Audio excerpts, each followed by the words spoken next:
Hey boys.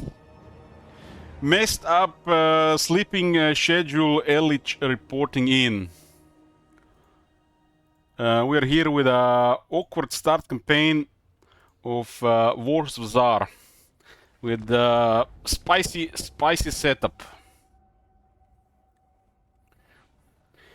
Just a note, when you guys requesting campaigns with request tokens, defeat is defeat. There are no restarts. The only punishment for restart for the losing campaign is back and forth.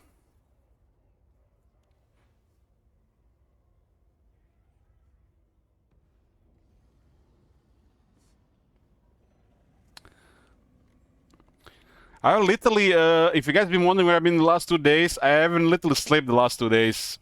I was on a drinking binge into 2 days hangover without able to sleep. And now I've recovered and I'm drinking again. I don't know, the CA brings best in me. I'm not sure if the CA or the Chaos Dwarves are combined. Ice score has poofed.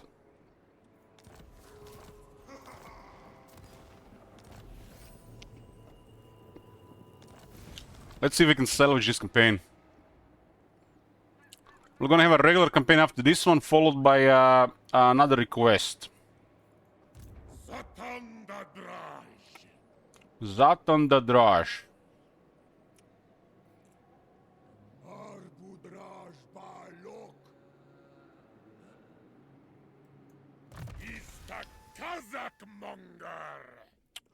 Okay, we are saying for unique skills here. We're in a kind of predicament here.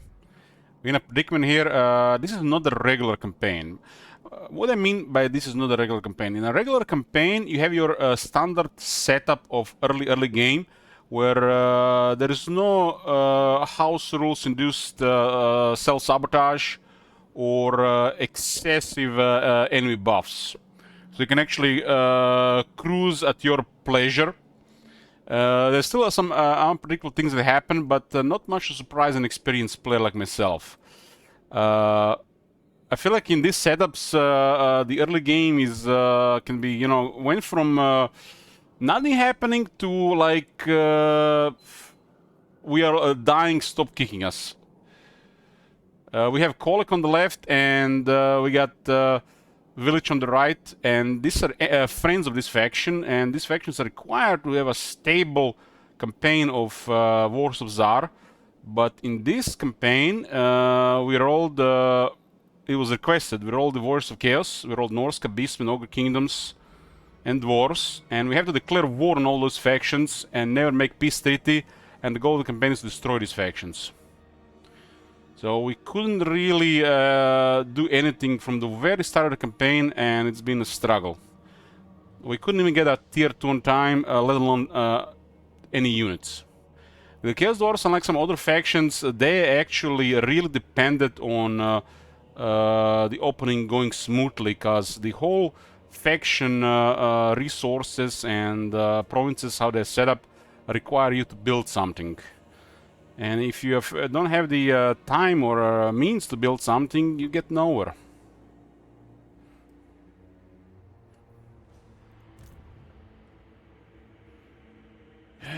The only reason we managed to build Kolek smoothly here is due to the veto on the auto-resolve. So no auto-resolves allowed now if the enemy have 15 more units outside garrison fights until turn 100. And that was luck on the garrison there. Nothing changes here. We gotta destroy Kolek and we gotta destroy Village. The Kolek is kind of crippled, but the Village can get out of control if we don't destroy him. The Wars of Chaos and all these factions that we have to destroy are also buffed at +3, if I'm not mistaken.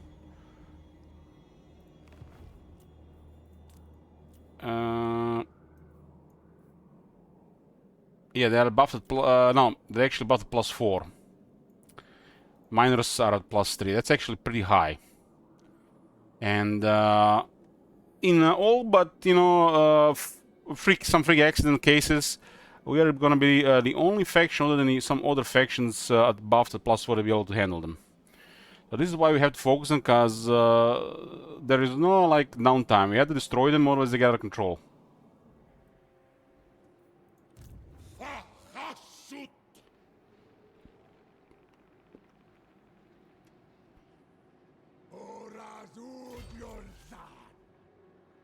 So we need some better units here. The easiest way to get some better units is once you get armaments for tier 2, you have to get a factory or a tower, or a regiments of renown. Regiments of renown can only enable us like 1, maybe 2 sweaty armies to progress, but that's not enough for this campaign. We need like 3 really good armies to have a chance to complete this campaign. So we have to hold territories.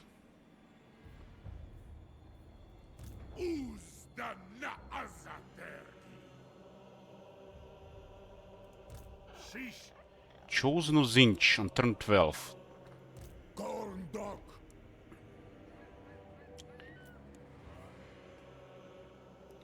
Big Duck brought the mastermind.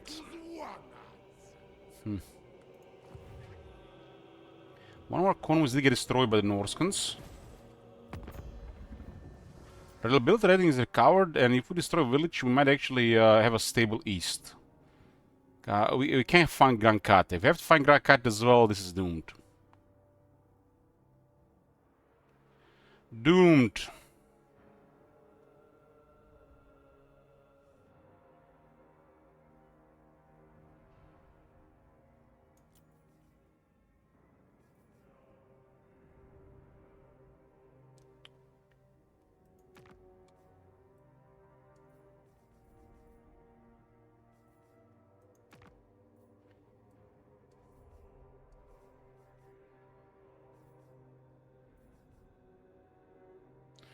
Yeah, this is all good. Oh my god! Have you seen that shit? Holy shit! What the I guess we can occupy Granite Spikes this turn. Kolek main army is gone, so he's gonna struggle now to recover. We could cause a little bit more damage to him, but we also have to go deal with village.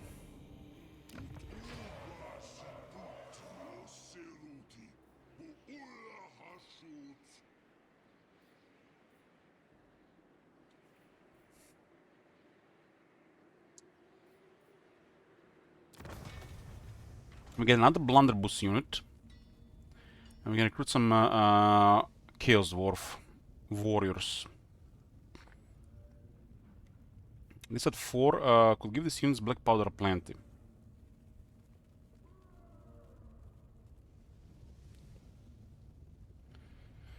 We need some more reliable units. This army is pretty bad.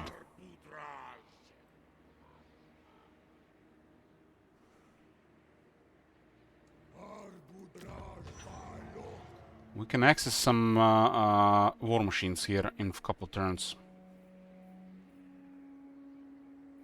The problem with the blunderbuss is they're deadly but they're short range. They are super unreliable.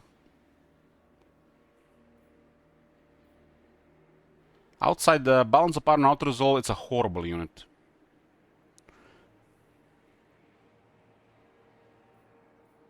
We have to deal with something long range, God forbid dwarves, and the blunderbusses are just laughing stock on the battlefield. They're gonna get hard countered in a million ways.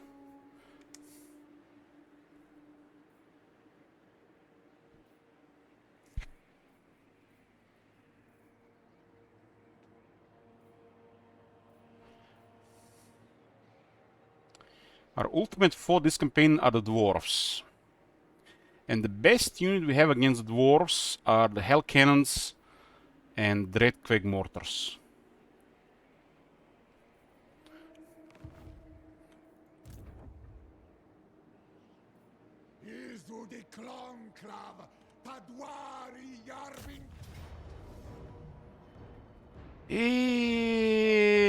They had to get chosen of Zinch. I guess this is one a case that Blunderbuss is going to be doing very well.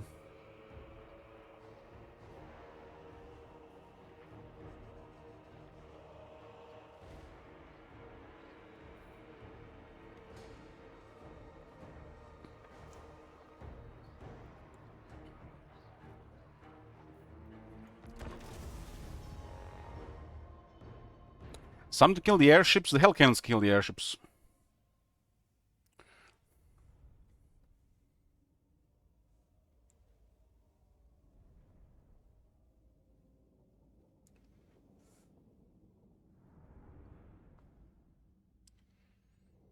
I don't expect we're gonna be engaging Thunder Barges. If dwarves have Thunder Barges, we have failed hard in this campaign.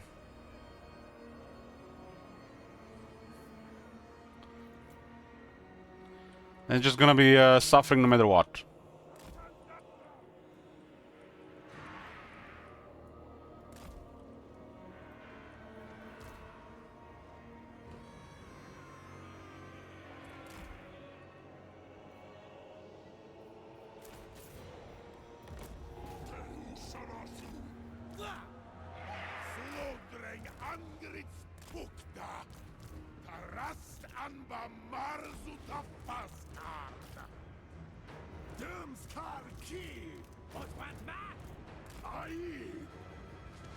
Kolek is gone. We out-resolved his main army, so he's not gonna recover. There was some luck there.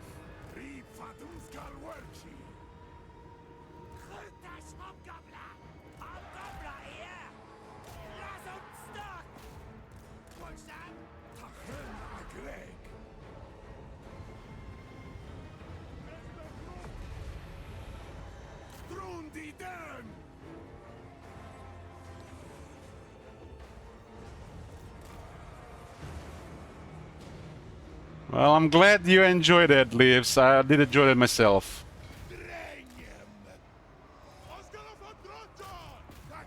The guys made the counter wizard.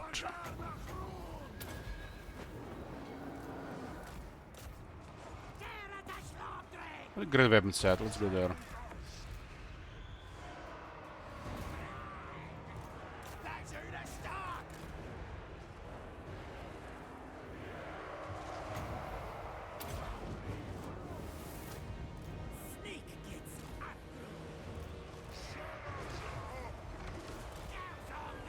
I wonder we've actually seen those guys. They were trying to dodge there. It's like Great Taurus is good at singling out attack animations. So we gotta deal with the Chosen.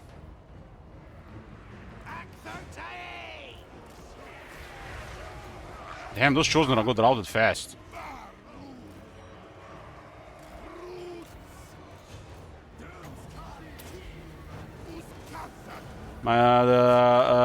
The highlight of the Chaos Dwarf campaigns are the soundtracks. You know me, guys, I love when they create some effort into sounds and the sound and the music. It adds all, like the most important part of the game to the game.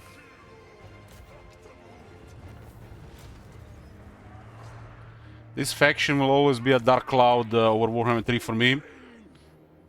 But outside that, there's definitely something here.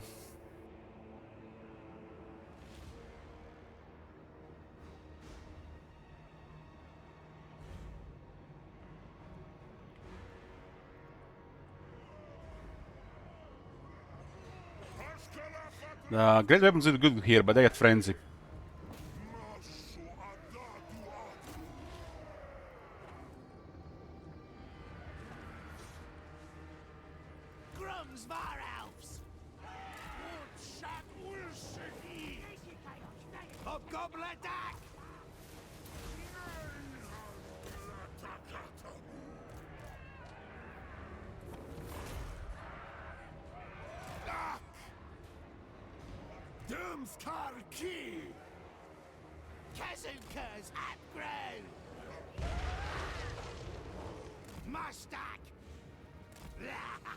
This was, boys! Look the Zharr! I was actually checking some Warhammer 4000 lore while I was hangover the last 2 days. And something tells me I must either read or listen to Horus Heresy. There's some greatness to be experienced there.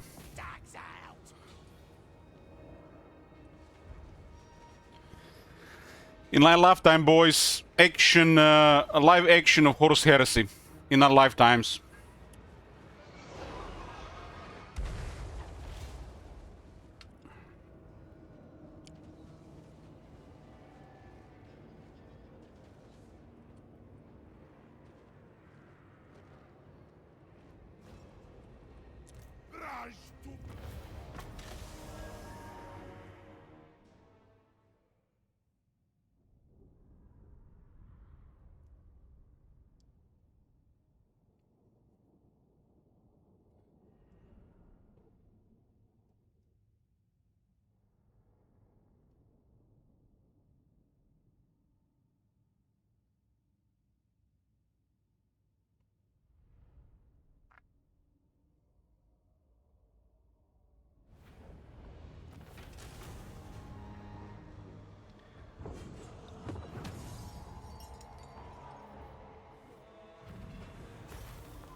This soundtrack and the fact that Chaos Dwarfs are evil is perfect fit.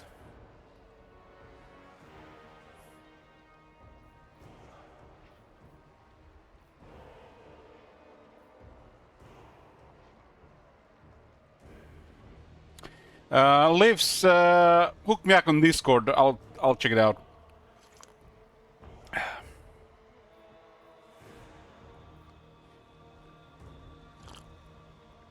200 laborers is 1500 gold. This is a little bit better than accepting a ransom.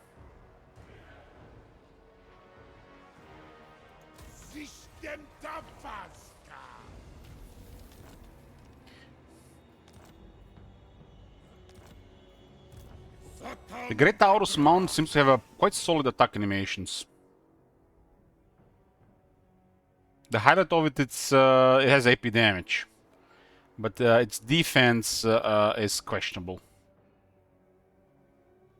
Hey, Toka. We done an introductory campaign of the Chaos Dwarfs. We haven't really played a campaign after that.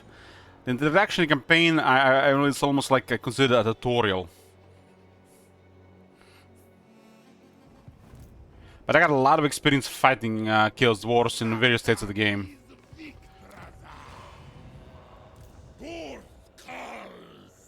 We do have Rampage from the office.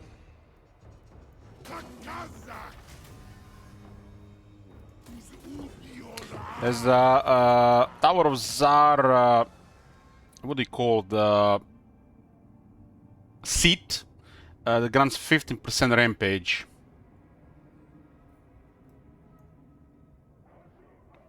It really depends what you're going for, but for this type of campaign I think it's the best option.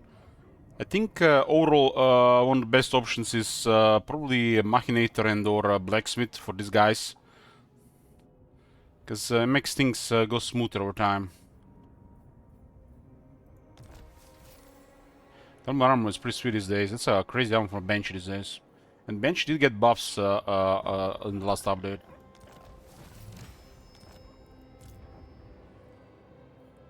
Okay, we are saving skill points on Satan for his unique skill tree. His base stats are weird. You know, he's comparable to the Dwarf Lord, but slightly more aggressive at the cost of defense. But lacking AP, that the extra aggression doesn't mean much. This guy is, you know, first look underwhelming because he has to compare to Astragot and Drazoat, and those two guys are crazy. Not only being wizards, but the baseline stats are far superior. This guy's stats do kind of have a little bit saving grace, but this skill screams Hobgoblins min-maxing. So, you know, I got mixed feelings about this.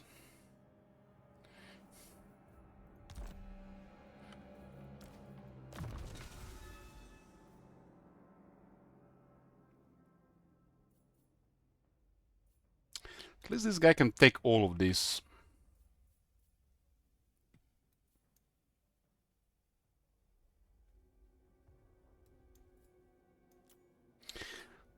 Yeah, this guy has a different location and has two convoys, but the convoys are gonna be really bad in this campaign. I find his Lord effects and faction effects very underwhelming and not fun. You know, this is just my personal preferences.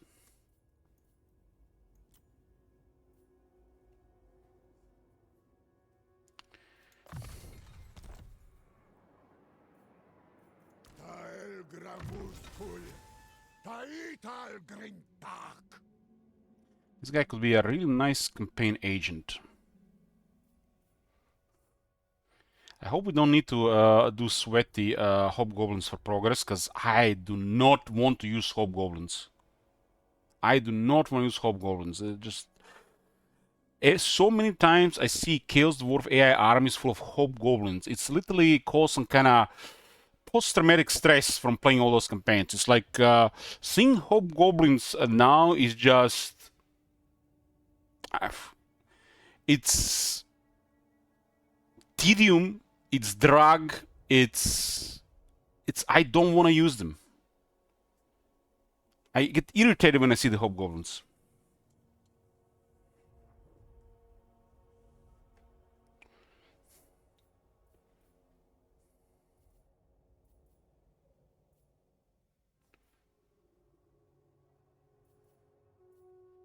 But it's just me.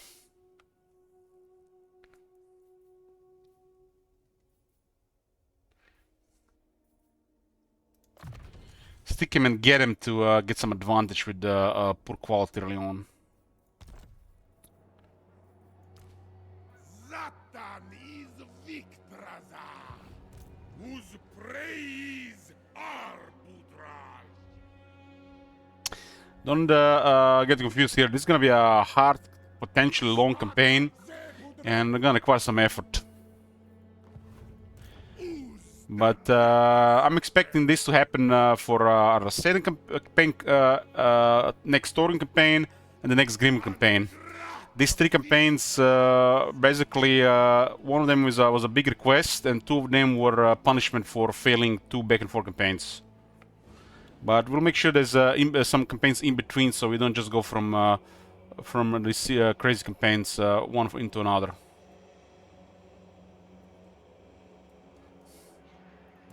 Gorndog Sumazma. Watal. Subjugatas. I've recently had people message me complaining that they don't really enjoy watching my stream anymore since we started using mods. They prefer it for the CA to balance and patch the game, not us. I have no words for these guys. No words. I guess this is why, you know, sheep exist that listen to the government, the doctors to, you know, what to eat and, you know, how to live their lives.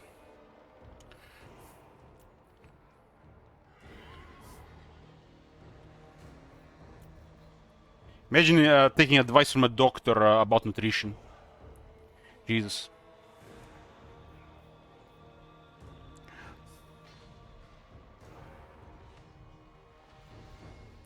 Well, Toka, not to twist this thing here around me, but it was always planned like this. The level of CA fuck-up goes higher, we use mods. That's always been the case in every Total War. In Warhammer 1 and Warhammer 2, that was not the case. Warhammer 3, it has become the case. So don't twist shit here, please. CA fucks up hard enough, of course we're gonna use mods. It's always been a thing.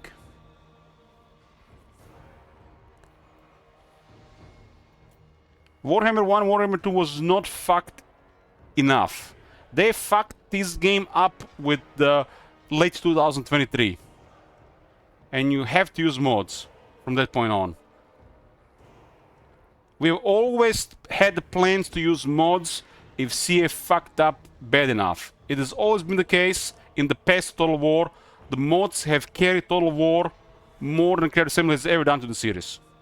It started with Rome Total War, Medieval Total War. The CA has only started to improve the game to the point where you might not need using mods, although it could have improved the experience with the Shogun 2. And Rome 2 was so fucked up in the series that it was unplayable for a while without the mods.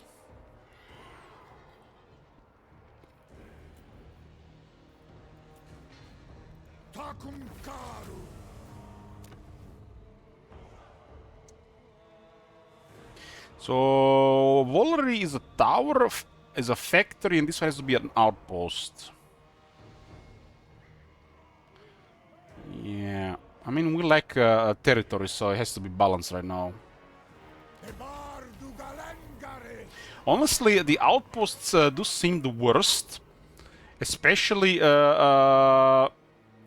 considering you have to build them until you get some actual real resources, you know, like marble or iron.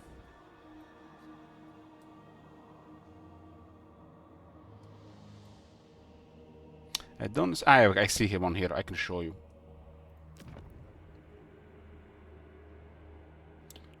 So this is, for example, iron.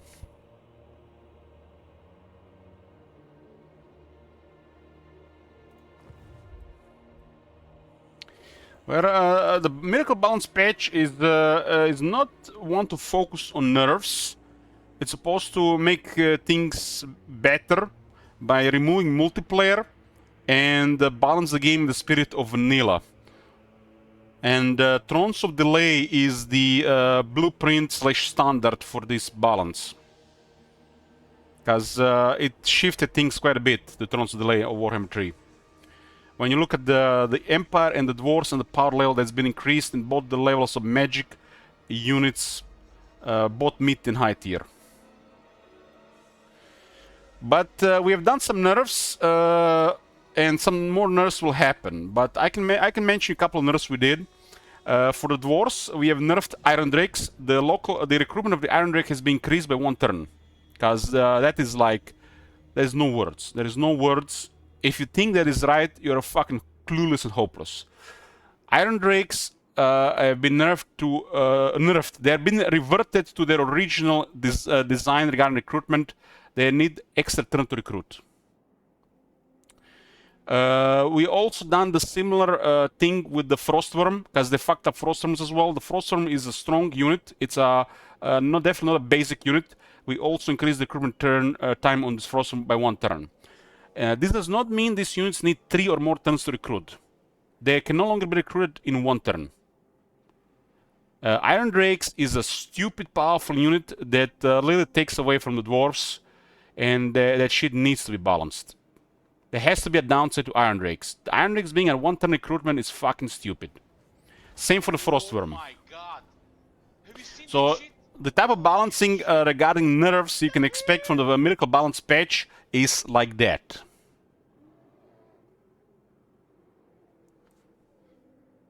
Shit has to make sense.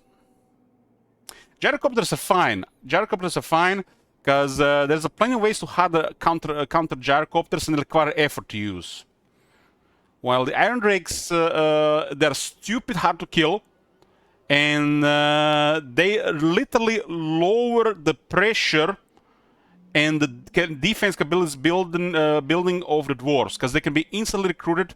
A couple of Iron Drakes can literally destroy entire invading armies.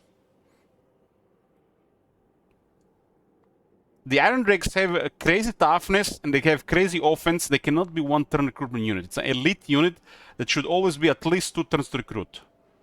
I don't think anything other than the best units need 3 units to recruit. But some units definitely fit a 2 turn recruitment, and the Iron Drakes is a perfect example.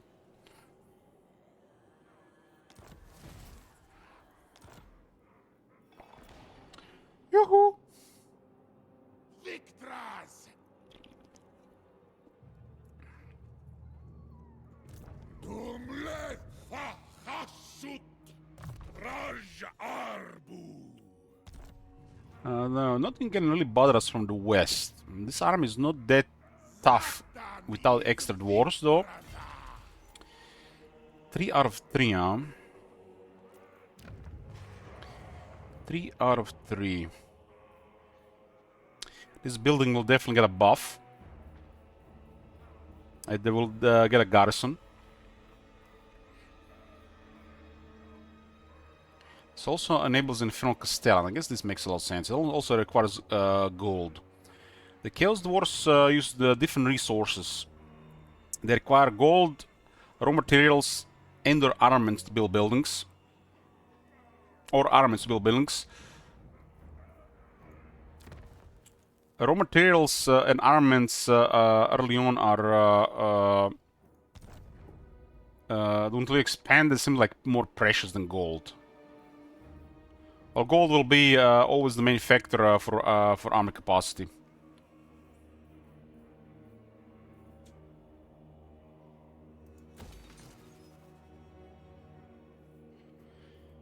Yeah, we have... This is gonna get attacked. These guys are +3. I don't like this. But what can you do about this? Nothing we can do. Nothing we can do, and I hate this. This early game will struggle. It definitely is a little bit frustrating.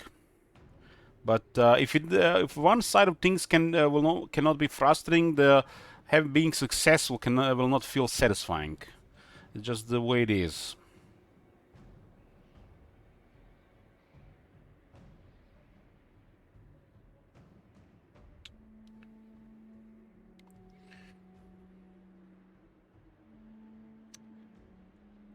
Yeah, we're using currently the best mod on the workshop regarding AI behavior.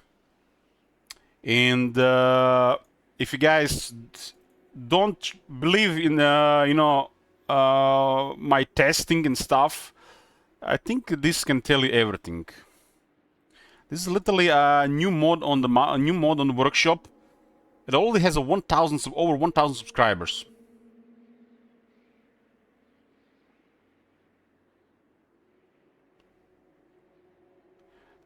This tells you potentially two things. One thing for sure, that AI in vanilla is dog shit and people are looking for better AI.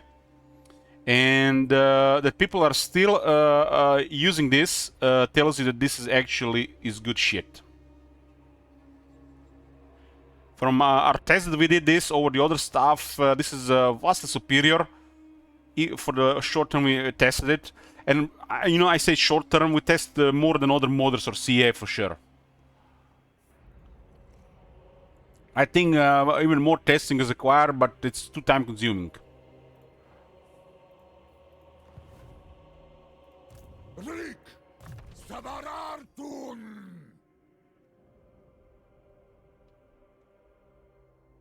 I'm still wondering how Cole had 2 giants on turn 9.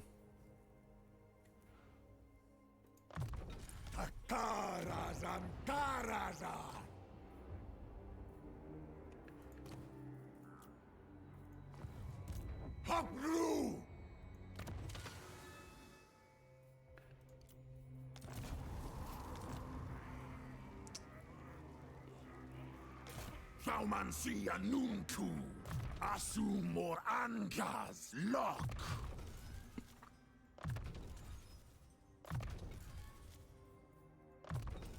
Dalabdanu. They have us in range here. We have assistance. We do have a decent replenishment here. That east side of things is looking really bad.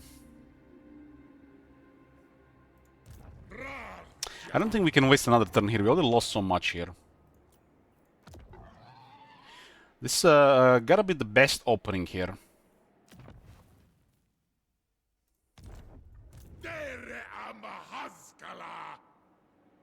I mean, the power level this adds to the army is really high, but you can only get 1 at this point, maybe 2. I guess we can get 2.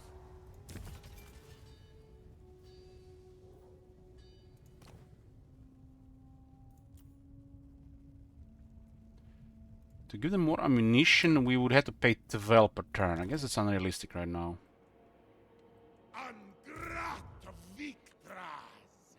Magma Cannon is solid. Skullcracker can carry a fight. I don't think we need more than 1 Skullcracker. We do have a banner of swiftness, which makes the Skullcracker gold. I think we need more reactive stuff here. Iron Demon is unreliable.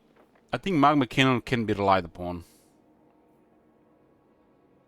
This is just a short-range sweaty unit. I'd rather go for a more reliable sweaty unit.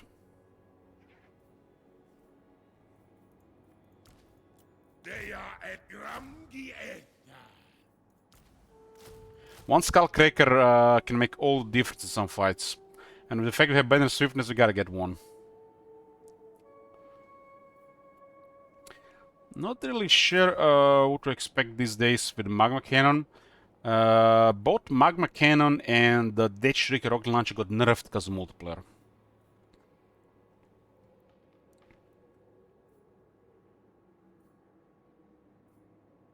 But it definitely has its targets.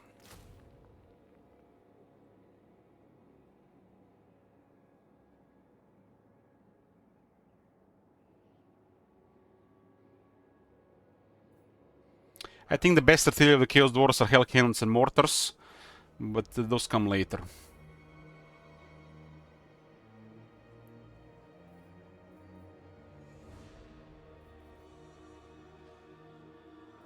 I kind of want to disband the rocket launcher. It's not good enough. It's not good enough. This unit has been butchered by multiplayer, I think. This unit will receive a buff, but I can't really bother right now.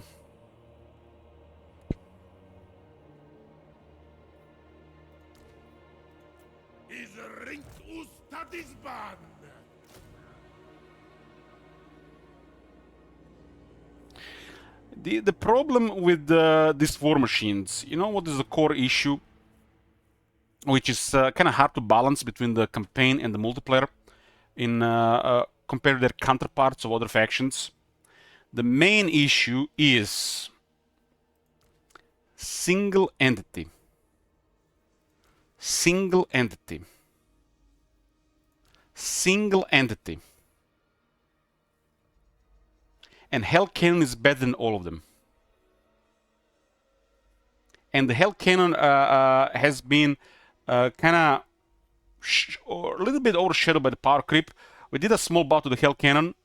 We kind of did a buff onto the Hell Cannon with the part of the Warriors of Chaos update, and we made sure they got proper buff on it on technology. So the Chaos Dwarfs got indirect buffed on their Hell Cannon as well. But I think Hell Cannon is more than fine now. Well, this tree needs some work. Not much, but they definitely need some work. These units are finely tuned for the esports, and it's a delicate way to do these units because they're single entity. The Hell Cannon is better than all of them. It has a single target, it has explosion. It's just better than all of them. And the Hell Cannon also beats the range of the Magma Cannon as well.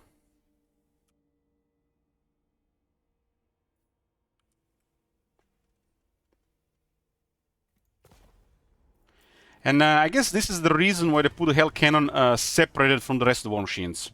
Because, you know, even CA, as a company they are, they knew if the Hell Cannon was part of the war machines, nobody would ever recruit this crap, or the Hell Cannon. And only reason to recruit any of this crap in the war machines, other than the Skullcracker, which is a melee unit, is because the Dreadquake Mortar is available later. That's why they separated the Hell Cannon from the rest of the war machines.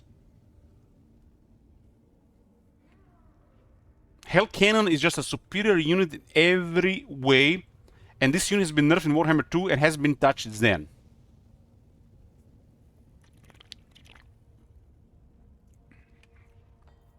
And guess why they nerfed Hell Cannon? They give some bullshit excuse, but it was because of multiplayer.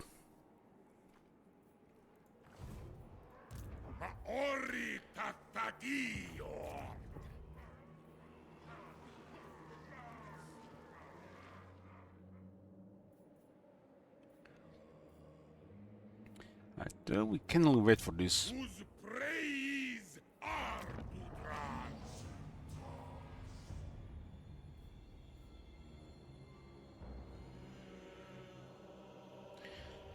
We can't really wait for this.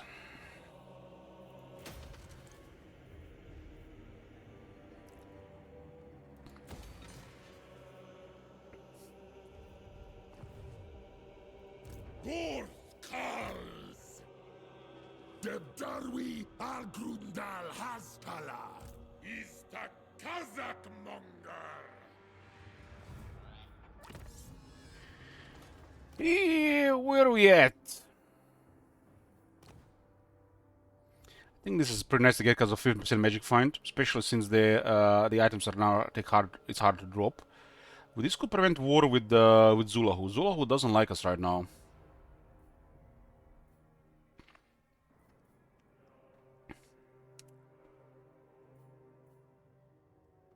This is kind of cool tech, cheaper Spirit Leech, but it does not say it makes the Spirit Leech upgrade cheaper. They are two separate spells. Oh my god. Have you seen that shit? Holy shit. What the hell? Hey, Pluggy.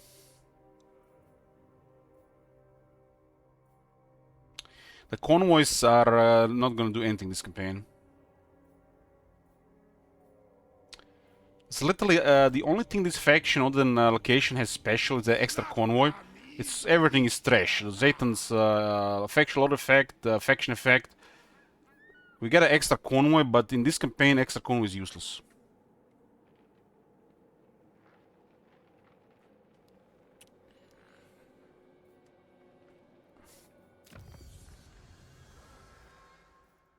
This has to be some of the most boring faction load effect in all of the game. Don't worry, guys. It's been noted for laters.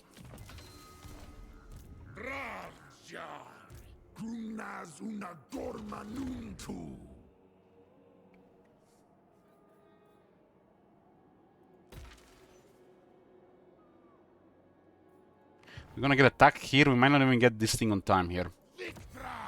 We are literally just going left and right now. Left and right, and it's a little bit annoying.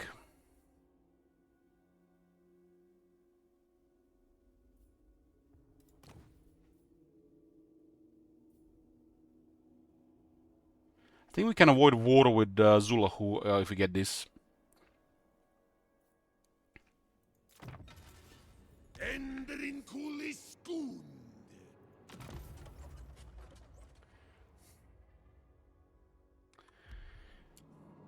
Convoys. Yes, what is the convoy thing? Convoy. Turn this off.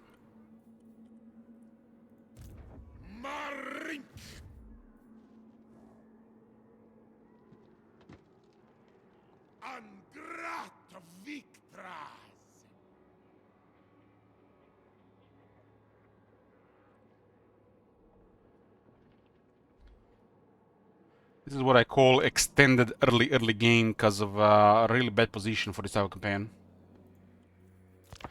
This faction has actually a strong start in a regular campaign, but this is not a regular campaign.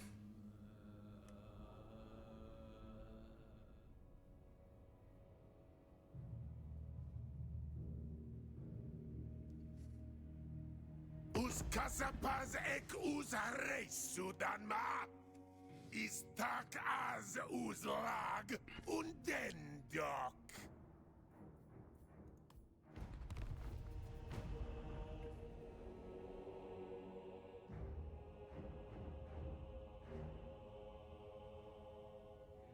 We already buffed some faction effects, top manager.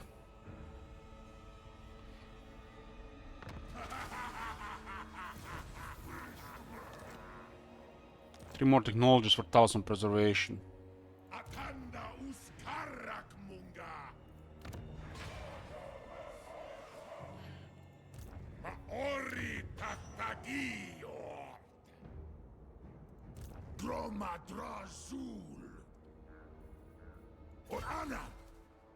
I don't like that they're going west, but I don't like Kolak being alive. We're gonna have to just lose something just to get rid of them, one of them earlier.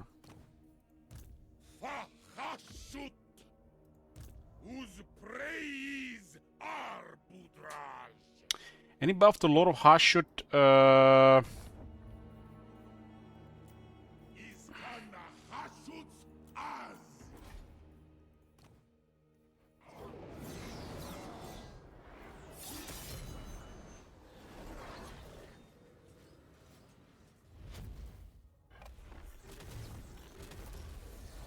And this damage effect has been increased.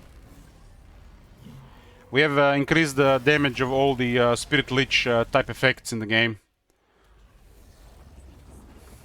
Outside this, nothing else. We haven't went to this lore yet. But all the Spirit Lich damage effects have been increased from 33 to 67 to 40 to 80. So the damage buff for 20%.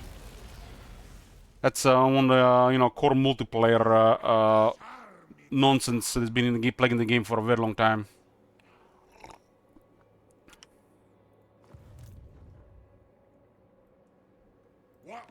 So any Spirit Lich type effect, the 33 to 67 effect, is actually more noticeable now. Especially the spell mastery.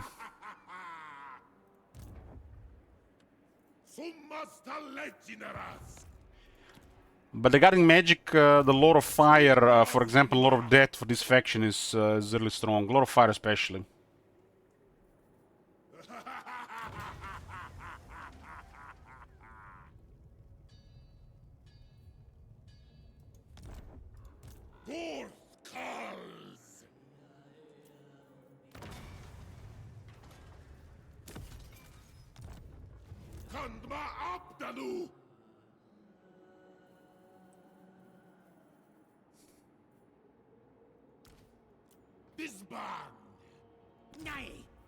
The boys? Costs us more armaments per turn. Can we turn this off? What the hell is it?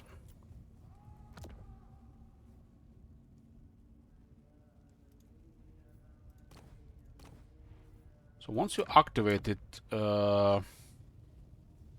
is it currently active? It's currently active. So how do you turn it off?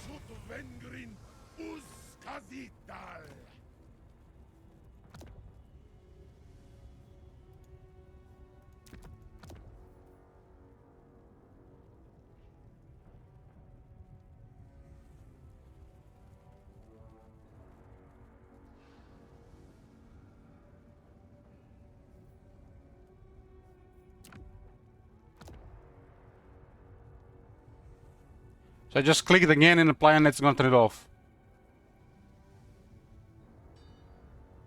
But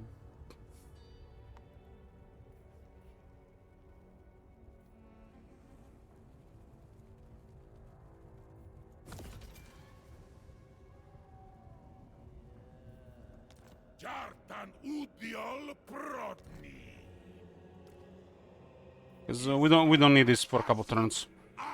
3 turns exact. We lost about 24 armors. That frenzy effect is pretty strong for these units early on, but we don't have to have it all the time.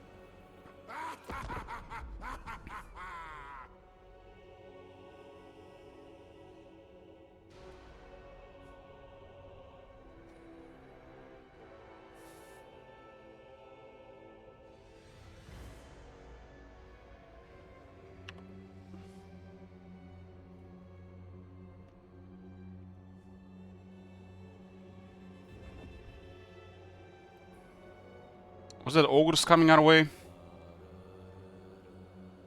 There's so many ogres, hostile ogres in these mountains.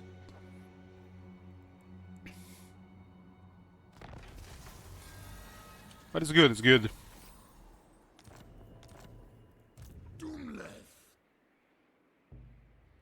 These guys have to focus around this being close, so they're gonna target Force of Ice eventually.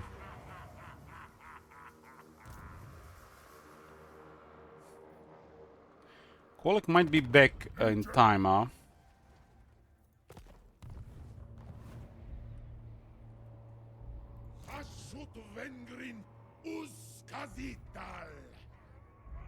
Yeah, army is way too much for them.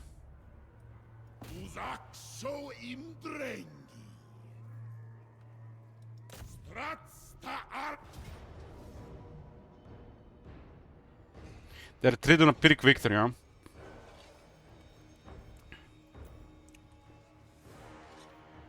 The Grobler Flingers have horrible damage. They're basically Skaven Slave Slingers with worse range, better other stuff.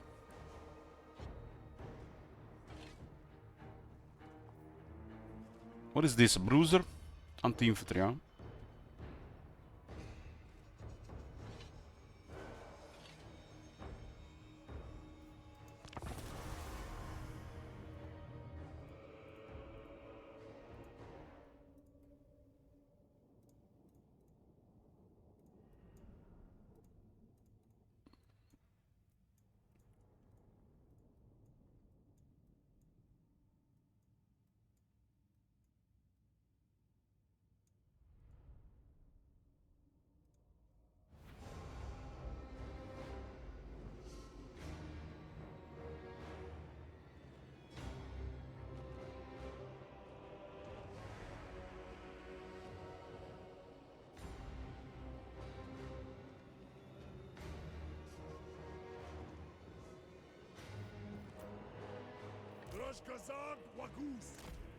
What's the base rate of fire here? 10 seconds. I guess it's not horrible.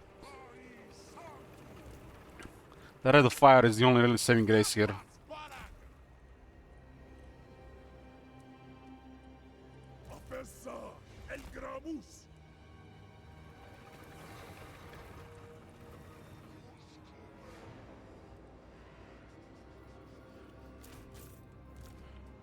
Oh, Skullcare gonna have some fun this fight, as long as we don't get stuck in a regiment of ogres.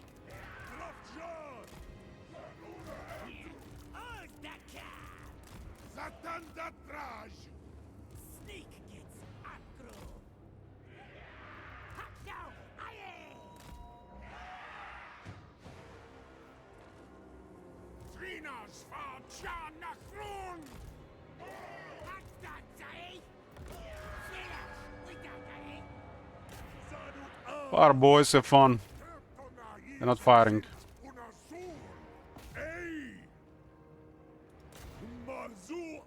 Yeah. I think kind of wasted on the same unit though.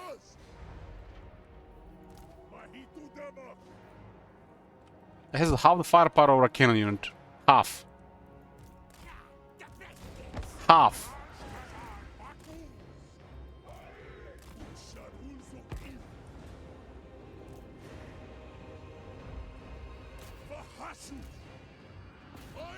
Which means this type of units, if they miss, it's really bad.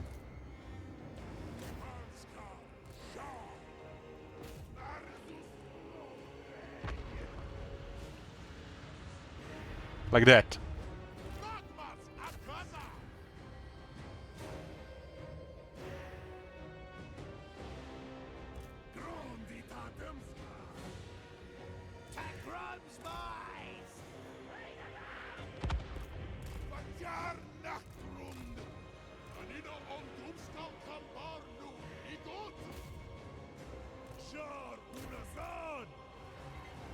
We can fire manually. What the fuck, man? I forgot about this. Forgot about enabling this on this unit. That's a lost feature, I guess.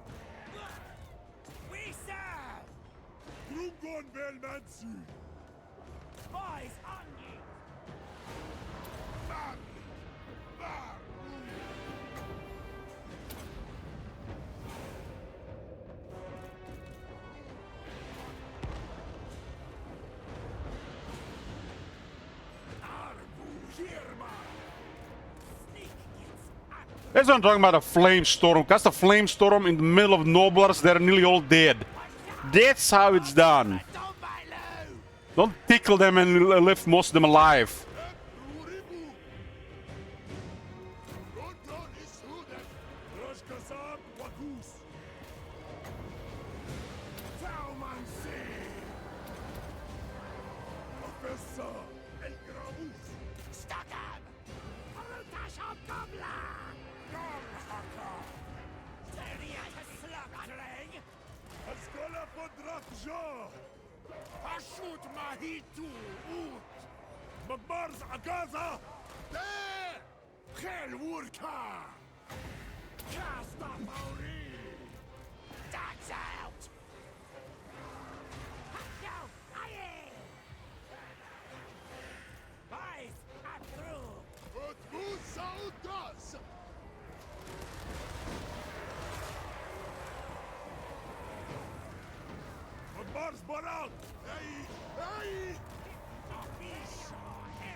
Uribu. Al-Harharu. The guy's fire weakness, and I think it still did no damage.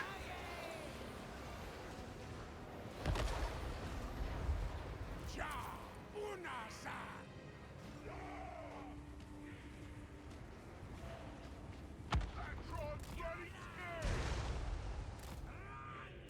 Agreg. Ashut Agreg. Babars Agaza. Considering these things miss quite a bit for a single entity, they need to have way more damage. So just a really shitty hell cannon. Dumskar Ki. And that's the same thing I can say for the Death Shrieker rocket as well. Just a really shitty hell cannon. Raj to blast. Sending doctrine. What stuck? Get moving. Satan Datraj. Azut Drin. Suut. Okay, until I unlock the Space Marine Dwarves, you mean the Fire Warriors? I call them Fire Warriors. That's how I imagine the Fire Warriors to fire.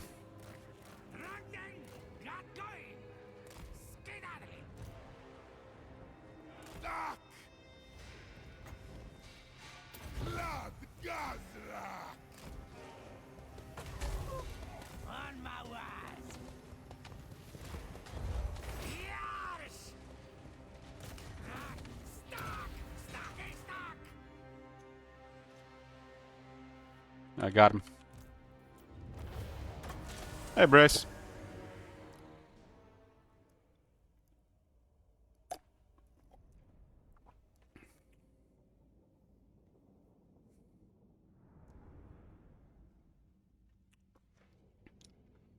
Discard the performance of the Mega Cannons. They need at least rank 4 to do anything.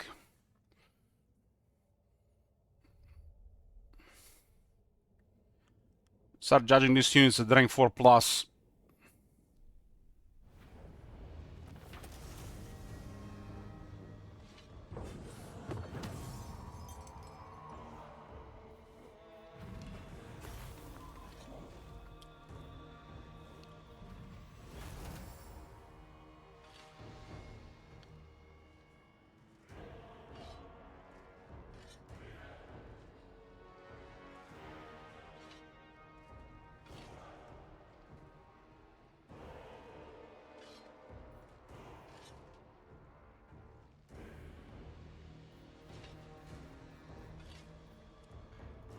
Udiol Ardugai.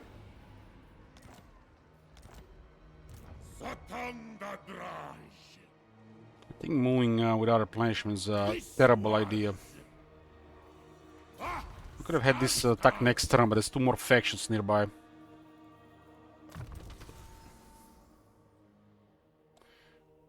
Hellforged.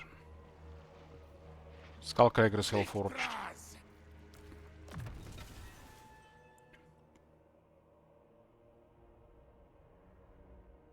This thing needs better range and slight better duration.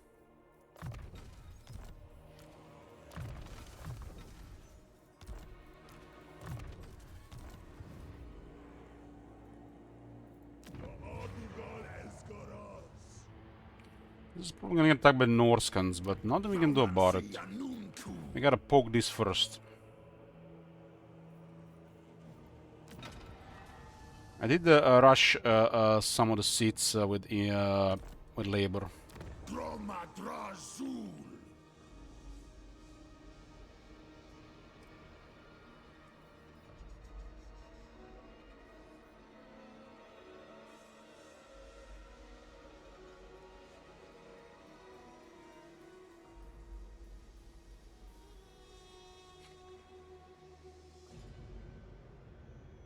So 26% chance on a heroic victory, 24 for decisive, and 22 for close victory. No bonuses for Pyrrhic victory, huh? If not Legend Lord, it's pretty low.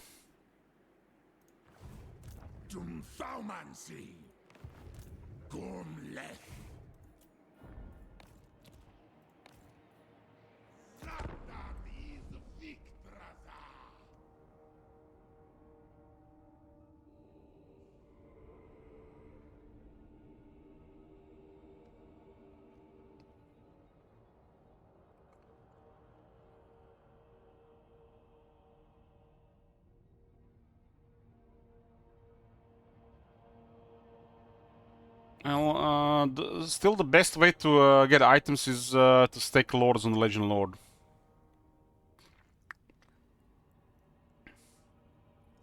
We defeated Kolek once, but we haven't defeated village yet, so he's a little bit arrogant here.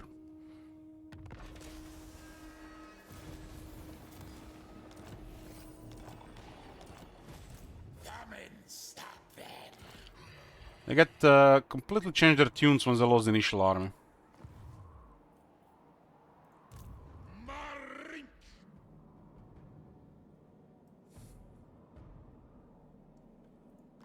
Kolek does have enemies that are closer to him, though, unlike Village.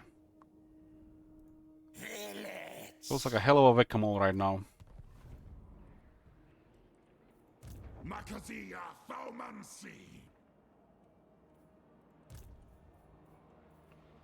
How does Perceptive Trade function? You get a small bonus to your line of sight. How much you can see into the fog of war when you move the character. And the character increases the chance of finding items.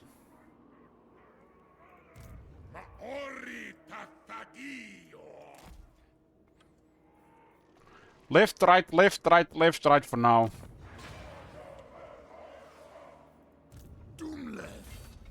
This is massive though.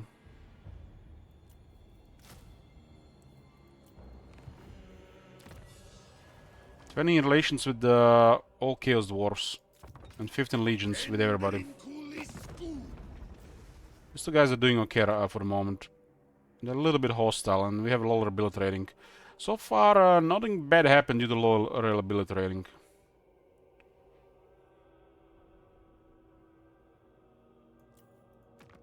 So far. When you speak to me, you speak also to the Celestial Emperor.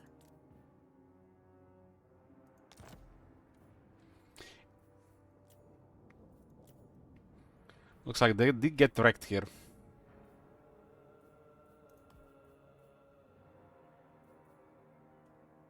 I will allow it. She'll allow it, boys.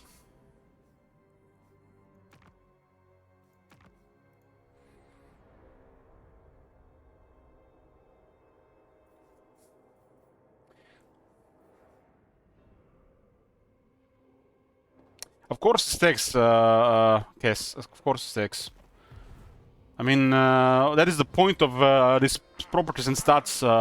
The main property of in almost every game is to stake them, so you get things more reliably.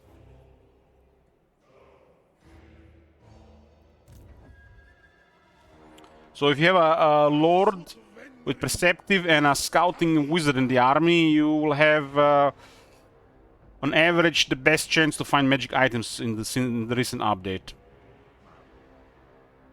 And depending what faction you play, you might have more bonus on top. It might not work on the heroes, but if it works on the heroes, so you perceptive lord and a perceptive hero, plus various factions with stuff like, you know, like extra magic find drop chance would be the best way to go.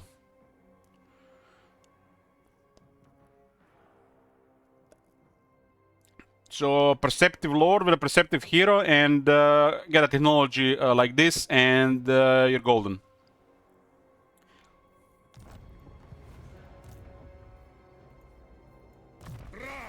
Zharr.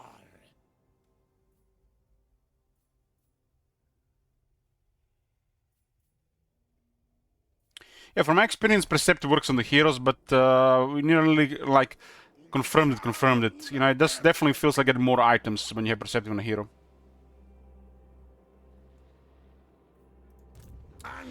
Basically, right now, if you get a hero that has scouting, perceptive is a very strong trait. Since the last patch. That's why when we're touching traits, we didn't touch perceptive, because it was all the good.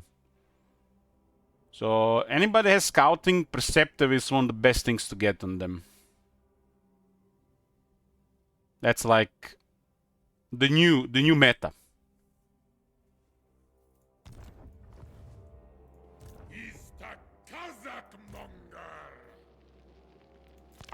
But Magic Find has always been a thing you want to stack.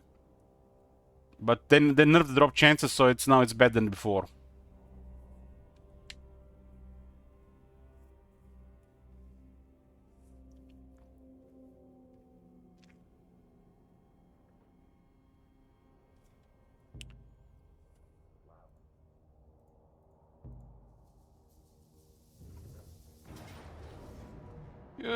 We're gonna have to destroy Village's army before we attempt to finish Kolek, because this army is currently way too aggro on us.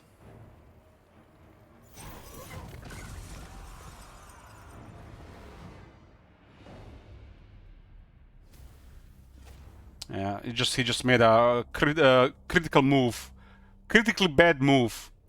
This is why multiple pieces and hiding armies is the way to go. This is just chef's kiss for us. Otherwise, we'll have taken a couple more turns to deal with this shit properly.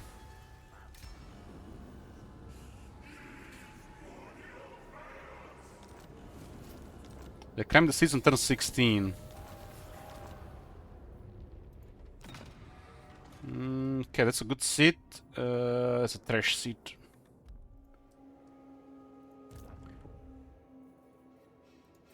So we have an army here that can engage a village, and the village cannot retreat. Satan was hidden. But we can do this. Laughing maniacally.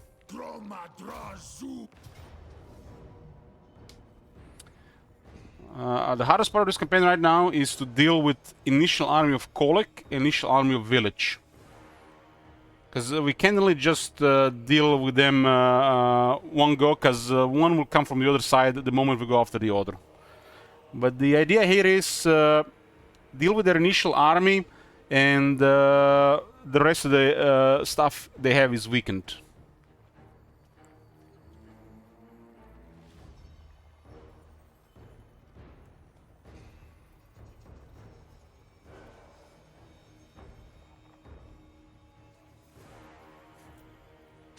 We dealt with the Kolek with auto-resolve. So Veto has been used. But Kolek army was crazy.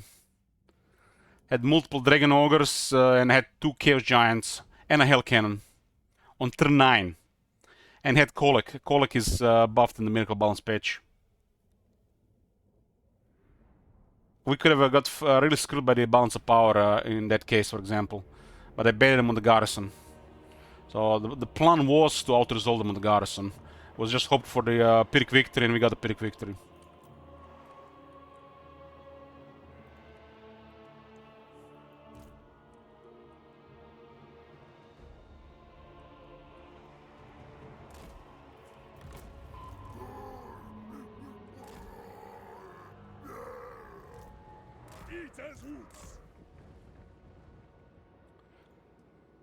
What happened, village? You don't have your Severed Claw? That she is no longer available in rank 10. Don't you worry, it's rank 30 unit.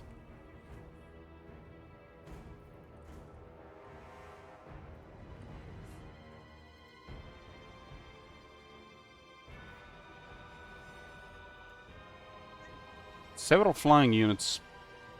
Might bait Doom Knights into guns.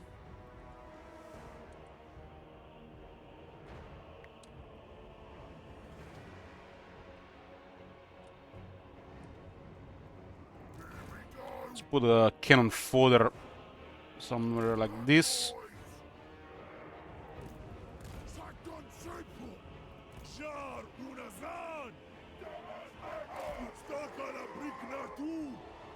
This unit is begging for artillery fire. It's really weak to artillery.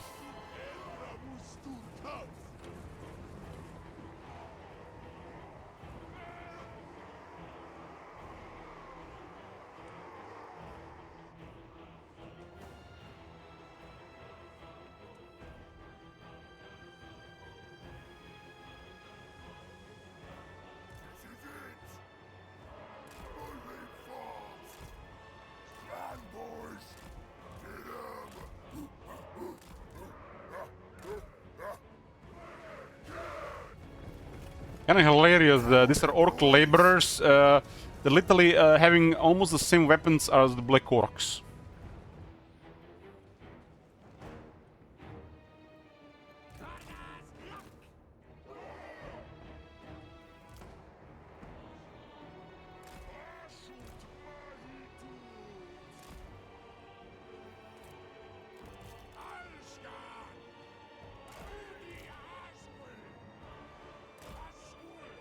You think the laborers would have improvised weapons and not great weapons?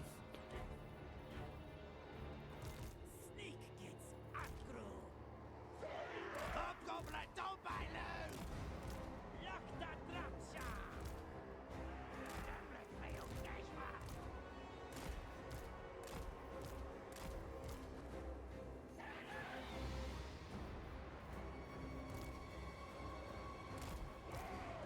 This guy's large. This seems also in a small buff. What?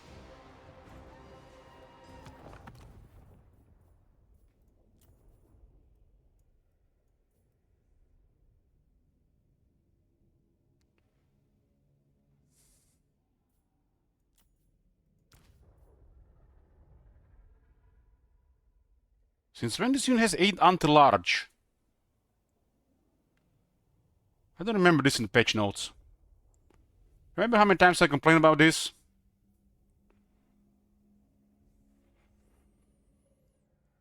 These guys with the halberds and no anti-large, they got 8 anti-large now. That's fair. Nothing special though. Probably doing it carefully because of multiplayer. I was planning to give this unit 15 anti-large in the mod.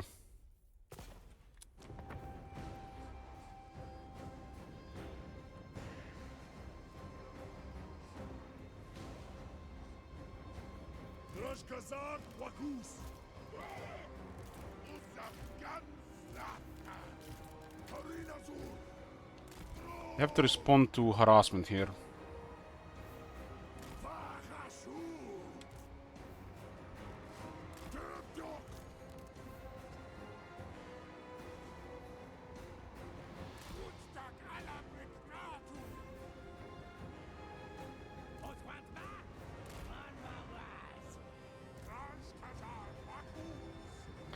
Yeah, Bethesda and CA were some of the comments were carried really hard over the years by the mods. I feel like in one hand, at some point they definitely couldn't believe their success. And they just thought they were making great stuff. But there was a period of almost close to a decade where mods carried their franchises really hard.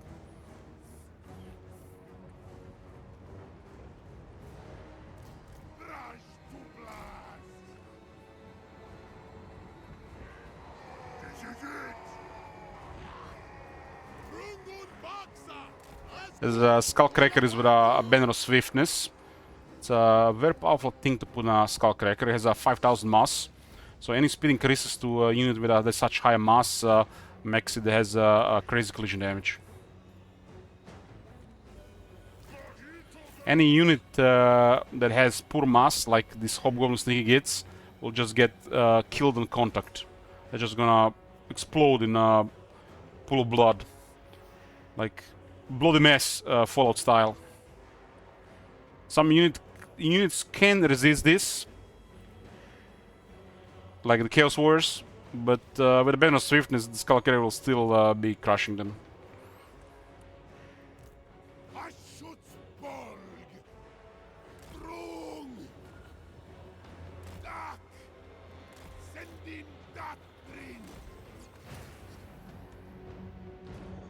What's speed on this unit? 86, we got 72 here.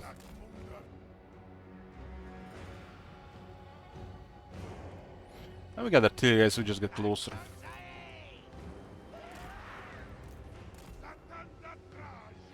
What are we gonna fire there? I mean, we don't really care about their heavy troops. We got Skullcracker and 2 great weapons. We outnumber them. I guess the Forsaken are really vulnerable to shooters. I did get a massive health increase a while ago. Spawn of Zinch, probably okay target for magma cannons.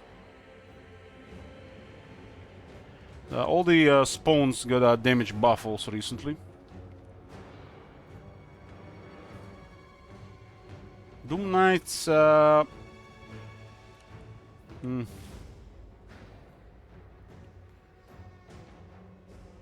You don't have to worry about the screamers much.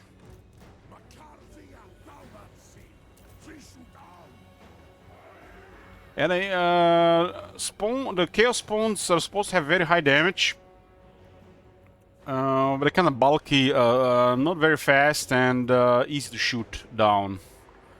So they shine with the unbreakable and high damage.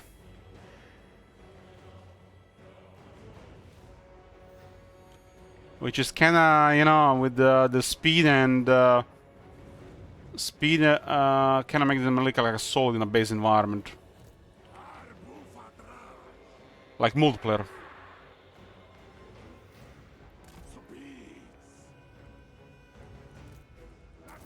It was strange to see Chaos Spawn damage buffed.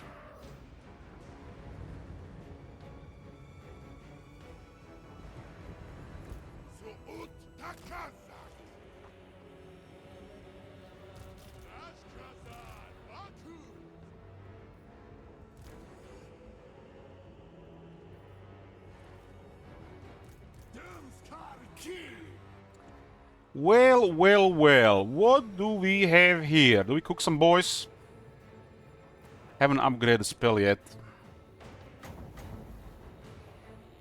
20 feels like too expensive for this at the moment.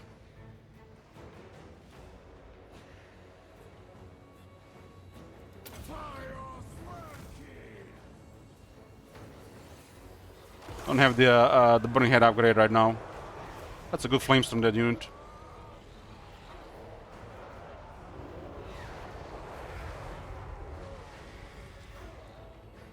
Flamestorm to cripple a unit of Chaos Warriors, I'll take it. Flamestorm has a pretty good duration.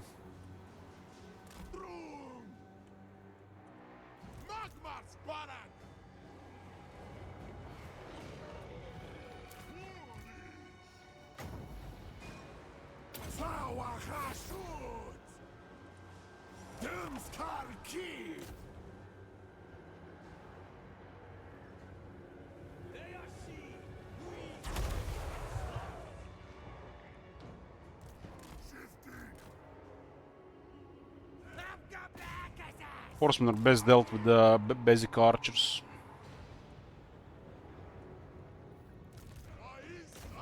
Village probably best to ignore.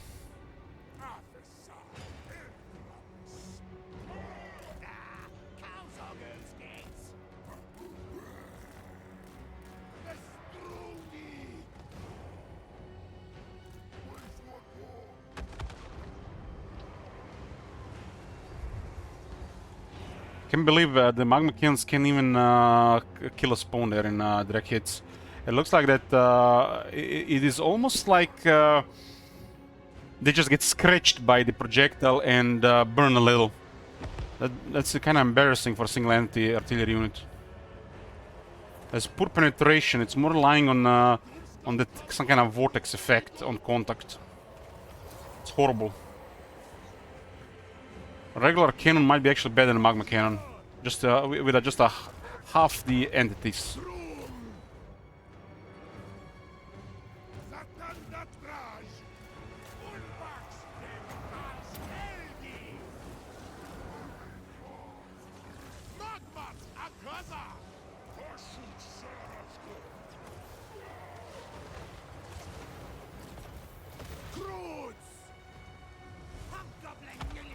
Oh, we got oh, nice. Nice. Then you need like 1,000 extra health. That's a finely tuned multiplayer unit.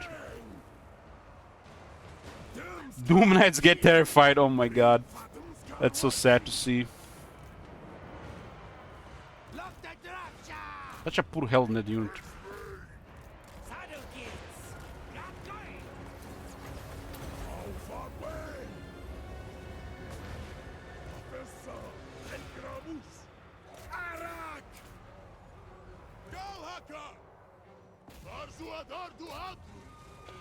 Skullcrackle don't really care about halberds.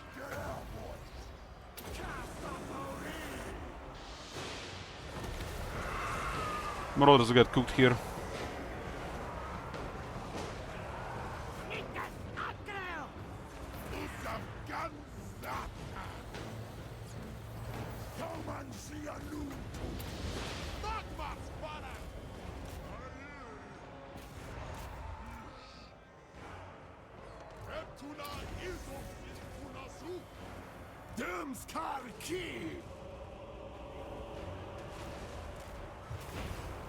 It's really not very good for cannons. Would have been amazing for the hell cannons.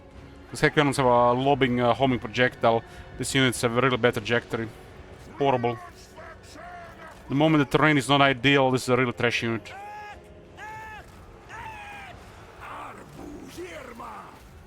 Should have kept the Death Shrieker, honestly.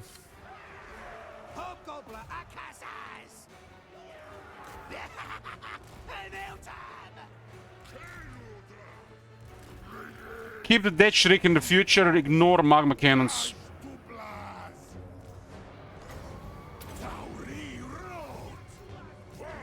They get really fucked by the line of fire. At least the Death Shrieker is better to use in different terrain.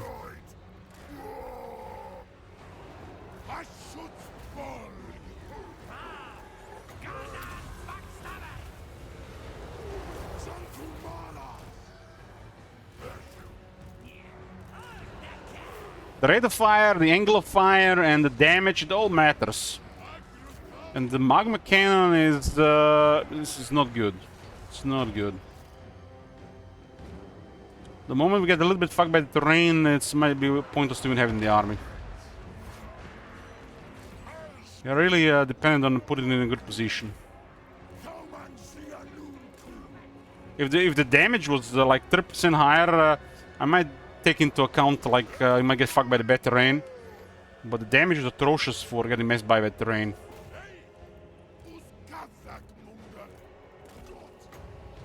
So finally two sports unit like the Death Shrieker. Can't believe the Death Shrieker is actually better than magma cannon.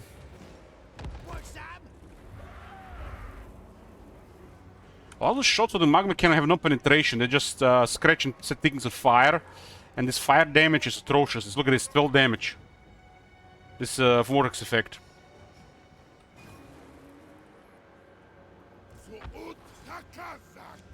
I think magma cannons were a little bit better when I played Zulu over a year and a half ago, but that was the thing before they got nerfed.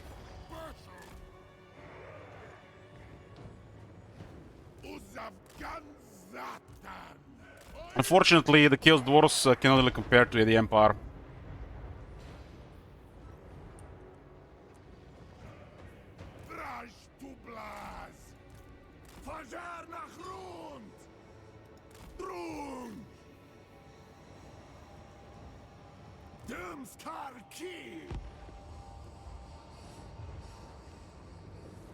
The Empire have engineers now as well.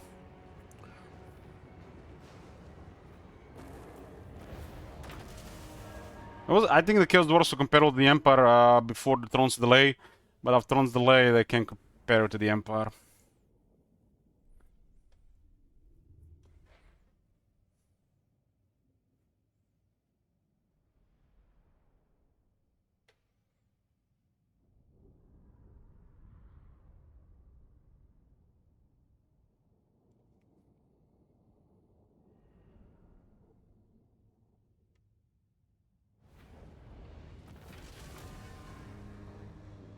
Scouting is delivering us stuff. That was the Village's army. It's both Colex and Village's army done.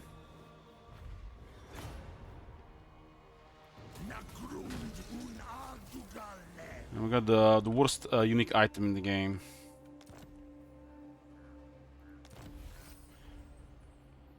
Defeating Village on a wrong character. I mean, this character might be a general. So what exactly happened there? We found the Carnal Command, and we found the Altered Castle Sorcery. But we also gained the Armor of Fortune. What?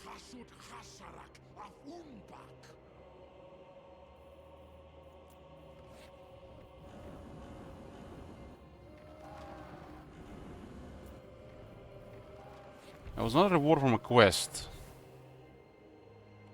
How do you get 3 items at Bell?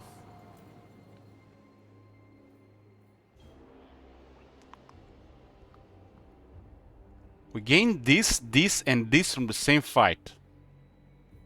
That is not possible. At least it was not more possible before.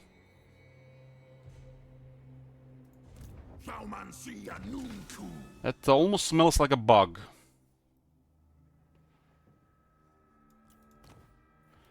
You can only get 2 items from a fight unless they're reward from the missions. You can steal one and you can find one. But we found 3 from the same fight. Let's say this doesn't take taken into account. We still gained 2 and we haven't stole 1. It would have said we stole it from the enemy, right? Maybe it did, I missed it. But we still found 3 items from 1 fight.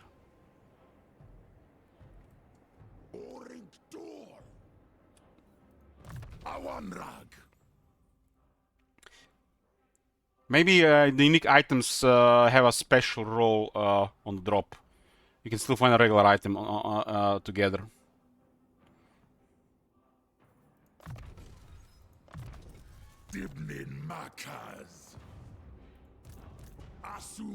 Well, that's the main army of Village Poof.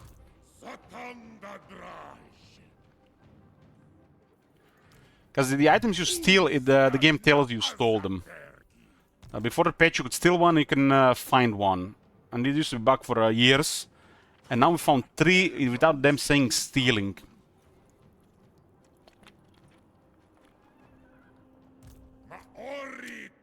There's definitely something strange here.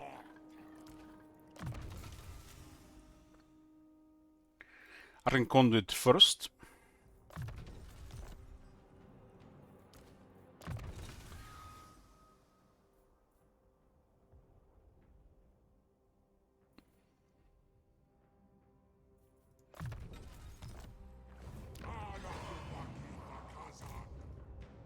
This army ought to be able to handle stuff no problem.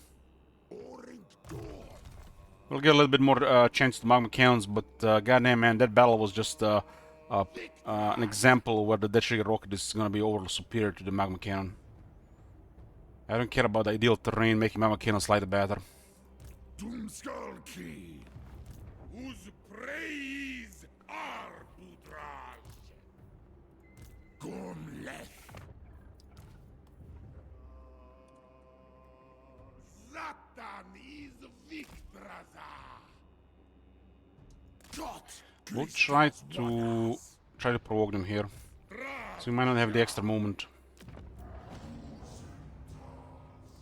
Increase mobility, that's critical. Critical! Oh man, look at this shit. It's all poop. Volatile is kind of like a shitty aggressive, huh?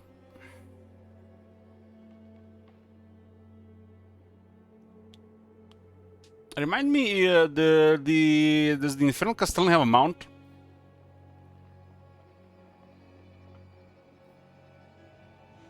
It's a really horrible, all horrible traits. No mount. They did that added until large to their weapon strength. I mean, these stats are not horrible to engage in the melee with a large unit. This here is it's not horrible, but for a campaign agent, it's actually okay for a campaign agent. Well, this is crap. This at the 15% will be crap. Well, I get this volatile guy. I don't have an extra 1,000. Maybe we see a better trade later. Castellan goes to the army because of increased mobility. Everything else is extra. And we do have a rampage, so his additional movement gets reset as well. Makes the increased mobility a bit more available.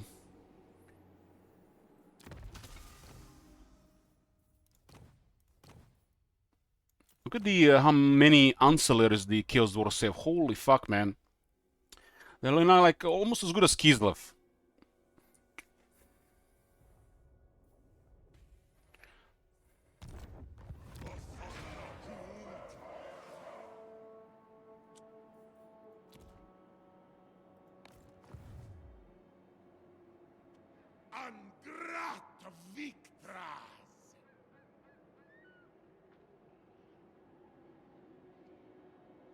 can really complete this one right now.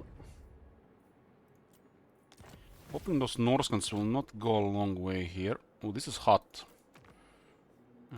This one will be done automatically.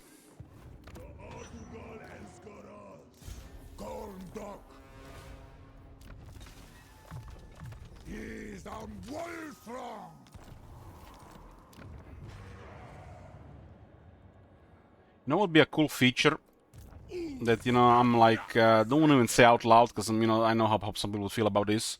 When your legend lord or your lords or heroes get wounded, they have a chance to develop a bad trait. I would be totally up for that. But people will not like this one bit.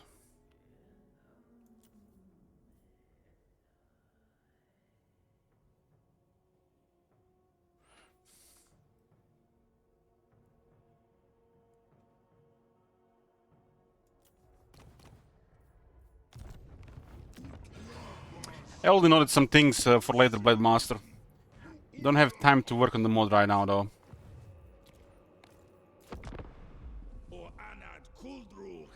Hey, Johnny.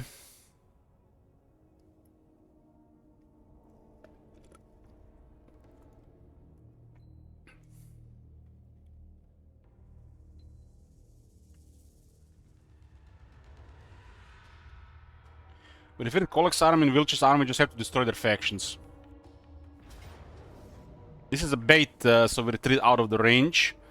But might prove lethal. I don't want to lose this guy. I forgot to equip more on fortune. Okay, bait successful. We can also get a rampage here.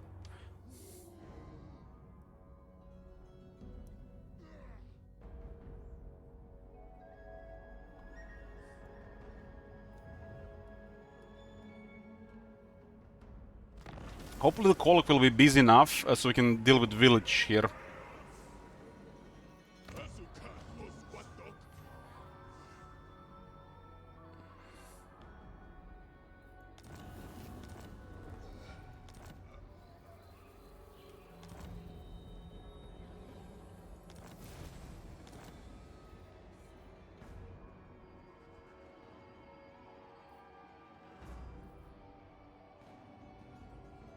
This is probably one of the first things to change, really.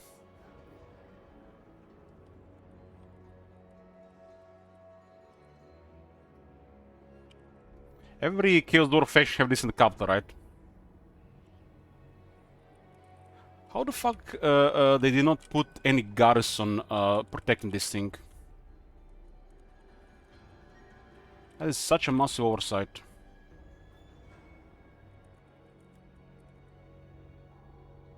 This thing is precious, it takes time and resources, and it's not protected. And the Chaos dwarf capitals are really shit garrisons. I mean, really shit, due to hobgoblins and the slave labor and the laborers.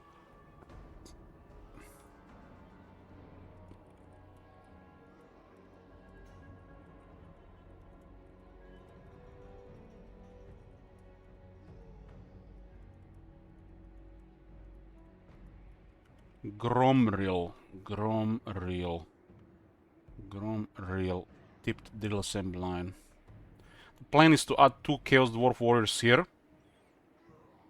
2 Infernal Castellans here. Not the Infernal Castellans, the Infernal Guards. And 2 Infernal Iron Sworn to the tier 4 one. Look at the garrison here. This literally can be attacked by anything, and this only takes a slot in the city.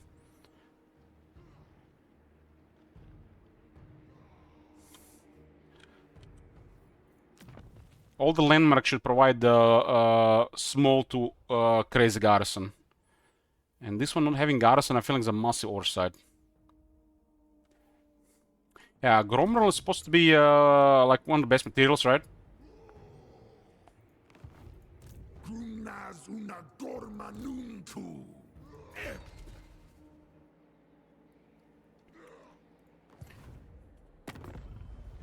Turn 17, we're still dealing with these guys.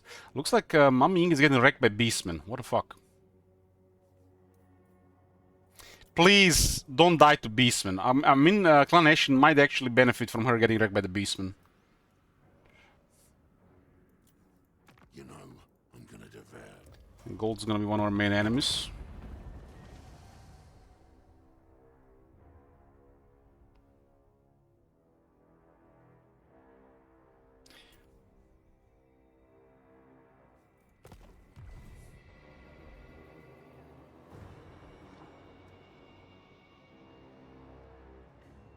It looks like she's losing to Beastman. Okay, this army is looking much better right now. Not happy with magma cannons, but let's give them another chance at high rank. We just have to keep in mind on terrain a lot more. What's the weakest unit in the army here right now? I guess it's the cutthroats. They are at Gramdi Egg. I think not. Dalet, Castellan, Shutilag, better roots. Whatever we do here, they're gonna retreat. Let's make sure they retreat in the right direction. Asumor Angas, Lock, Gata Krum, Rikazenum Undring Sepu. The Castellan has depleted quite a bit of our movement here. But it's fine.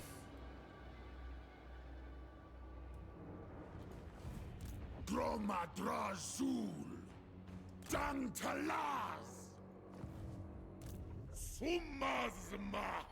So this guy has a great Taurus. This is on rank 15, 3 ranks away. This guy's already mounted. We got a Lamas now on this guy. It does lose a lot of damage until he gets unique skills, but is much tougher with some extra abilities.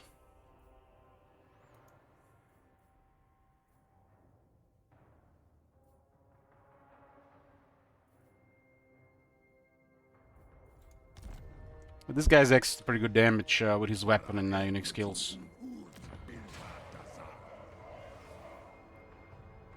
This is quite an investment for sure.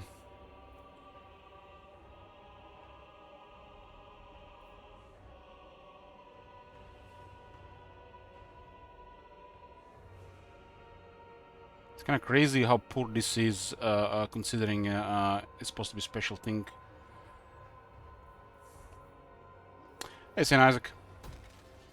This is why this place needs that extra garrison. This is like supposed to be a really special thing.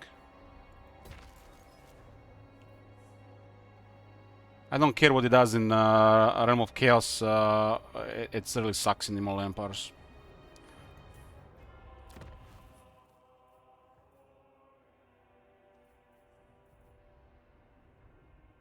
What I miss, we destroyed Vilch's army. Kolok is currently crippled, but he might come as we are dealing with Village. I think we this is gonna get hit here.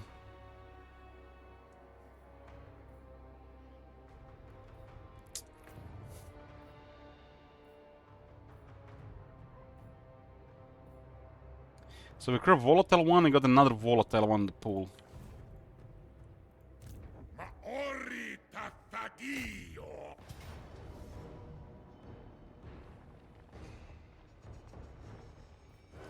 The Hobgoblin Archers are really good. They counter the Norse cavalry. And they got pretty nasty short range these days.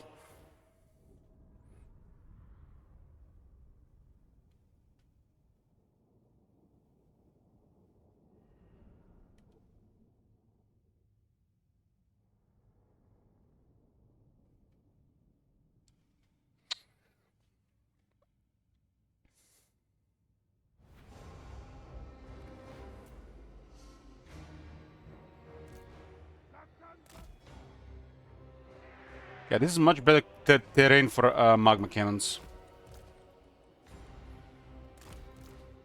But the units that can get fucked by terrain should be way more deadlier.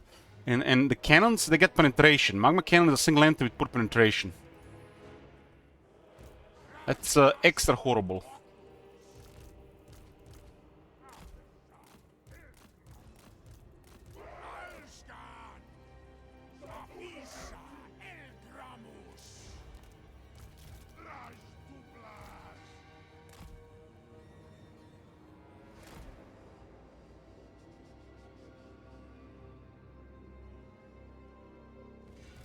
Sneakins have grew!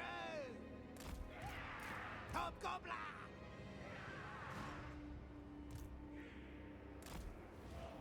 Lock the drop,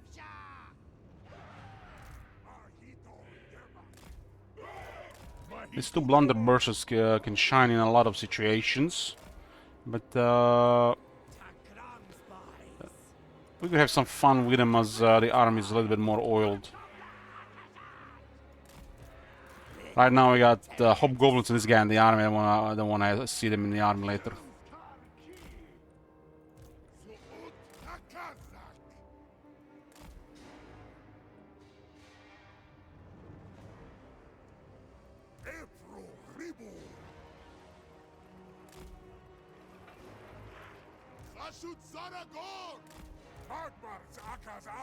Let's leave on fire build this time.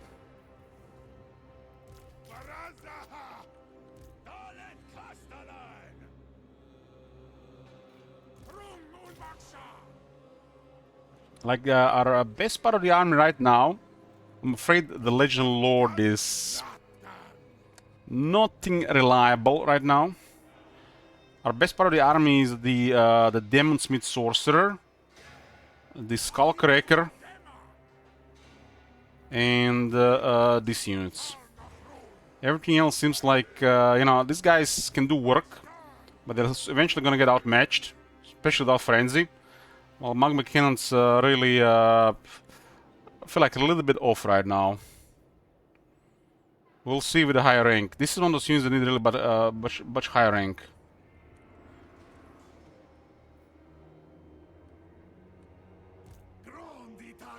The Demon Smith Sorcerer is probably the most reliable thing about this army.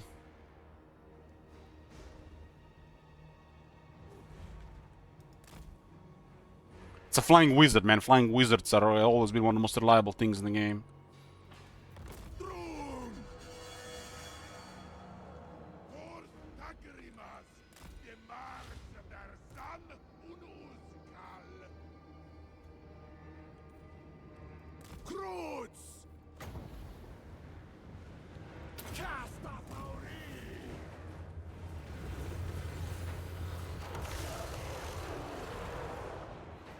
By the way, these Marauders have buffed armor.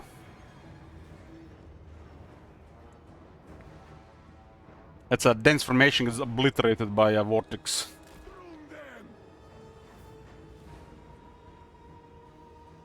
Anything that's tight, like those spearmen, just has no chance against spells like this. These units are in a too tight formation against destructive spells.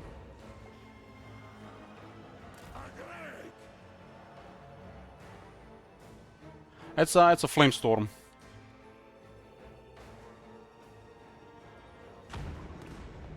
Norscan's Marauders have low armor, so the fire is real deadly.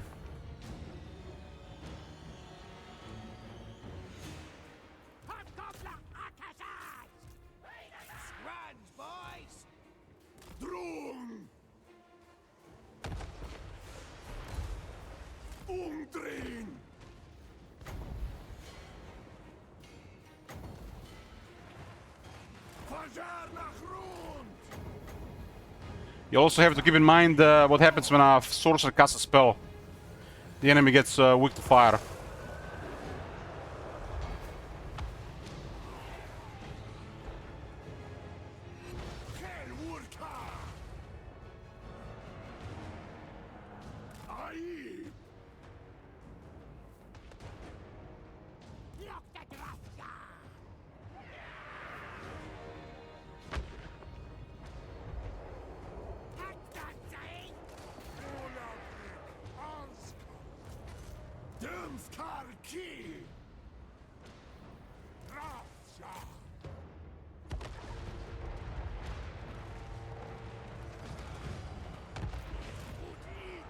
Trolls got right in the guns. Satanda Traj. Marling. Baru. Baisaku. Surun. Mus. Arbu Hirma. Sawa Hashut. Hashut Mahitu. Erkamus. Saerkamus.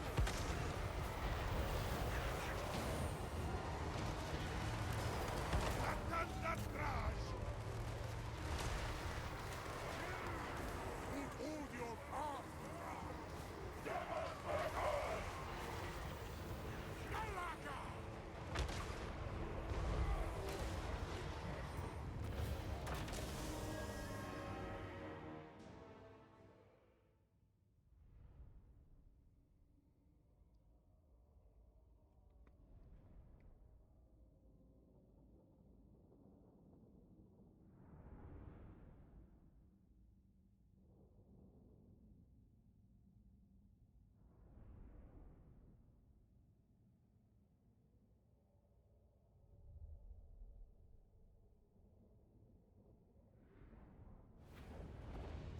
Well, well, well, well.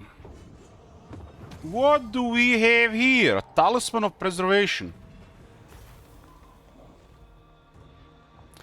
So guys, what is the defeat trait of Satan the Black? It's Magic Find, right? I feel like we're getting way too many items here. There's something feel fishy here. Way too many items. We do have Scouting, we have a Legend Lord. But we still have barely about... I guess we have Technology, so we have close to 70% chance to find an item. I guess it's fine. I guess it's fine. 20, 24, about 50, 65. I guess it's fine. But finding something like this definitely feels lucky. System Tabasca.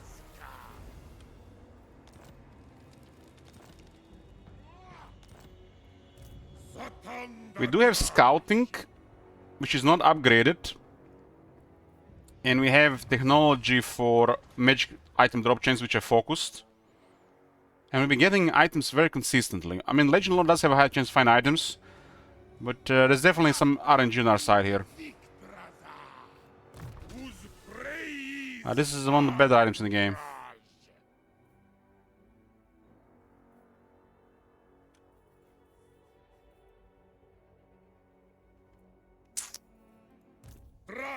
Zharr.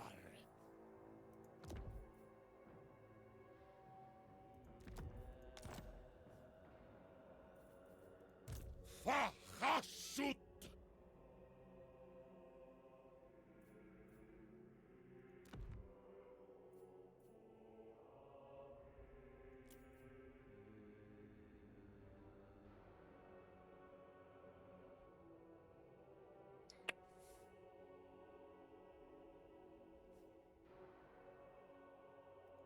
Raj Arbu.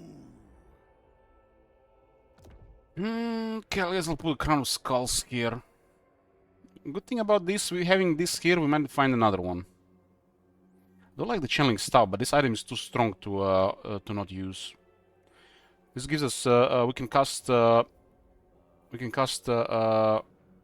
it's even actually better on a sorcerer profer. We have a cooldown reduction over 30%. So Satan the Black is now rank 12. I have saved the skill points. This requires rank 12 to unlock. So we get 15 anti-large and 50 AP damage. This is where we start getting damage. Subjugator will just give us more post-battle resources. The Black grants him regeneration ward save.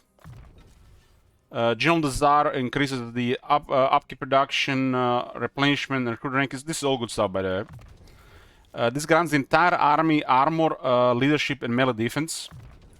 And this grants him additional AP damage, perfect vigor, and he scares the area. We gotta change this to local province, though. His skills are pretty good. He does get a lot of damage from his skills. Even Lamasu turns into AP. And with Obsidian Axe has actually pretty high damage considering his base stuff. Which we don't even have currently a weapon currently.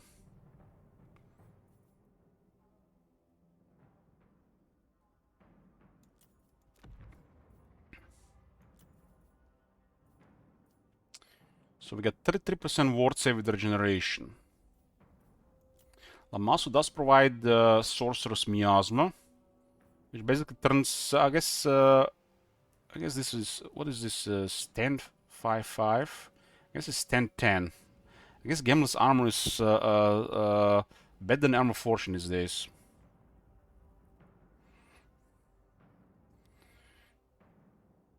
We got Perfect Vigor without even going away from the capital.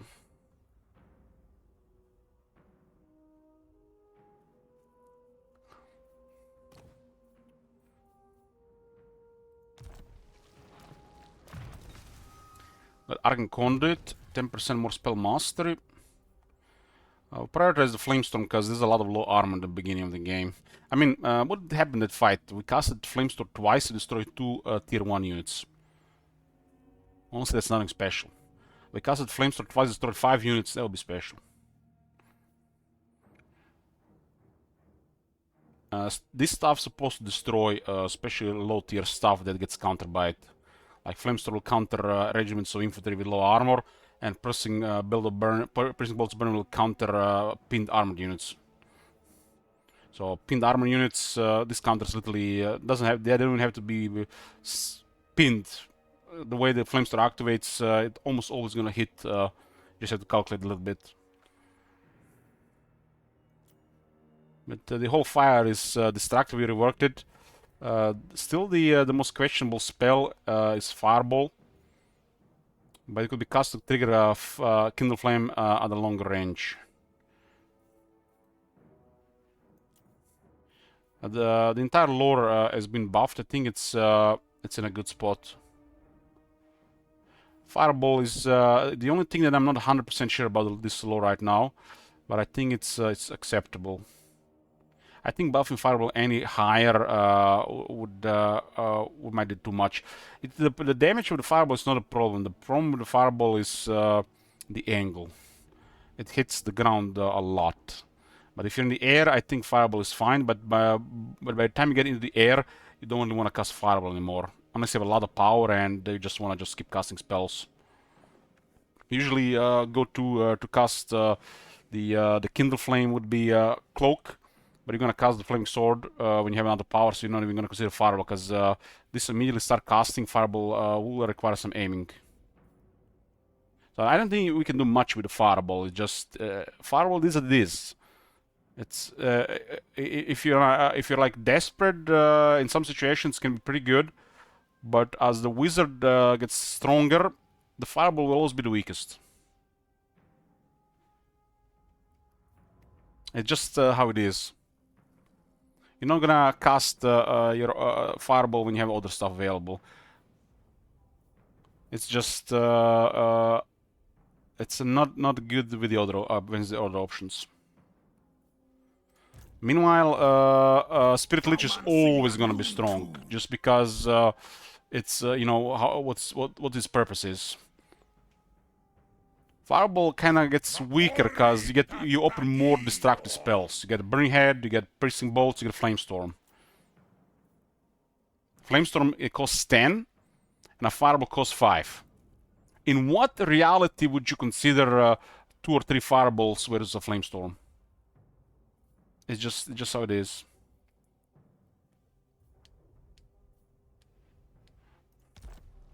I don't think nothing can be done about a Fireball. It's a low-level spell that just gets outperformed by other spells.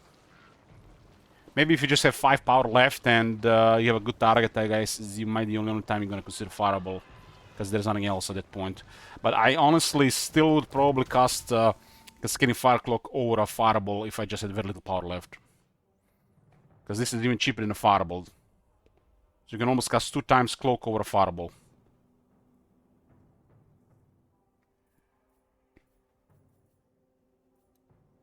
Yeah, nothing can be really done by the fireball. It's just how the lore is set up. It's very destructive with just better spells later.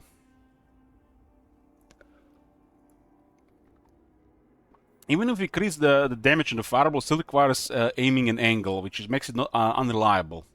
Everything else is reliable. This is not reliable.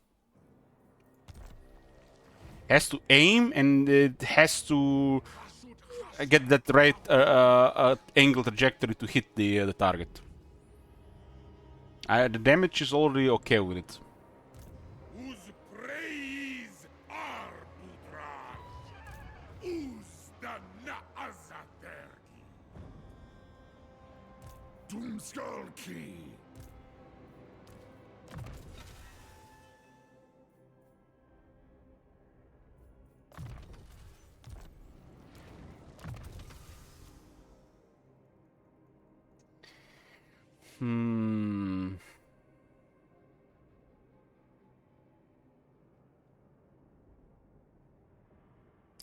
This guy has a skill in rank 12 that grants immune psychology to a 75 leadership unit.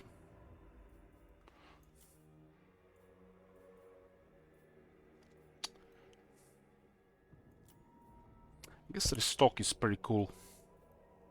Extra powder could do something as well.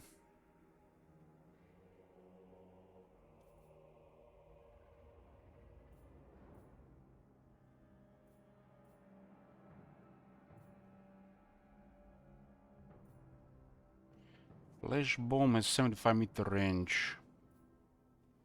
60 speed penalty, huh?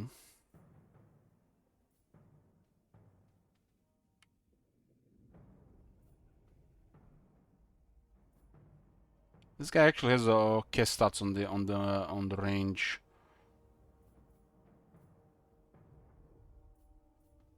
But he's here for mobility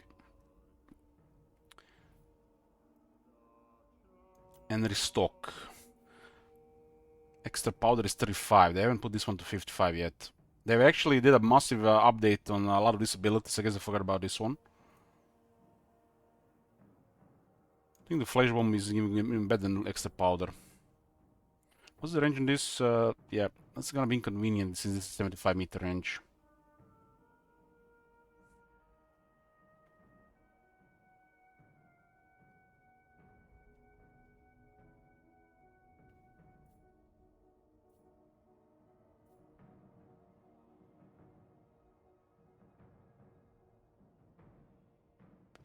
I guess extra powder makes more sense with the bottom here. But this flash bomb skill is better than the entire bottom here, if you ask me. This one has a 100-meter range. I guess restock and flash bomb go together. Don't really care about extra powder to keep it in the area. You can tank something for a good minute.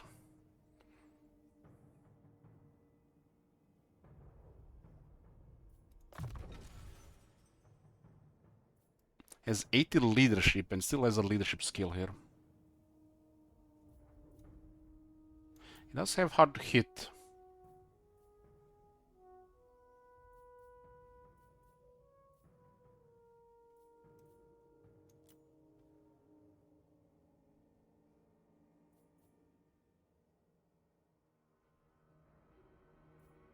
The skills are utter trash.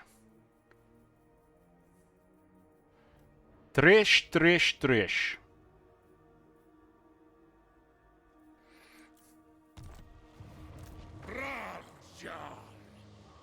These guys will pull out if we don't hide this army. Skazdal. Asumor Angas Lock. Adugal Zantabarak. Should make this guy have his own control. Got Twistas Wanas. No!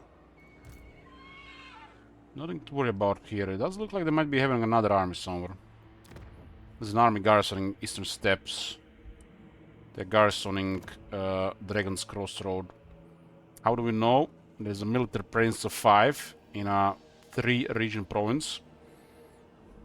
Which means they got 15 to 17 units here. And there is a flag on top of a gateway above the settlement, meaning the garrison is parked here with 15 to 17 units overlooking this. Considering they're at war, it's you know, obvious because they're doing the same thing, they're eyeballing each other. Even with those forces, I guess they are not strong enough to attack this.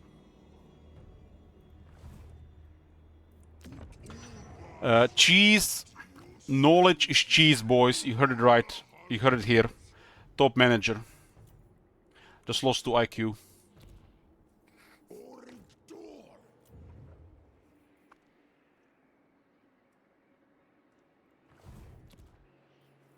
I'm doing playing this mobile game called The Tower. You know, when I'm doing what they call the exercising or walking outside. By the way, I did a leg day again on Monday. This time I did 1655 minutes or 1560 minutes. I don't even feel like any soreness. I need to step up my game with more weight, I guess, or do it twice a week. And in that game, you got this ability called the nuke.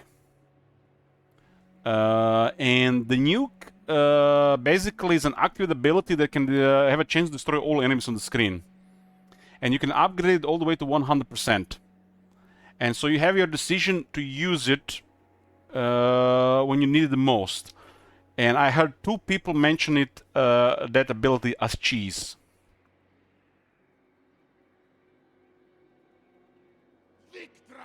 Yeah, I'm increasing the stairs again. I did 1500.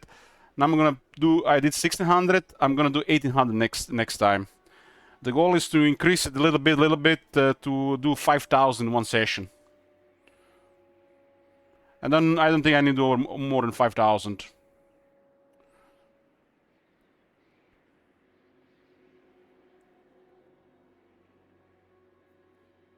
It's really difficult to do more stairs with a 20 kilo weights. It's real difficult, real difficult. I know what you mean. I'm not doing just stairs. I'm doing it with 20 kilo weights.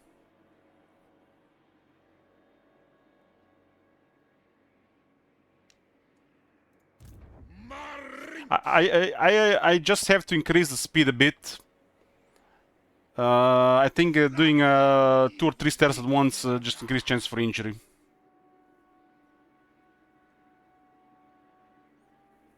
$1,500 is no joke.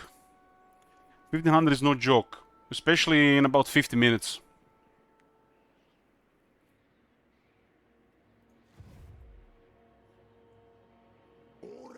Like I said, I have to listen to my body. Already after 500, my heart rate goes so high that I need to increase rest if I want to keep going. So just have to listen to my body over time. I didn't expect not to be sore today. Took me last time 4 days to recover. It looks like it's gonna be fine after 1 day this time.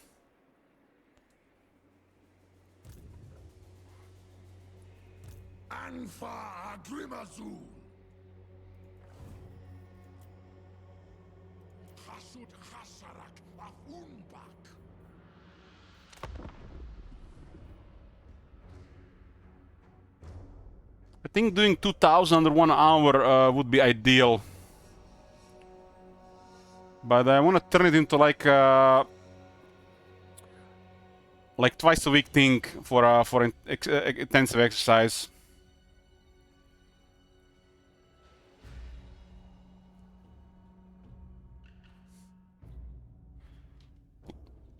Last week I couldn't do it twice. I think this week I can easily do it twice.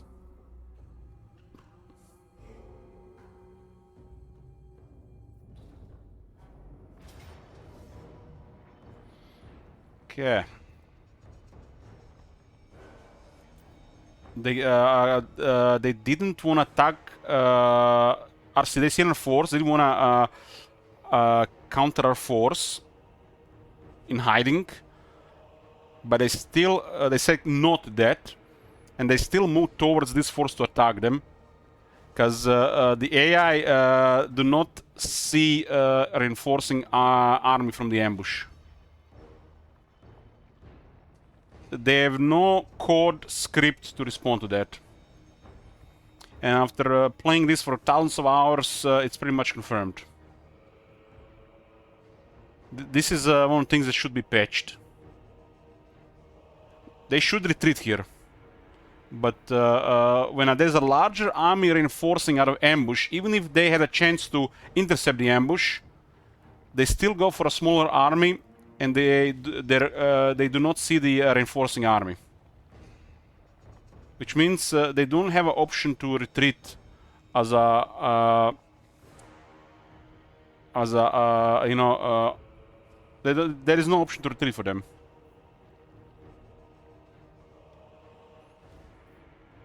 But this is one of the main ways to catch the smaller arms going rampant. So we'll make you wonder if they do this on purpose or there's a code missing in this behavior. I'm gonna get a drink, boys, in a few minutes. Be back, boys. I'm not sure if I mentioned it on the stream, but I mentioned in Discord. I got the new headset out of the closet. No longer have the one with the what do you call the duct tape. It's the same headset, just the other one works, but the microphone is the gave in. The microphone.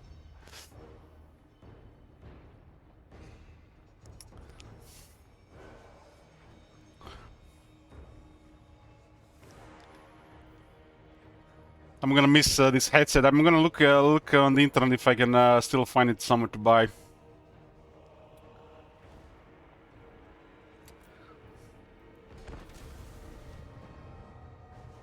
Lesniera, enjoy your run.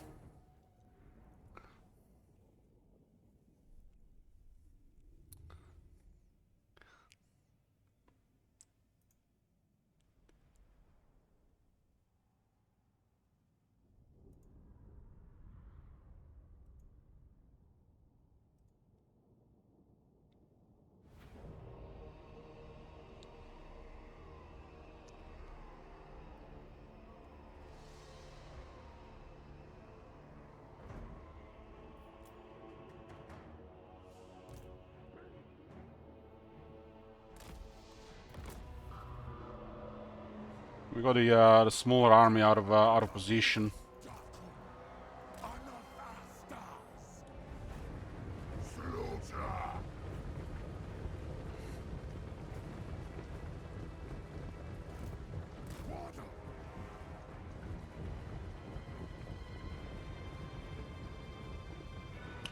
Oh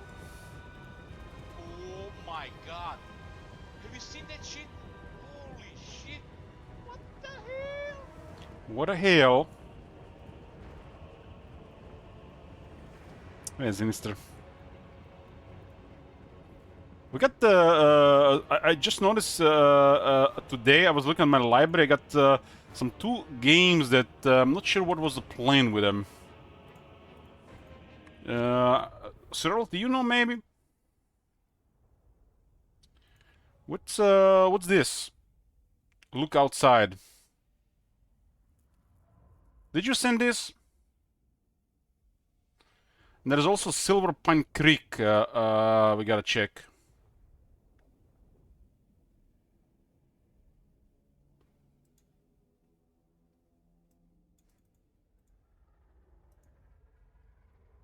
Yeah, but the other headset had there was some damage wiring somewhere. It was messing up the microphone, so I had to change it.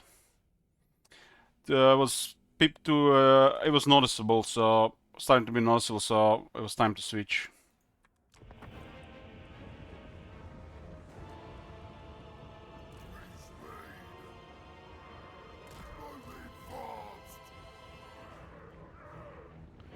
So look outside is what is that? Who sent that game?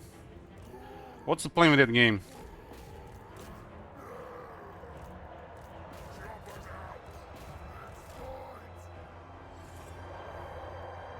Actually, an interesting amount of charge there. So, pretty interesting. 18 charge.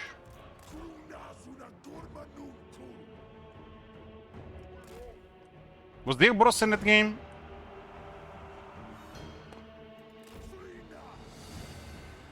We are most likely doing Factorio tomorrow. There will be Factorio tomorrow for an entire stream. There'll be an option to add for day 2 and more.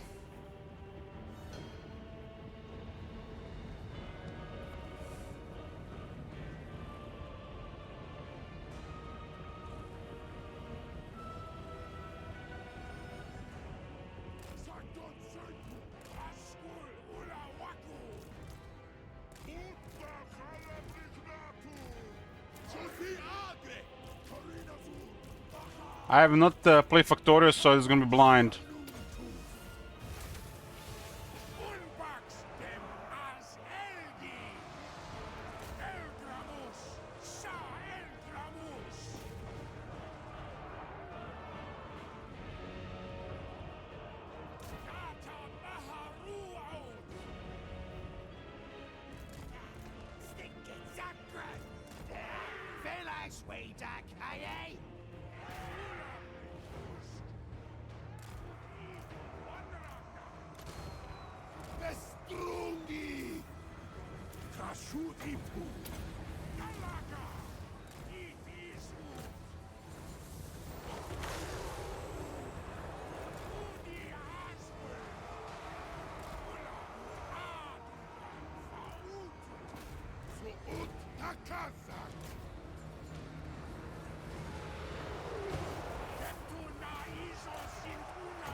I really like this soundtrack.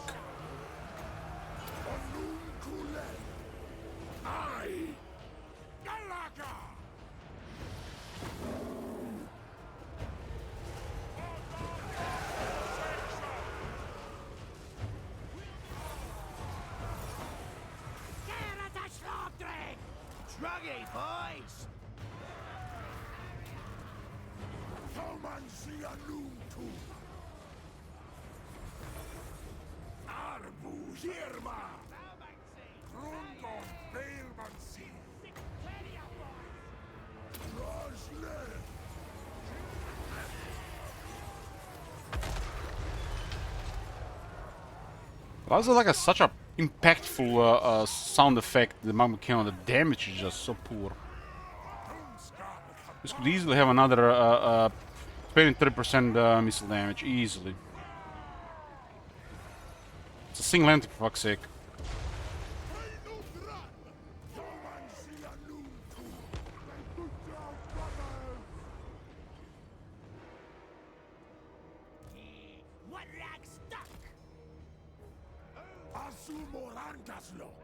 Yours! Casta Fauri! Bahasud!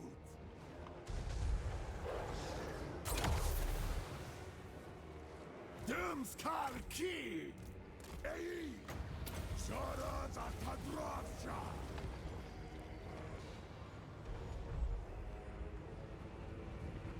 Noshper scrapping!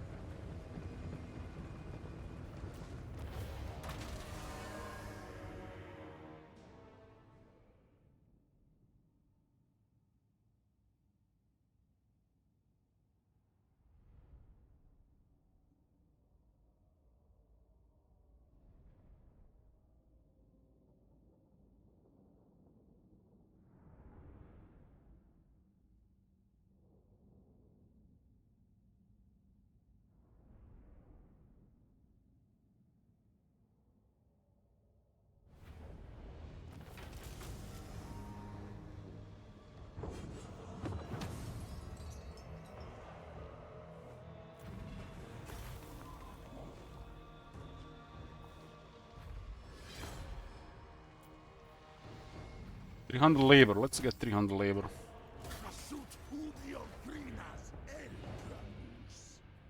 God damn it, chosen again!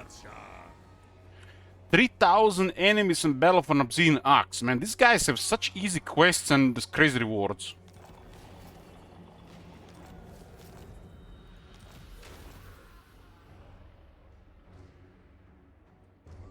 Man, relic sword is... Wow.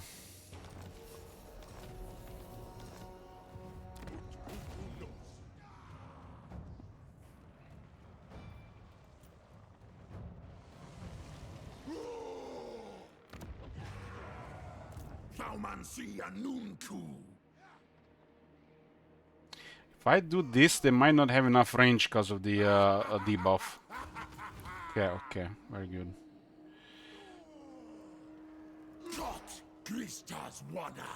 Krakpaz will do it.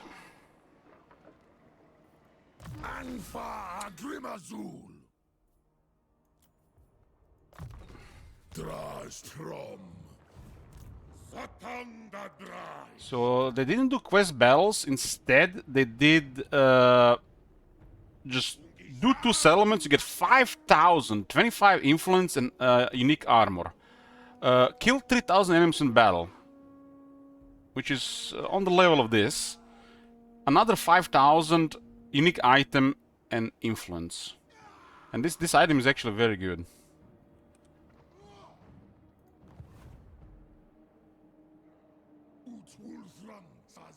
Hey, mate.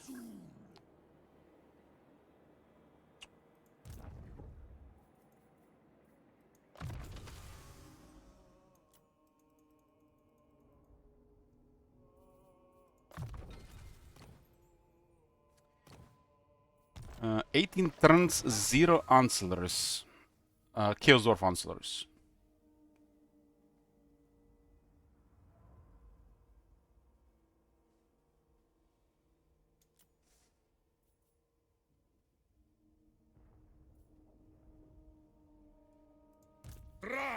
Zharr.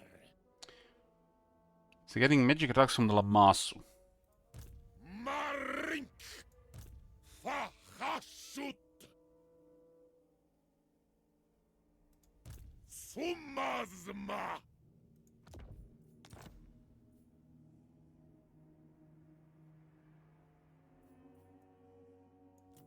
I guess this item is okay to equip just for a little bit extra experience, but 5% is like next to nothing. How's this guy still alive?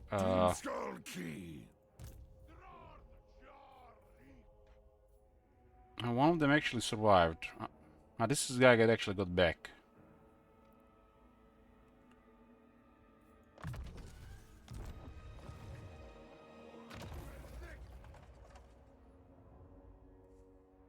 Yeah, right now the convoys are useless.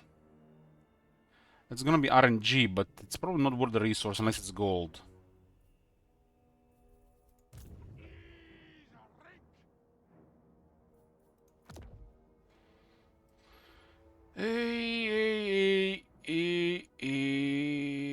Gold, gold, gold, gold. This looks like almost guaranteed they're gonna get attacked. This is juicy, but we don't have that many armaments. There's a golden bale blades. We did the one successfully. They're probably gonna get killed. Probably gonna get killed. But right now, this is the only thing we can do about this. But I guess this gold is not much value right now.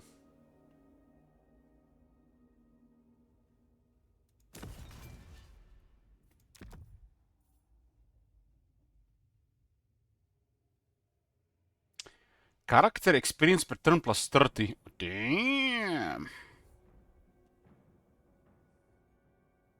More units on this guy, huh?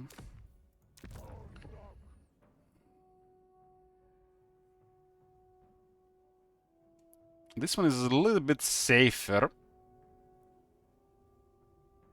But I still wanna send gold. I wanna do with the gold.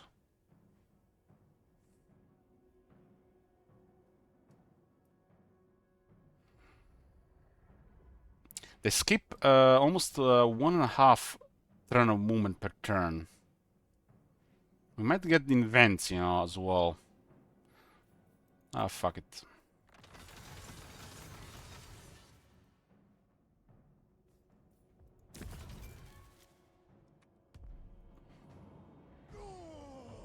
Damas und Anad Zharr. Uz da Naazabergi. Bring Uz an.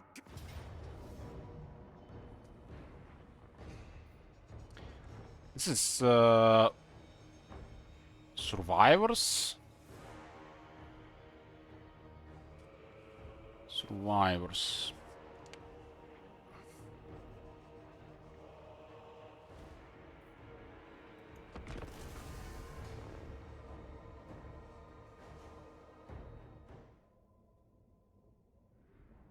I'm honestly really shocked about this. Like the last weekend, Monday, and now Monday, a week later, the longer and faster. I mean, more and faster, and the body has already adapted this much in 1 week.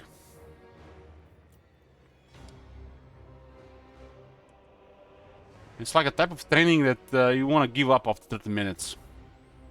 Your heart rate is so high, you're sweating to the puddles of sweat on the ground. You need like a towel to do it.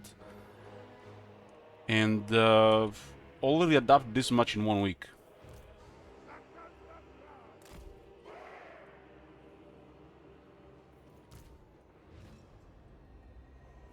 When I woke up today and I actually managed to get out of bed with no problem, I was a little bit disappointed.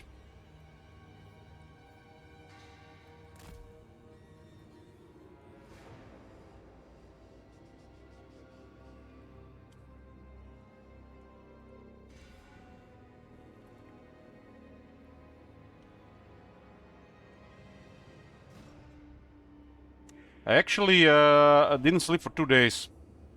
I was on a drinking binge and then hangover for 2 days.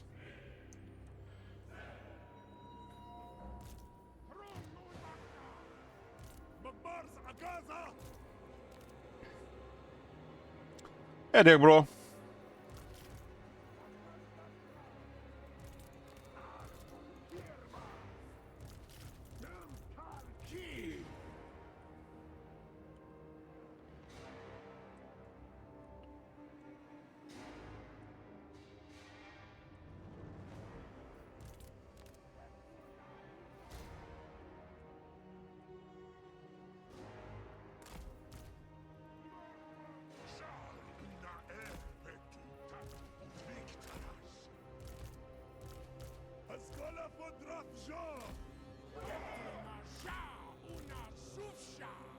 Managed to wreck the village's army, so now we just have to finish off his faction. But Kolek will recover, so we're getting stretched left and right.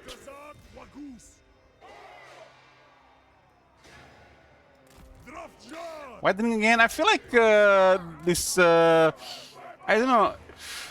I don't wanna. I think all this drama that happens always around sea and total war and reminders of what's happening in the past is just... It just triggers me too much, you know? It's like... if I wasn't streaming or being around the sea of total war right now, I probably wouldn't even touch the drinks, but... I've taken a month off and coming to that with, you know, nothing, and then that announcement regarding delay. It just, I guess, brings that really bad memories of what happened with Shadows of Change.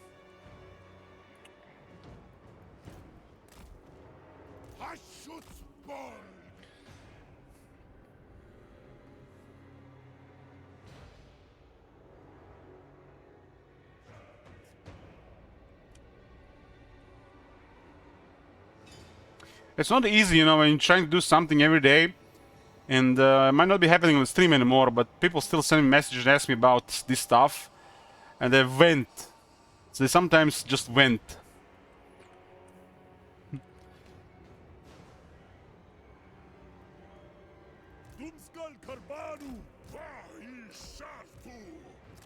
Thing is, Nicodine Thrones of Delay had Empire and the Dwarves. And third one was Nurgle there. It was all great factions. This one has Norska Slanesh.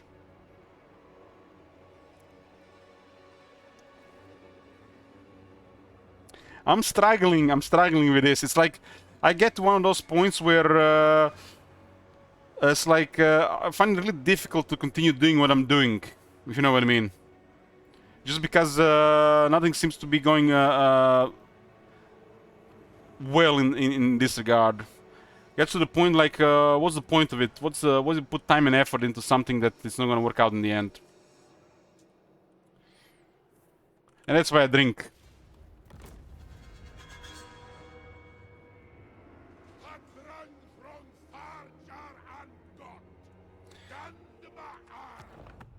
And Facebook, it's almost like they know. It's almost like they know, because today, like the second reel that I turned on was this.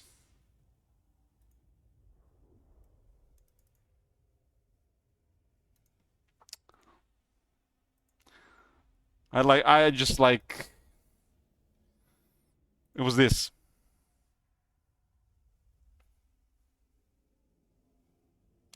Literally the second reel on Facebook.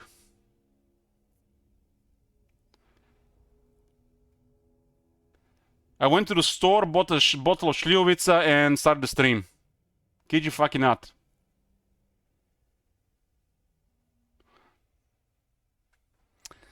Facebook is used here for Magic the Gathering, Top Manager.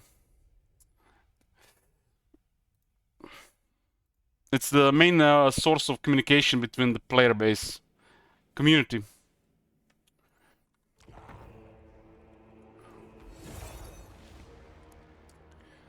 I check the reels when I'm, you know, walking outside and or have some downtime between.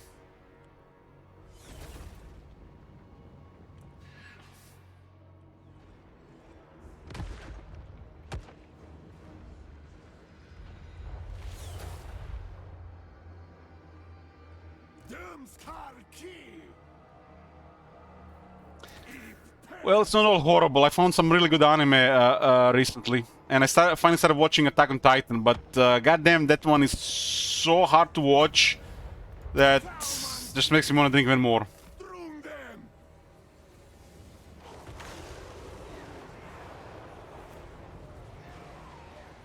God damn! Look at that fire. That's because of the wall there.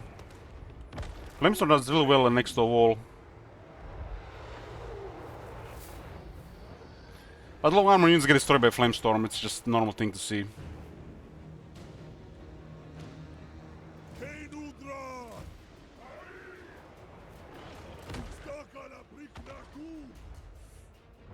How old was the cat, Lives?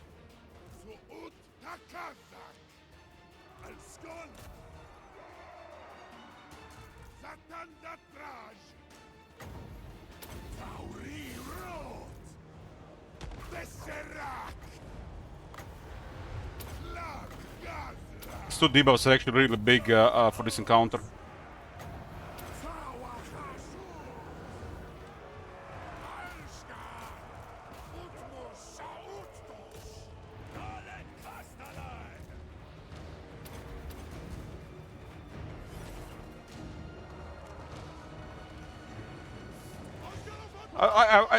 You know, it's one of those things when it's just like there's like it's just dark shit happening with tragedy. There is no downtime. There is no nothing cheesy or epic happening. Like in 13 episodes, the only thing that positive happened was when one of the characters asked. Literally, one of the asked the female character if the other guy was her lover, and she like blushed. That was literally the only positive thing that happened in 13 episodes. Everything else was just tragedy and mass death. It's hard to watch, but it's really interesting story. Like the moment seeing a couple of these things in the first 2 episodes, I knew it's gonna be something fucked up happening.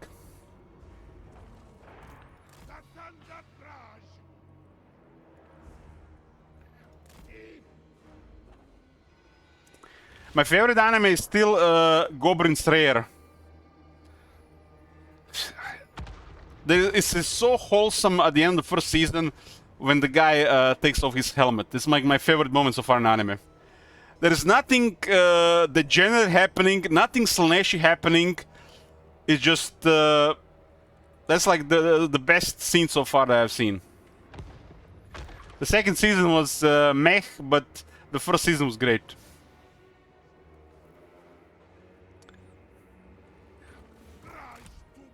And something so simple like that guy taking off his helmet to show his face to the crowd. It's just like I've seen that scene like 20 times. It just like gets me every time. It just fills me with happiness.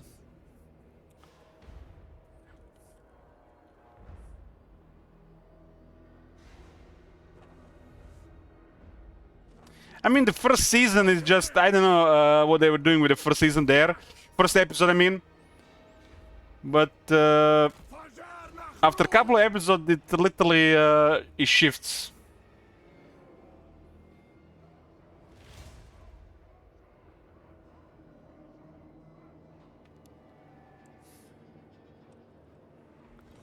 And for some reason, I really relate with the Goblin Slayer. I don't know why. I feel really. I can feel relate with that character.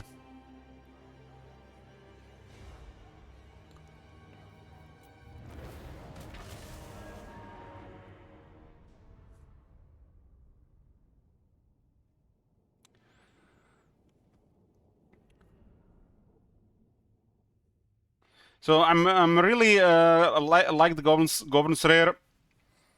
I really liked Solo Leveling. I watched it twice. That Dark Aria soundtrack is like one of my main soundtracks when I exercise.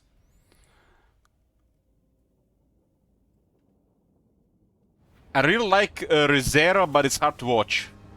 It's so fucked up sometimes. It's like really psychological stuff happening.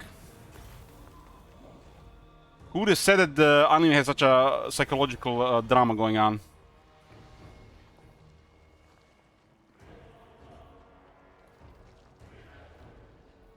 I have like a couple of shows that are so complex and they're really tough to watch at once.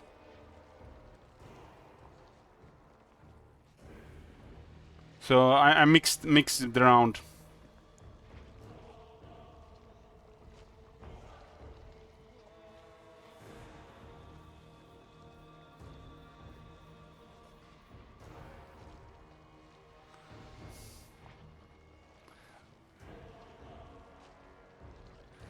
My favorite character in ReZero so far is the bad guy. Is that the Archbishop of Slot guy, the one that moves his heads in a weird position. That character is so well done. And it's also fucked up.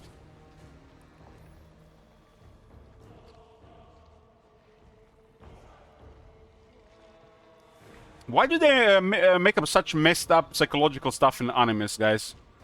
I haven't seen this in any live action stuff.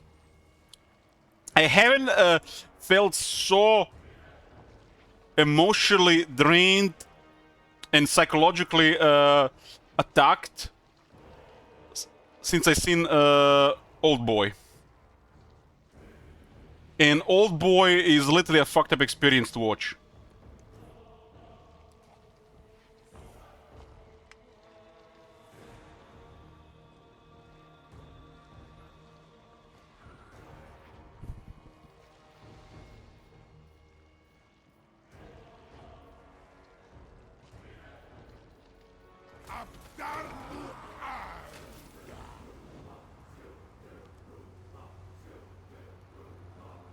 Yeah, that's why I'm watching some other stuff in between. Because if you just watch, if you just binge, let's say you like anime, and you start watching Attack on Titan, and if you binge it, it's gonna fuck you up for a while. That would be a really bad thing to do, to watch it all at once. I watched like 13 episodes in one go, and I had to take a like 2-day break. The original and the Western remake, they're both fucked, Lord Snakes. But I watched the Western remake first.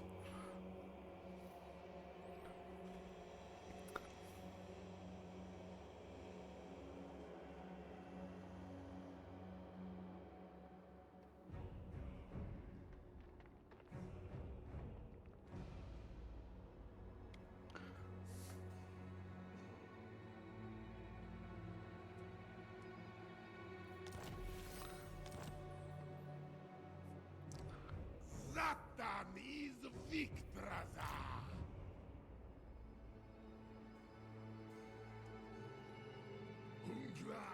I just can't believe the effort and the quality of the voice acting in the Japanese voice actors. It is literally, it's almost like they had like 50 years of experience or something. It is so high level and they're so talented. It's like an example in ReZero, the main female character, the way she speaks. I never heard anybody speak like that. It's like there has to be some serious control over your voice to speak like that.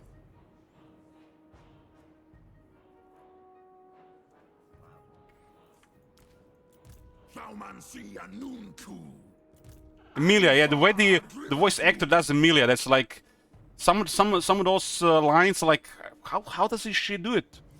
It's almost like she's pausing and then building up the sentence. It's like so fascinating to hear.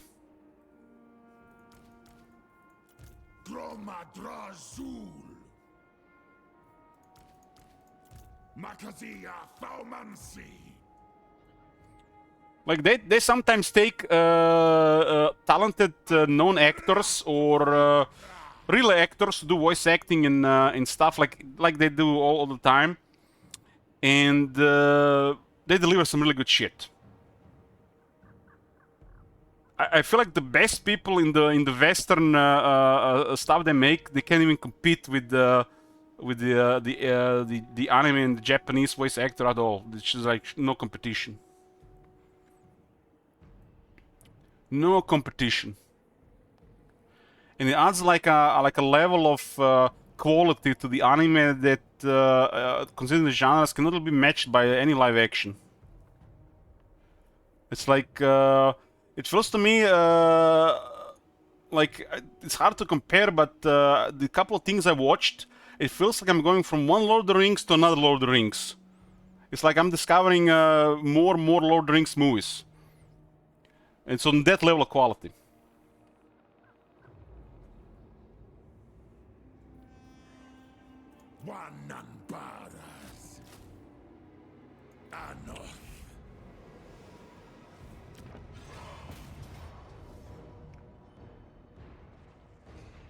I actually was always watching English, and I always knew I'm gonna watch anime at some point, but it was hard to watch English. And after my teen years, I tried to watch Naruto and tried to watch Dragon Ball Z, but the English is so bad. Dragon Ball Z English is so bad compared to the Japanese.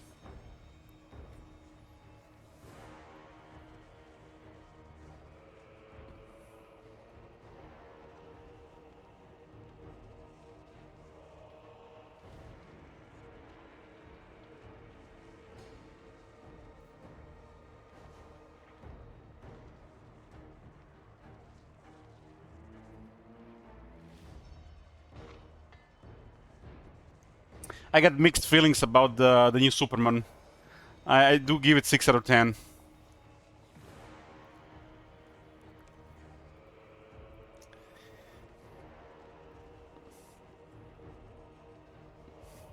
What's the user rating right now for it? 7.7? What the fuck?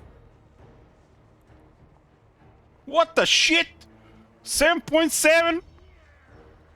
Get the fuck out of here, man.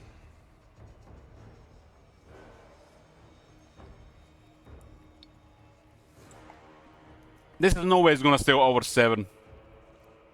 It's only 92k votes. This is like a 6.5 at best, really. You know what's my main complaint about this movie? It's almost like they made it to just keep you glued to the seat, because you were expecting for something to happen. And as the movie goes on, nothing memorable happens. Even the similar Superman to this one, that was not really good, the Superman Returns. At least Superman Returns has a really memorable scene. You know, when the airplane is crashing down, and he saves the airplane from hitting the stadium. That is such a memorable scene. This one doesn't have a single memorable scene. They try to be silly and funny way too many times, and it kind of doesn't do it much service.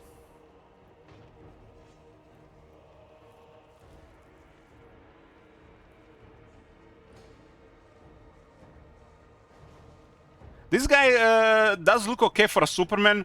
He's tall. He seems to have the build, but the suit sucks.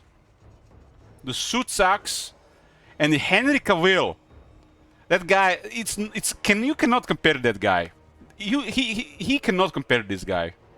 It's just like you can't compare anybody to Henry Cavill. He's just sculpted by the gods. He has the body, he has the build, he has the looks. So this guy cannot compare. He looks okay for a Superman. The suit, I think, sucks, but he cannot compare to Henry Cavill.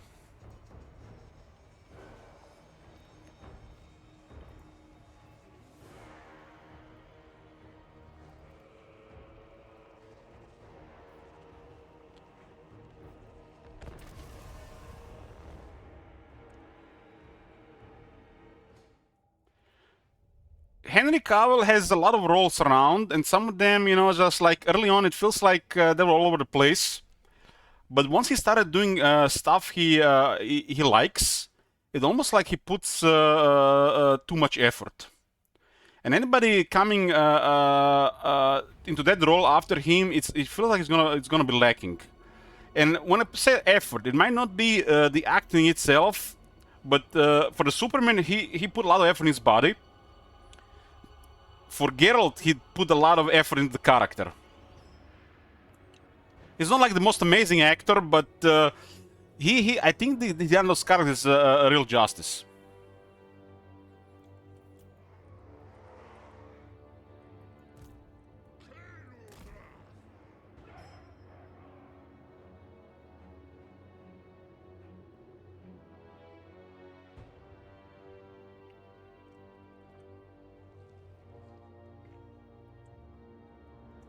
To me, it seems like in like Witcher, for example, he was putting way too much effort compared to what was expected from him. I mean, he was the lead role, but something tells me that they did not expect this level of effort from him in that role, and it shows after like the first season.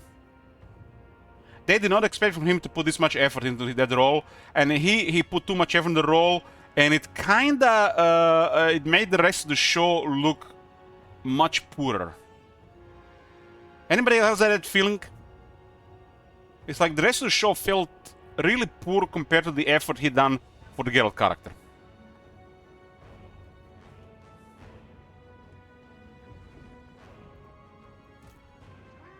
It kind of reminds me, I mean, you can't really compare him with James Spader, for example. That guy is just pure talent. When they got James Spader in Blacklist. You have James Spader in Blacklist, literally top tier actor, and the Blacklist is like meh. And he made it good.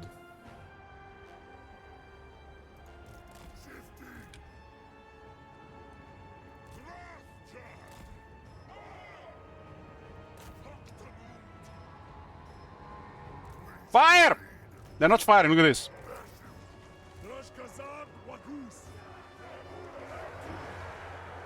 Missed the one wall there, I'll switch to more horsemen.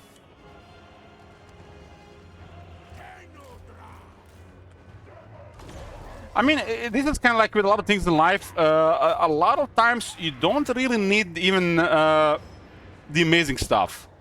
But as long as people do their homework, practice a bit, you know, put just a little bit effort, shit gets done.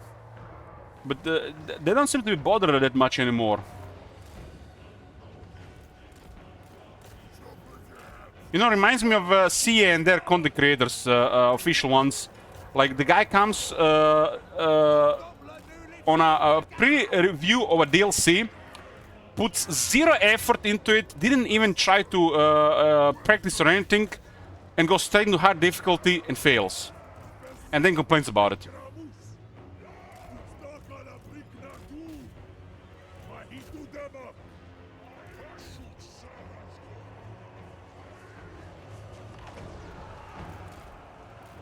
I think the first season of The Witcher is really good, but the second I enjoyed the second one, but it deteriorated.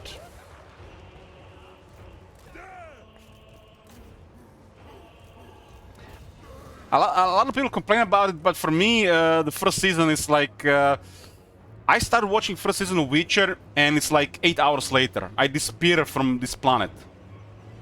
And I just have to rate it high, just because of the experience.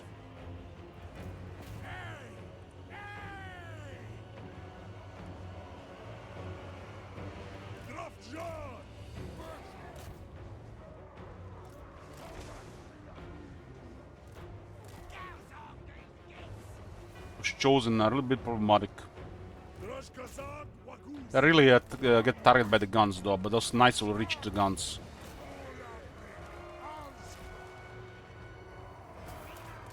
I didn't really care much about Triss. Not really. Because, you know, the video game is different. It's like, it kind of sucked that didn't give tribute to the video game. I was just a little bit sad about the Triss.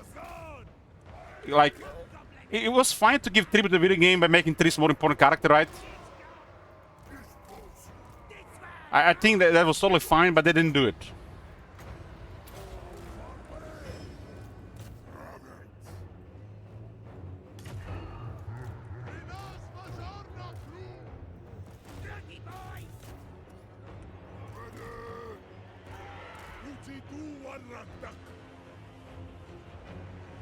I mean, when something is very successful and you're making something, you don't have, and you know, you're not gonna respect the books. Sometimes you have to give a tribute to what made it popular. The books were not that popular. The games made the books more popular. You had to give some more tribute to the games.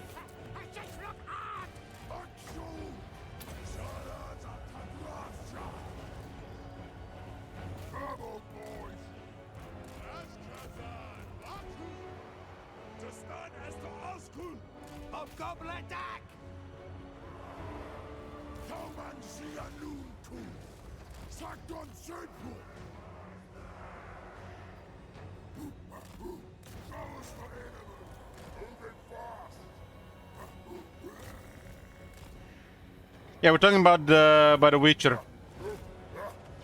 Oh, Henry was really going 100% for his role, but the rest of the everything was just lacking. So he in a way overdid his role and make everybody look bad. Didn't even expect him that much for that role.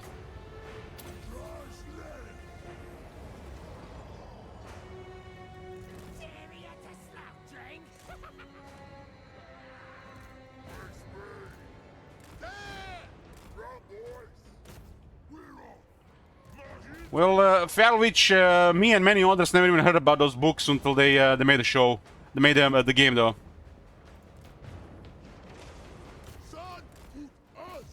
It's like saying Total War was popular before Warhammer.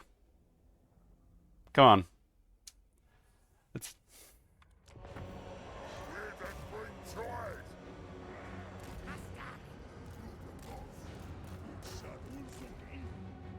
It had the fans, it had the community around it, but it's, you know, tiny compared after Warhammer. And same with The Witcher, you know, after the games. Poland is just one country. It's like compared to the rest of the world, it's nothing.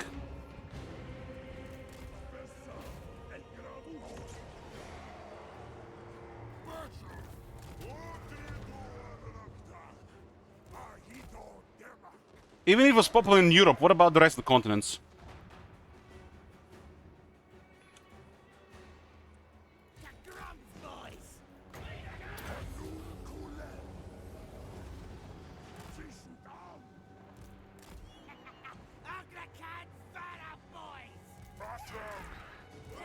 A lot of people don't realize that Total War is a niche game with a small player base. The Warhammer series brought crazy amount of people into the Total War. It's like the historical crowd is like such a tiny part now of the Total War that they might not even matter anymore. This has literally become a Warhammer game.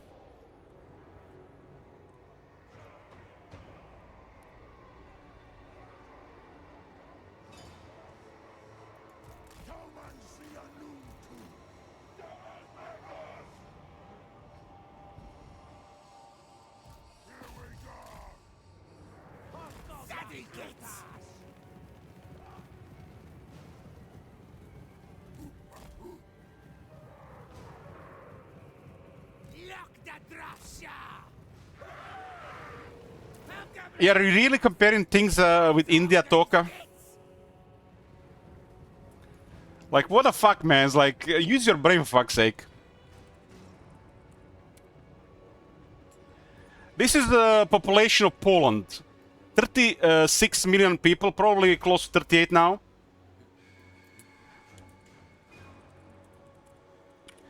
This is the population of entire Europe, 744 million. India literally is 2 Europes. 2. It's a world in itself. Use your head for fuck's sake.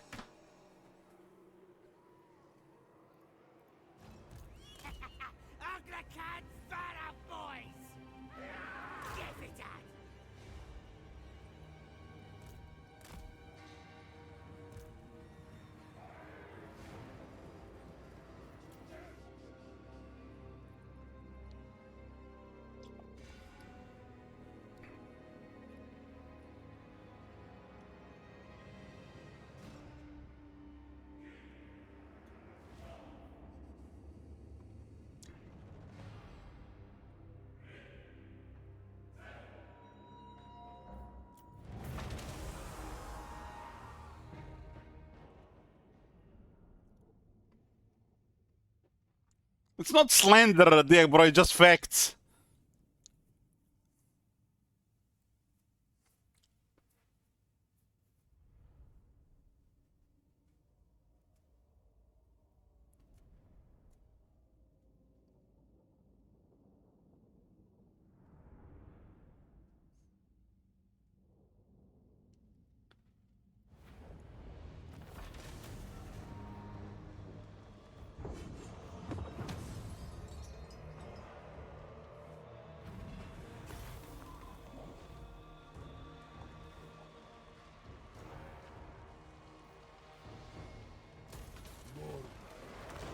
Oh man, those guys, what?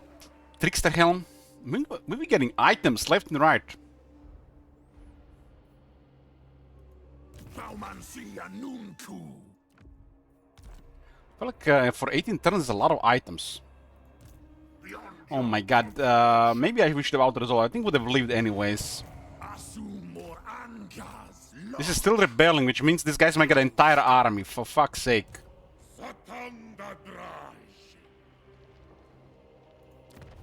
There's definitely something off, considering it's turn 18 and we have this many items. 3 were minus 3. 1, 2, 3, 4, 5, 6, 7. 8, 9, 15 items in 18 turns. Something is a little bit off. I mean, we do have this technology, and we have scouting, but it still feels like a bit off. But it's just one example, but something might be off here. I wasn't really thinking something was off until I saw that one turn we got 3 items in one battle, which should not be possible.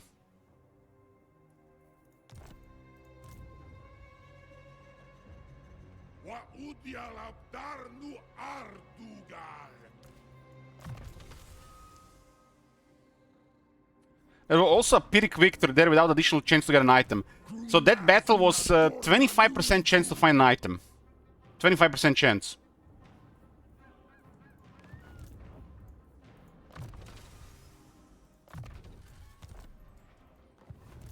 If these guys get a bunch of chosen, it's gonna suck. Oh man. Maybe they don't have a siege attacker and we'll be fine here for a turn.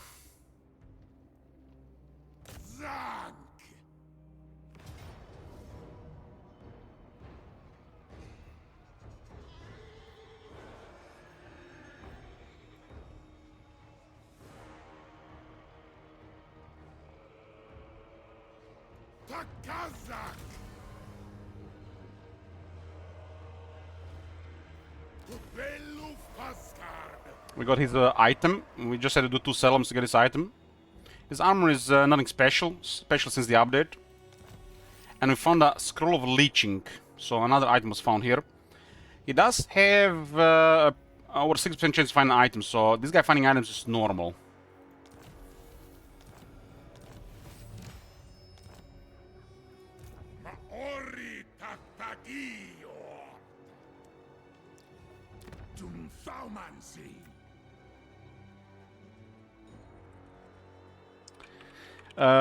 Top manager, I do not approve this name.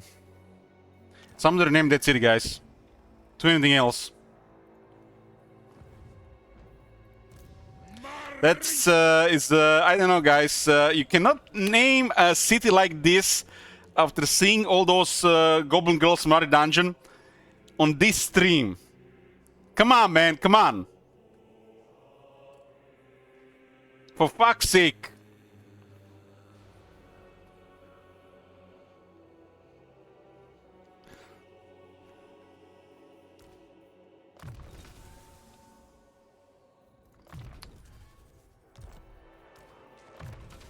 Six more ranks and this guy will be immortal.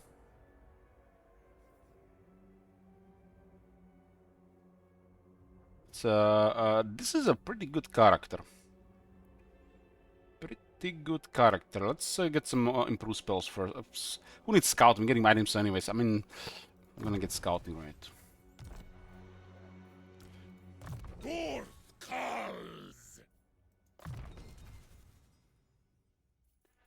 Got his armor. We need to kill a little bit more and we'll get his weapon.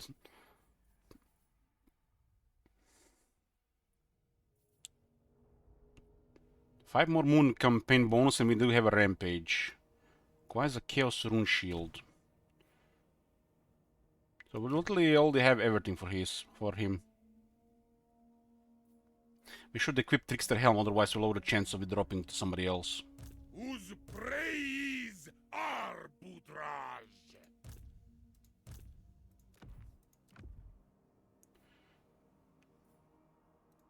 Who's the Naazatergi?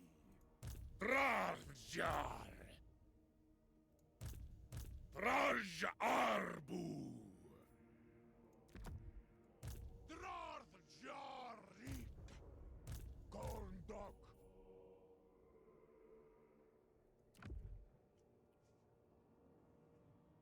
We got a banner of swiftness earlier.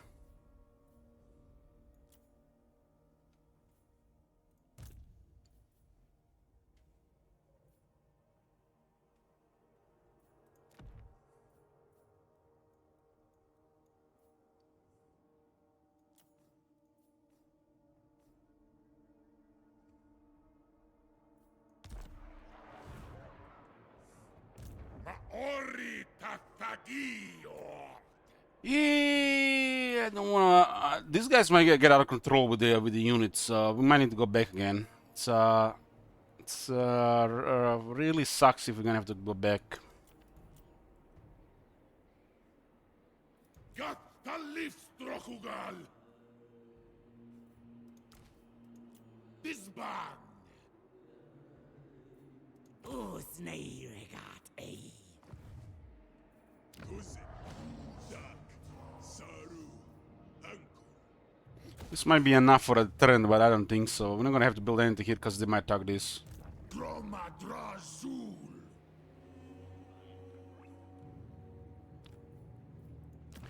Razor's Town would be cool to find. 10 more casualties and 2 control to all province. What do we have? 100. You don't say.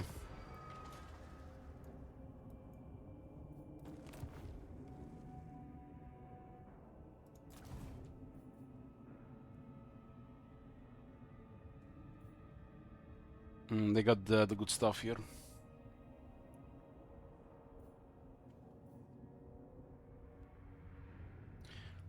This one is not good this campaign.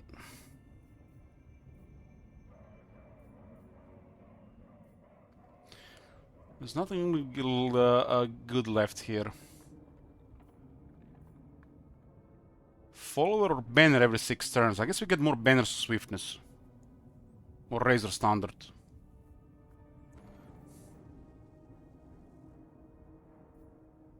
Every 6 turns, that's like, it's really bad.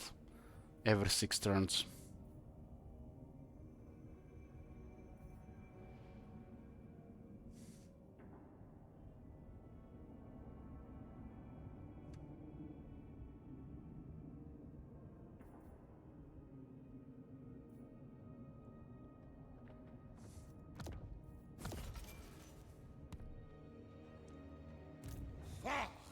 Maybe it should be like 4 turns.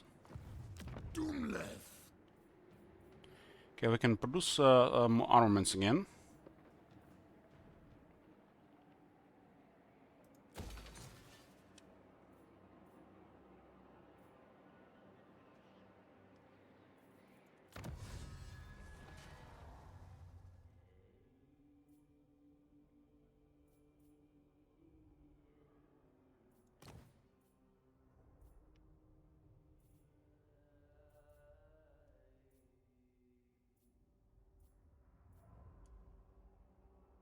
There's a lot of crap here.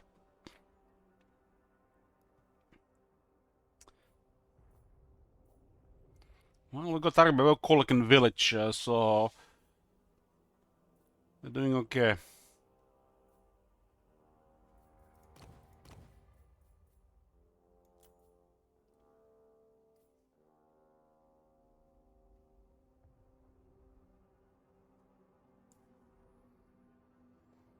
Hobgoblins would get 6 leadership and 4 defense on this one.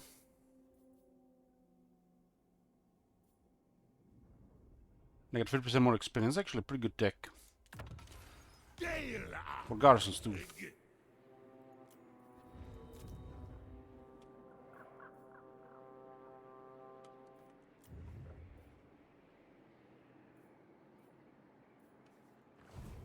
Makazia Thaumansi!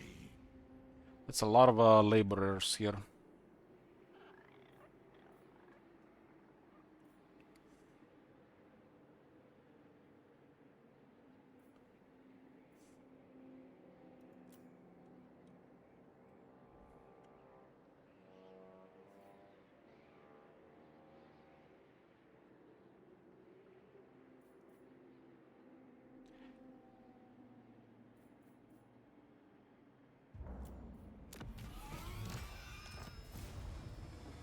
Have 400 armaments and we got 200 raw materials, 2000 treasure.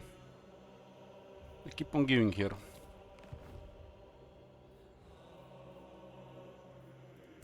Is the Kazakh monger!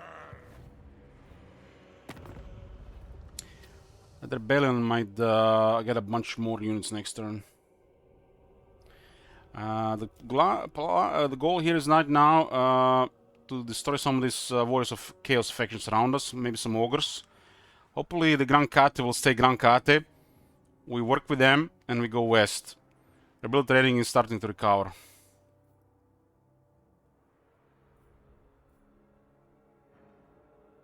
Kolek has recovered a lot of his military, but has to respond to nearby factions first. Surely he's gonna get another crazy army, right? Surely. Anfa Grimazul.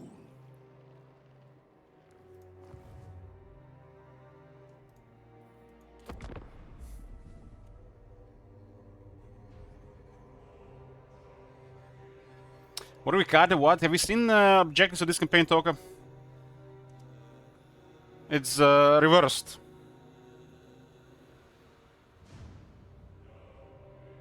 We cannot go Gran Kate. Dorf astaka intres binzu.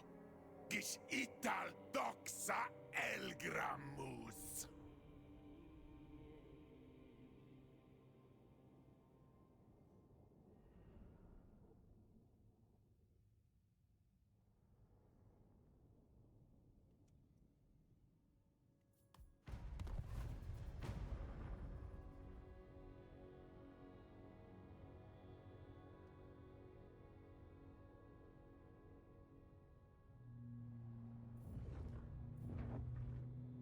Didn't get extra units. Oh, they got only two extra units, okay.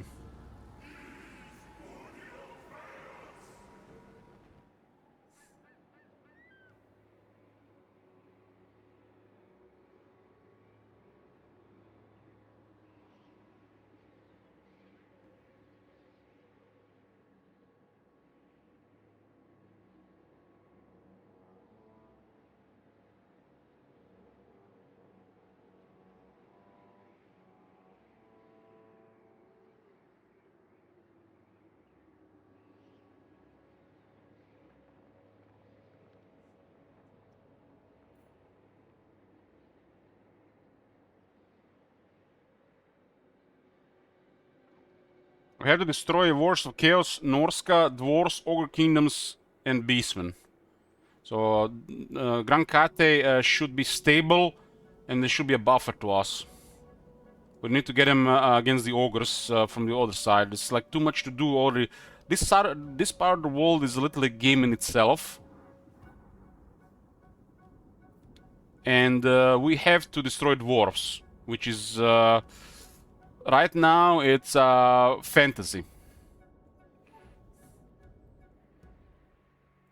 Especially after having a Gimp start here being a sandwich between Kolek and Village. In a regular campaign, those two are literally your BFFs. But this is the other way around.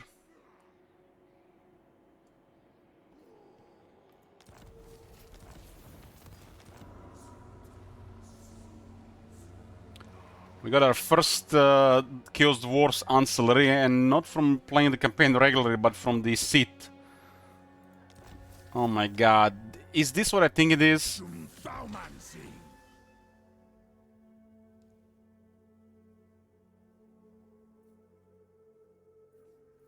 It doesn't say that this ancillary, how it can be unlocked. Oh my god. You know what this is, guys? This is our first Chaosdorf answer. We haven't found a single one in 19 turns. The dimwits have literally put all their items to be acquired via this. They might not have any other ways to unlock.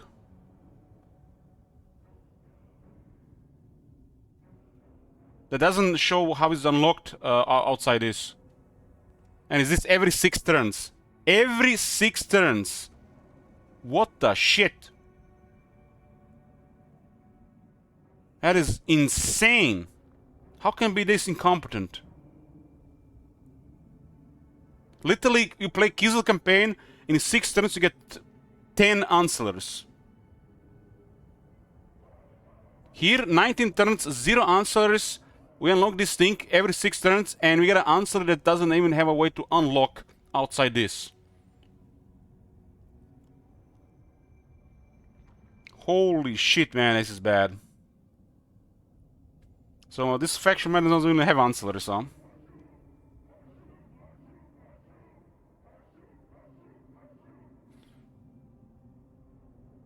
This should be probably 3 turns, considering how the turns go in the game. 3 turns, 3 turns, 3 turns. This is dog shit at 6 turns. 3 turns is always slow. 2 turns I might be too fast. I think 3 turns is fair. Especially after like 40-50 turns when the game slows down quite a bit and you have like 5+ armies and 10+ characters. What the fuck? So bad. And look at this. It doesn't say how it's unlocked, which might be the only way to get this is from the Tower of Zharr.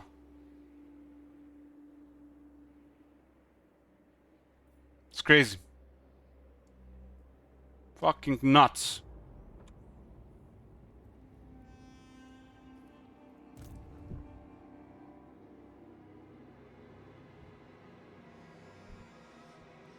One, two, three, four. We are currently using 5 characters, and we unlocked 1 ancillary here that can be used on a hero. 6 slots, 6 slots, 6 slots, and you can equip it on a lord.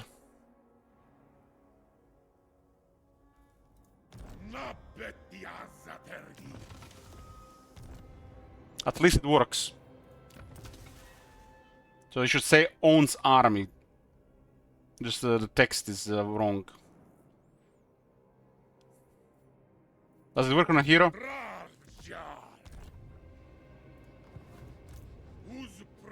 Works on a hero too.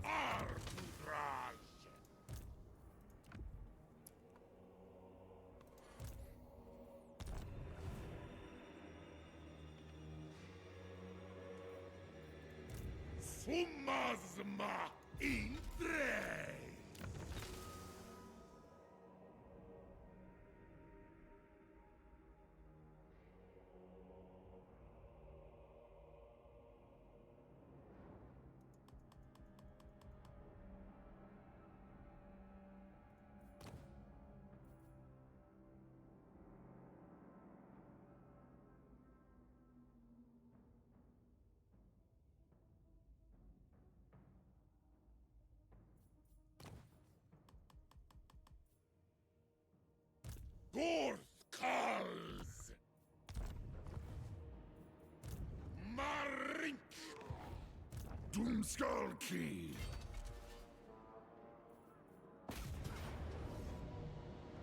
You got a Hell Cannon and another Chaos Warriors of Corn. This is fine to auto.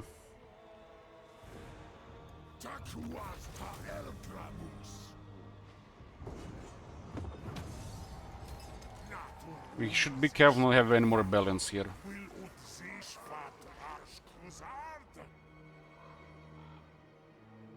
So there's something fishy going on here. This has happened again now. So guys, remember a couple of turns ago where we found 3 items that looked like a bug? We found 3 items on the same turn without stealing an item, which it should not be possible. Now we have got an item here, and it was not equipped, which is another red flag that something is bugged. Where does this item come from? Remember how when a lord acquires an item in battle, it's out-equipped. This one is not even out-equipped, so this one comes out of where? This guy has like 25% chance to find an item. He found 3 items in 3 battles. And another item. Okay, Sword of Bloodshed was from the quest. Okay, scratch that. But we found this again. He has an armor, so that's okay. Okay, this could be good RNG again. This could be good RNG. Good RNG this time. But he found another item.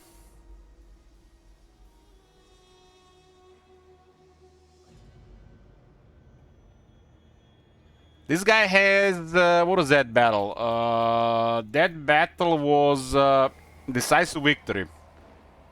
So that's he had a 29% chance to find an item in that battle. 29.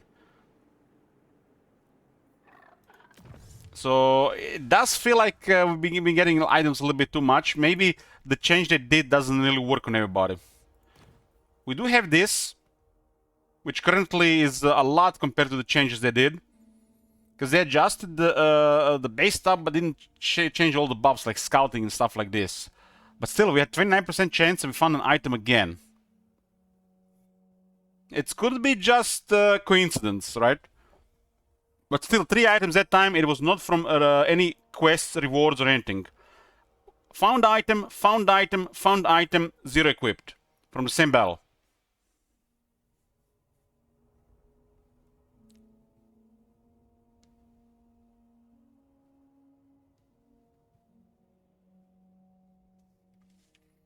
Okay, let's go. Continue. Right now, something really fishy about this. I mean, they do have higher chance to find items, but that's not a high rate of item finds. They will have higher than most, but they lower the item drop chances. If you guys don't know how it works right now, people have checked in the files. I knew how it worked before, just a guesstimate. It was a good guesstimate, somebody confirmed. Right now, the drop works like this. Your lord has a 10% chance to find an item after battle. Has to be a victory. If it's a close victory, it's plus 2% chance. If it's a decisive victory, it's plus 4% chance. If it's a heroic victory, it's plus 6% chance. So, on average, this is gonna be 40% chance. Kinda crazy that it's only 2 over decisive for heroic, because heroic victory is not easy to get. Probably should be 4, but never mind. So it's between 10 and 6 depending on the victory result. If it's a Pyrrhic victory, you don't get any bonus to item drop. If the lord is a legendary lord, he gets another 10% chance to find magic items. So for example, Zayton the Black has an average of 24% chance to find a magic item. This is buffed by the scouting, and this is buffed by the technology, which means if you have scouting and or perception and technology, you will still have a very high chance to find magic items, because you know these guys will fight usually over a battle per turn. But this guy here was in 2 situations where he had under 3% chance to find an item, if not 3, and he got item every time. And one of those items was also a rare item. And before that, it was another rare item. I feel like it's something strange here, because, you know, maybe we just... you know, it's not like I'm just remembering when these items drop. It's like, you can see this. You can see there's a lot of items here for only just 20 turns. Even if we have scout technology, it seems like a lot of items. This is even would be a lot before the change to the item drops. And there was a battle where we found 3 items without any explanation. And also, we do have scouting. This guy actually fit trade is magic find, so who knows? Maybe there's something else at work here. Time will tell. Time will tell. And this guy finding magic items almost every battle is fine, but this guy has been getting magic item almost every battle as well, which is off.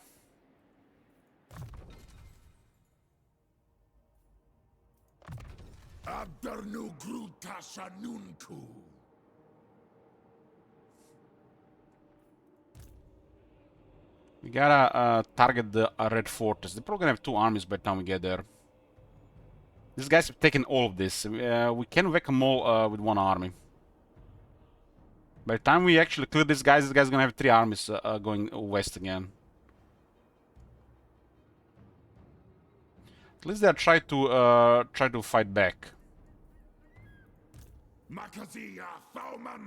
This could be a turn here, so nobody comes to the west. If they just see an army of 20 units here, they're not gonna trail 3+ turns to get here.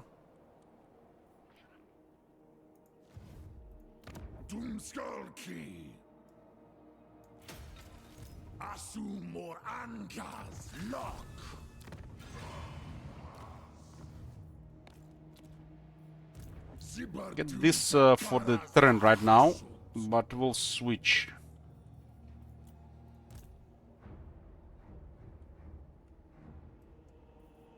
Probably a terrible idea to stay in the city, because they might be on the move here already. Tassadu Ardugal Ula Hurry. How much is this one costing even? Doesn't cost anything. Yeah, that makes sense. Zegta Throne.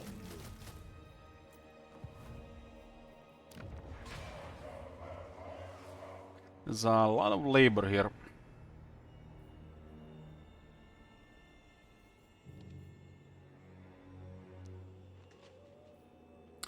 Tier 1, 500 income. Tier 2, 500 income. Tier 4, 500 income. God damn!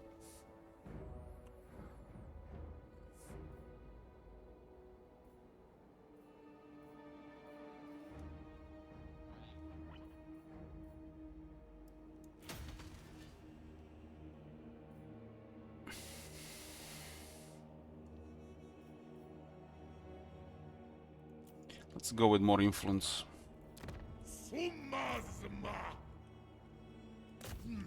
Their army is probably in Dragon's Crossroad. System. We had to go back and lose this area because of Kolek. Now we are back here. Uzavetus Iron Storm. There's nothing happening here as a landmark here, so it has to be an outpost.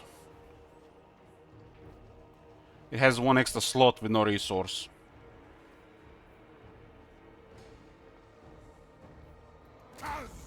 Oh my god. Have you seen that shit? Holy shit.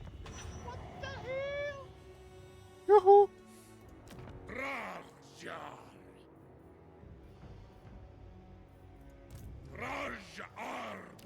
This is what currently? Minus 10. Minus 10. Let's send some labor down there.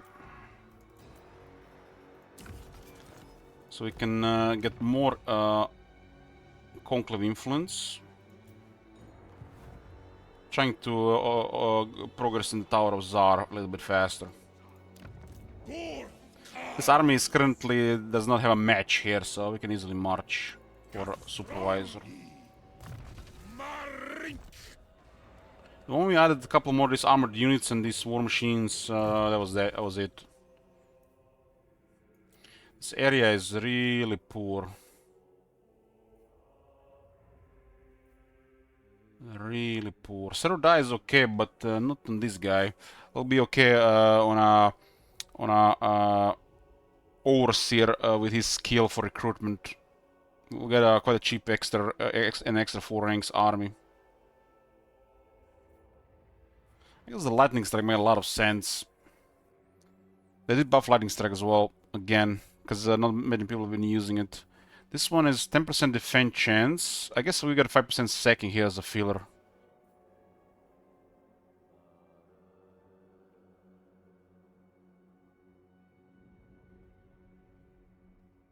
Lightning strike is also really good because they have access to rampage.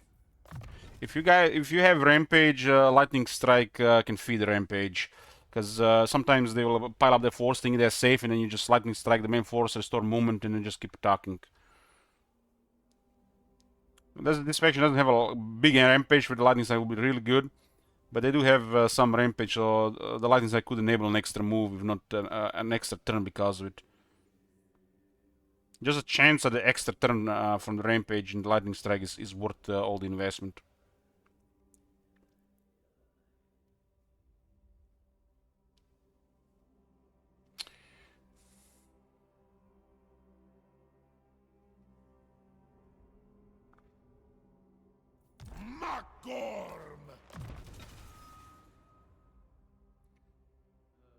Not a fan of this guy, but this thing here and this thing here for the current army until we get better units is really strong.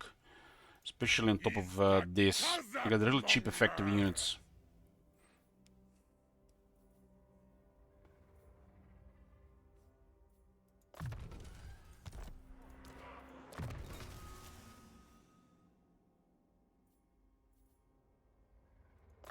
I like the flash bomb. Dropping a flash bomb on a pile of units that's about to get hit by a skullcracker.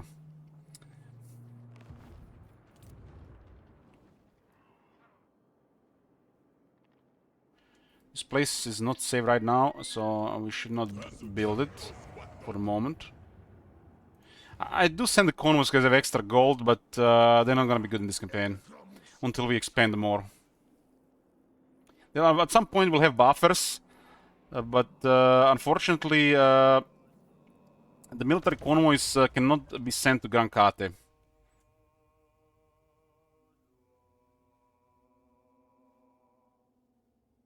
Or Kislev.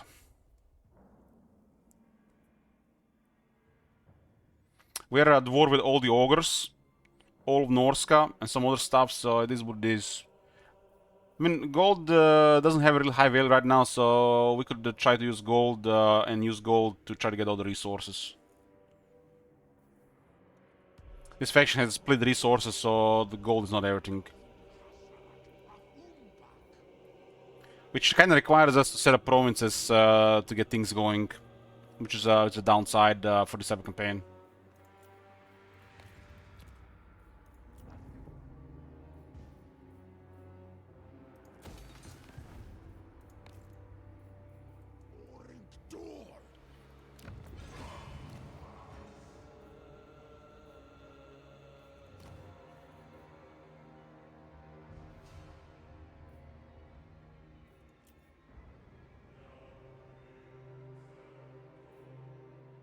All this stuff is really poor. Oh, whoa!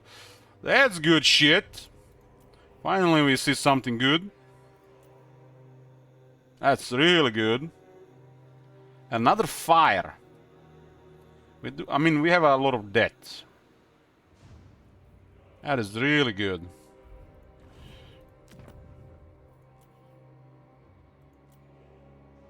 That's what's wow. Like 20% magic fine and 10 armor on top.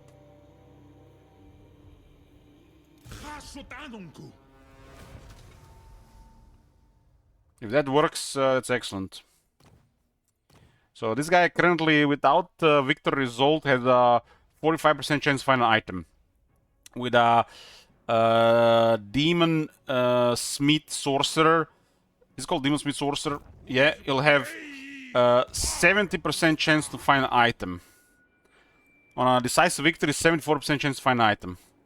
That's way higher than it was before with scouting, but just because of his trait and the technology of the Chaos Dwarves.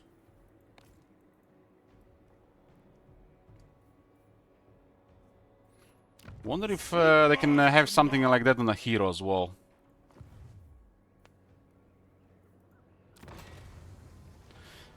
Oh, getting good amount of armaments, but got 3 war machines available. We got a Skullcracker and 2 magma cannons. I don't have magma cannons.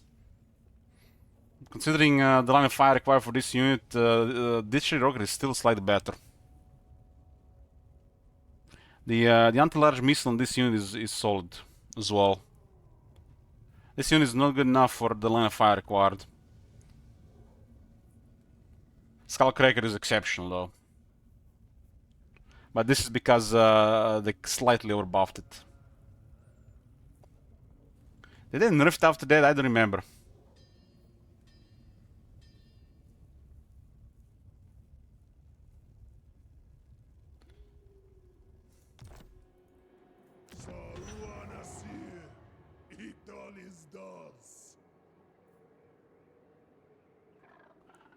Infernal Guard is 5,000 tier 3.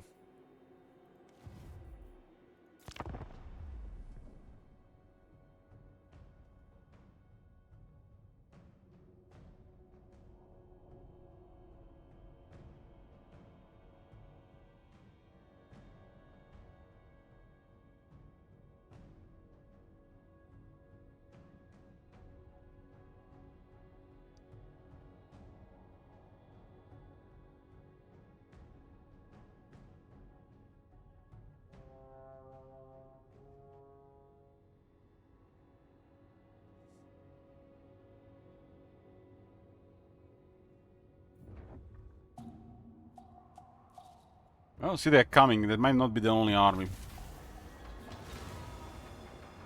Yeah, after we didn't have a proper Chaos Door campaign. We just had an introductory one.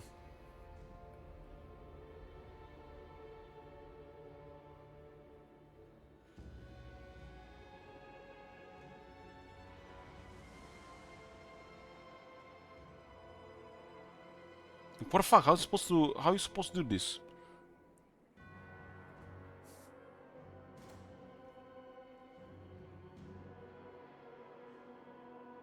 They buffed the Chaos Doors like twice since the Chaos Giants twice since this guys got released.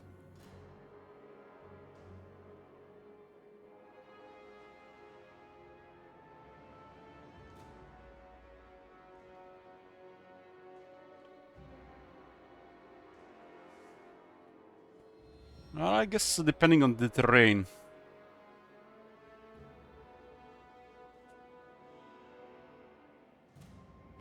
We might get a balance of power here.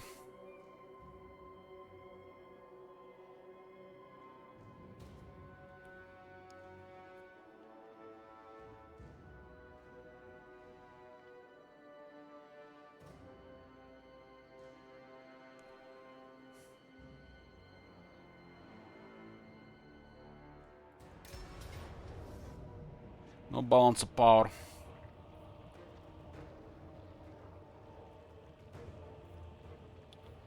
This guy has scaled skin. Well, hopefully everything goes well with the rain.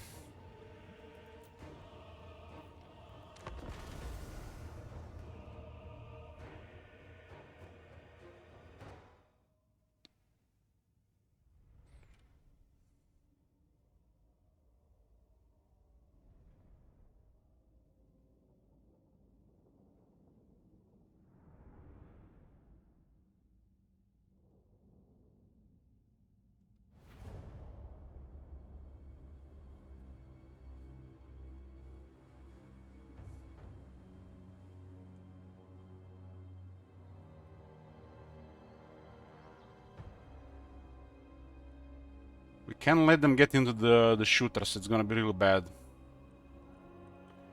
I guess there's some high ground here. Are we attacking or they're attacking? Let's deploy like they're attacking.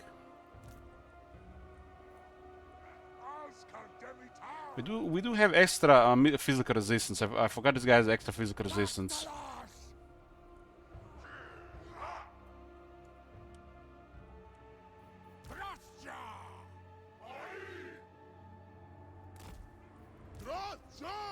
We gotta shoot those trolls immediately and the chaos spawn before they reach.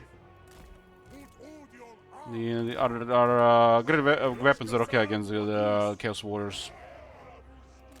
They need slightly better, but we can support it.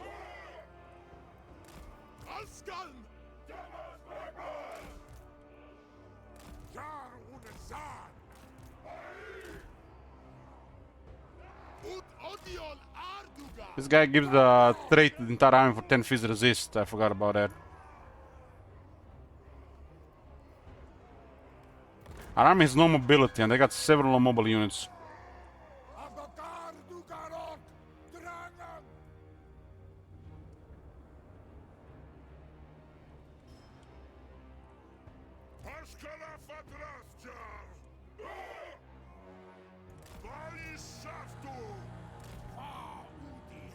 This obstruction is ideal for our units here.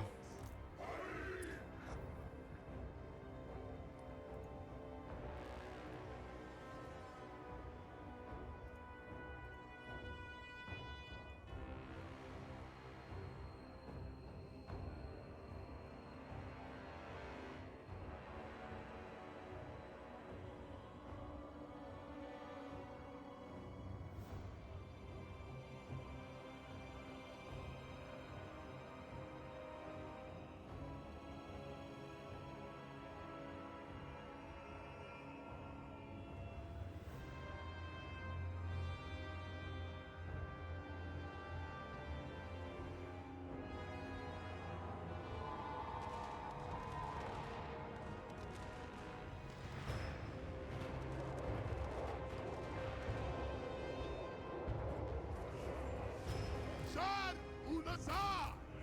Elgramus sa Elgramus! I think yeah, there should have trolls there, but we couldn't turn.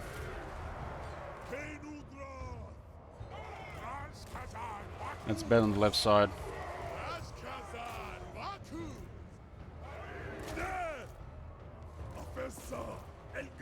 Try to clear the giant before we go around.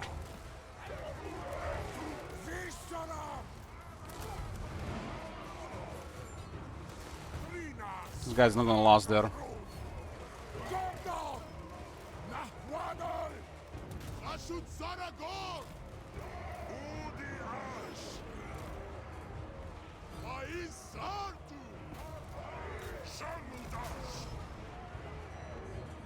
Yeah, this is a good lock here. We got extra damage because we're on high ground. Giant still managed to terrify these guys before we killed them.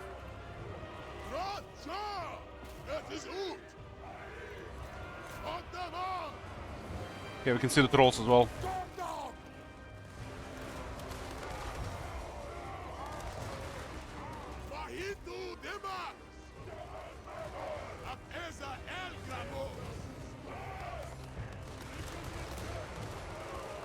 That was a pretty good terrain.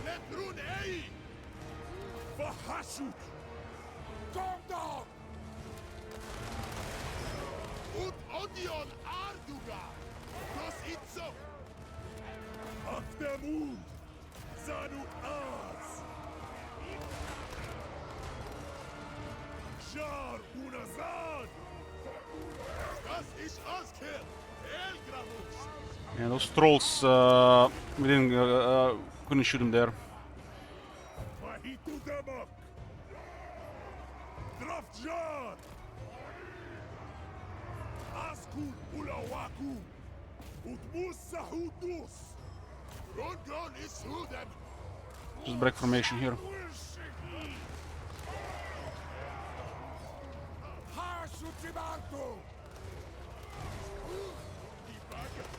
Just in time, nice. Drashkazard Wagus! Utshad Ulzuk It! Renaz Mazarna Crew!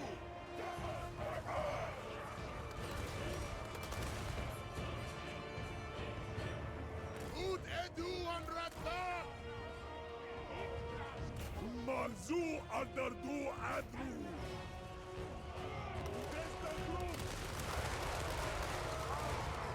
Alshkan! Afash! Hari Sartu! Professor Elgramus! Ardugantan! Zan! Arzuadardu Ad! Ustakala Prignatu! Ashkazan Raku! Utidu Wanraktak! Dead! We can still kill the Lord. It was a pretty good terrain for us, and they didn't harass the blunderbusses at all. Ulawaku! Usalasu! Zharr unazad! Utshad Ulzuk It! Utshad Ulzuk It! Tehu Salazu! Itudal! Asgul! Ulawaku!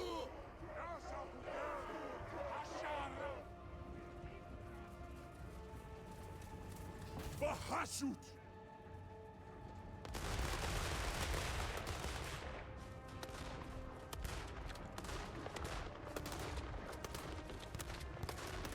Mahitu Damak!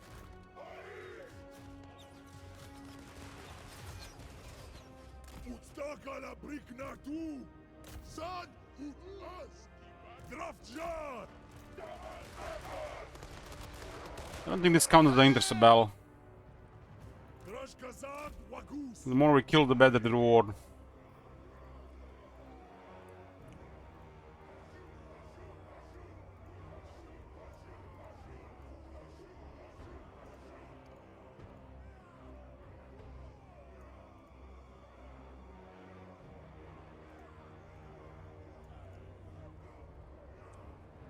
Professor El Gramus. We're at a similar speed here, moving like this.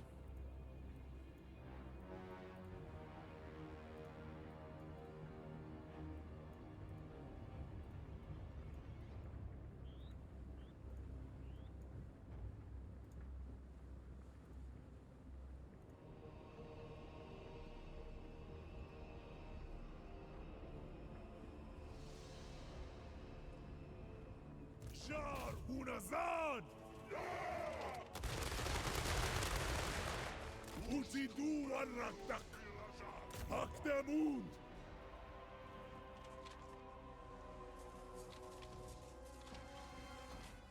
There! Askul Ulawaku. Hakdamad. Shadut. Uttak ala Prignartu. There will be done. Rashut Zaragor. One more volley, boys. Rundgron is Huden.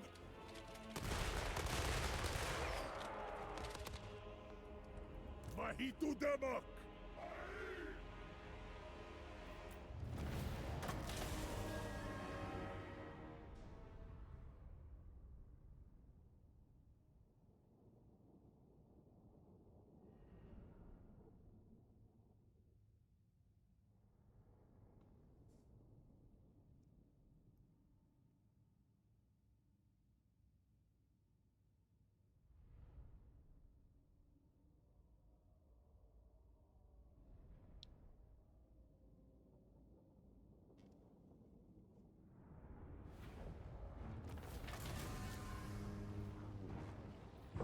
Well, it's a pretty good reward for this bell.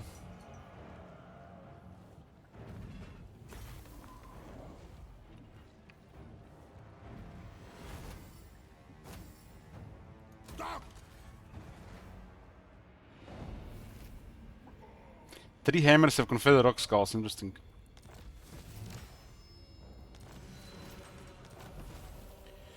And we got the Obsidian Axe, 5000 influence. Another easy quest reward here, no quest battle, just get a reward.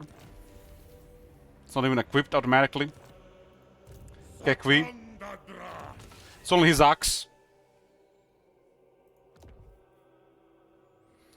This is a really good item. Has so much damage on it, it has a good ability as well.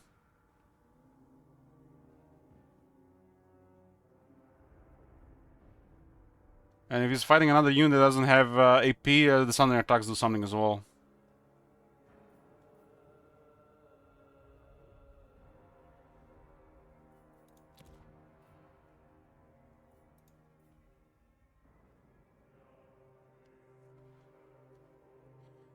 So you can get another up to 40 attack and 40 AP damage, although the AP damage buff on this mount is terrible. This buff will only be good on Great Taurus. On foot doesn't do anything either, because he doesn't have much AP. Hashut Skor.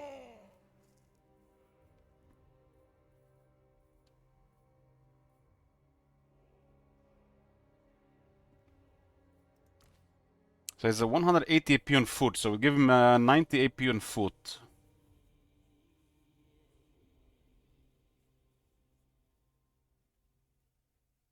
This buff is best on the Great Taurus, but it's not really needed because he gets all that extra AP from his skill tree and the item.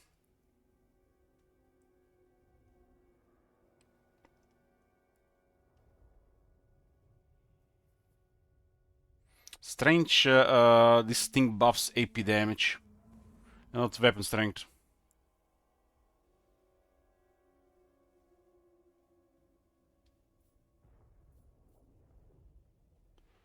He has a 100 AP buff here, 50 AP buff here. Has another 50 AP buff here, but this buff affects the his base AP weapon damage, which is very low on Lamassu and on foot. And this mount is not good. No defense, and just be too squishy with this one.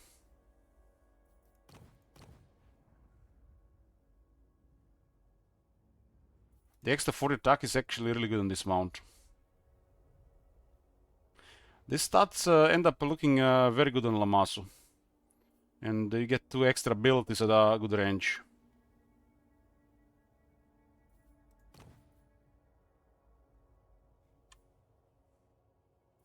Set bonus is movement range. His Chaos Rune Shield also provides additional missile resistance and ward save.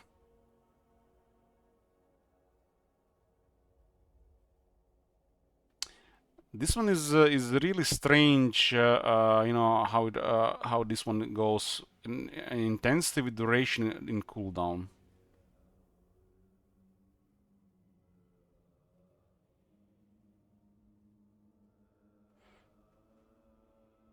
One use is probably fine on this this abilities, considering it's just a Lamasu.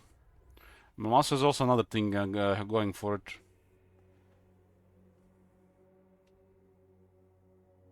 It will reset. Damn. Damn.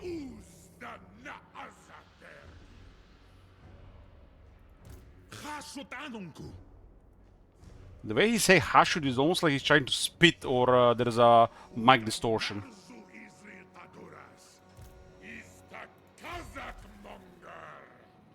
If we had his the last skill or his enchanted item, we would have had movement here.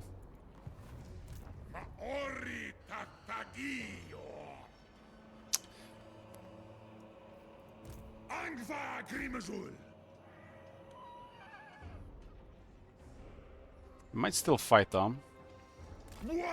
With the fight here, we get Rampage and we have the settlement range.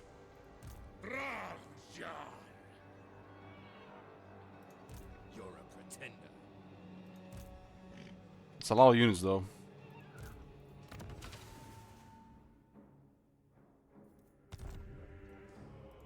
Not a chance. Refused. Almost 14 units of Norska. Armor of Destiny on this guy, damn.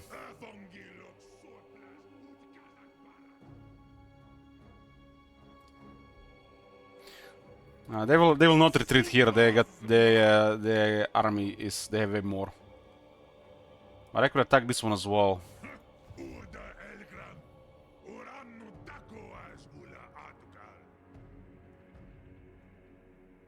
If I attack this one here, this guy's go north and they have Ironstorm, can attack Ironstorm next turn. But we could probably finish them all here if I attack this one. 10 leadership and then defense distance. And we don't know where village military is.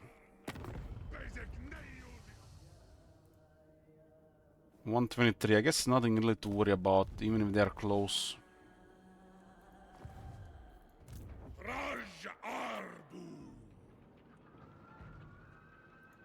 No.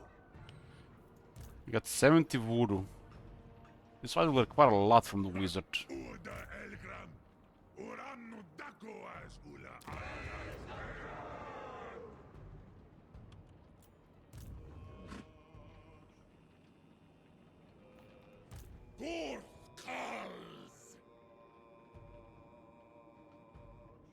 I'm gonna have to go hard on this, hope they don't deploy next to their garrison.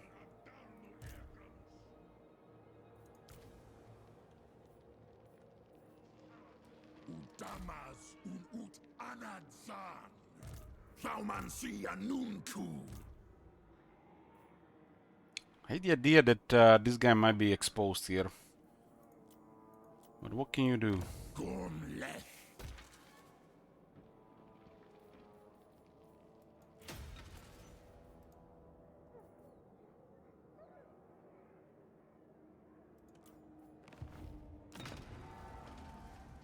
Random weapon armor every 6 turns.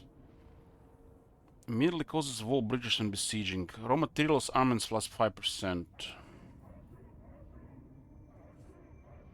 This one is rather weak.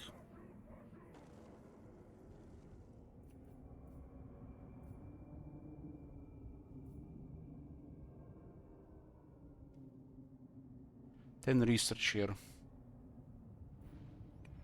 All the Chaos Wars get this, right?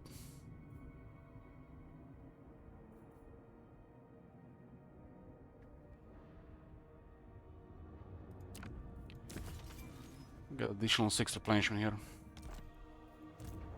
This guy might totally get wrecked here. Dumthaumancy. Dromadrazul.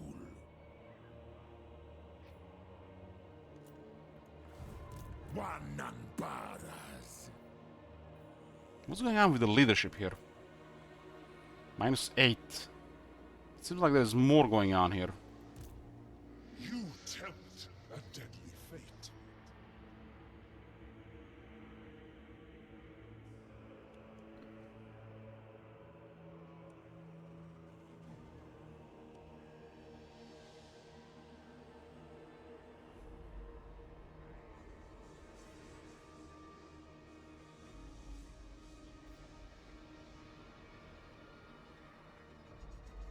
Awanrag. 21.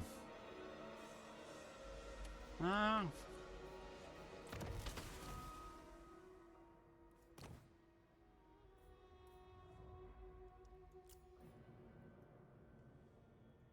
Whose praise are Budraj.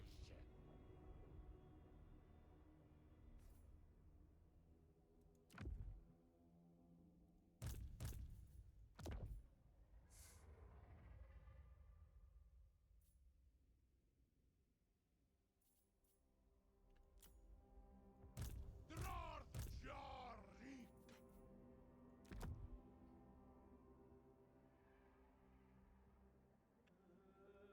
Oh, command might be useful for that guy because has a bunch of these laborers. That settlement doesn't look safe at all. Marink. This is they just have plenty of troops here, but terrain might be really in our favor. This is a good position to cripple this faction. They do have a lot. It's mostly low armor. We just need a good position. Should be a good position, this battlefield. Village send them some spawn of Zinch, and they do have 5 horsemen and 3 hunters. 6 hunters and 6 horsemen, my bad.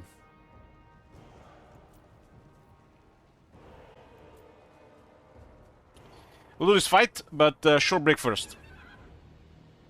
Put a prediction for it as well while I'm away. We're back.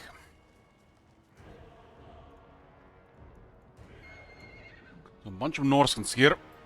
They got a barrier on them. Not really big barrier though, but that's up on a lot of units.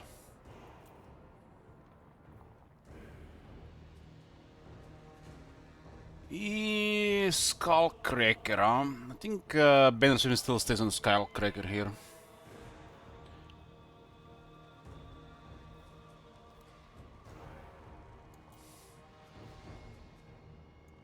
We do have somewhat of a shield wall here.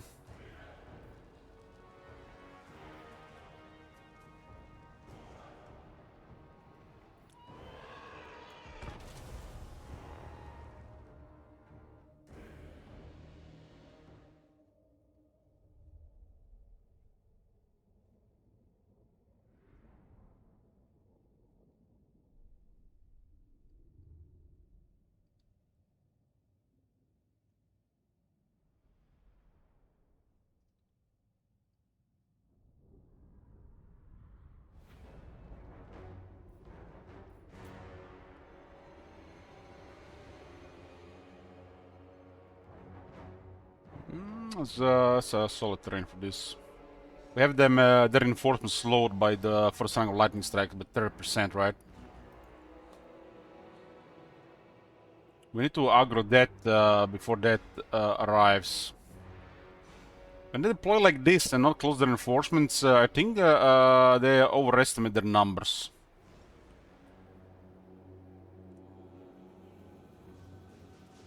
We could try to deploy on this side. It would be crazy, actually. This is such a nice bottleneck here.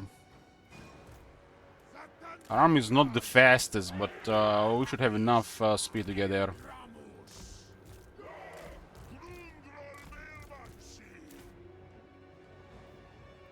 Zharr unazad.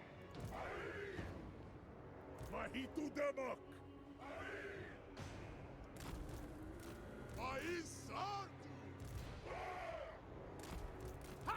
The Hobgoblin archers are pretty good to deal with their skirmishers. I think it's probably close to 2 minutes to get there.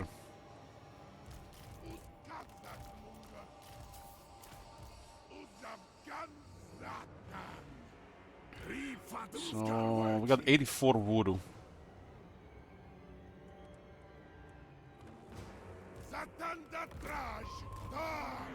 Something tells me they gave the magma cannon poor stats just because of some melee abilities and the flaming attacks.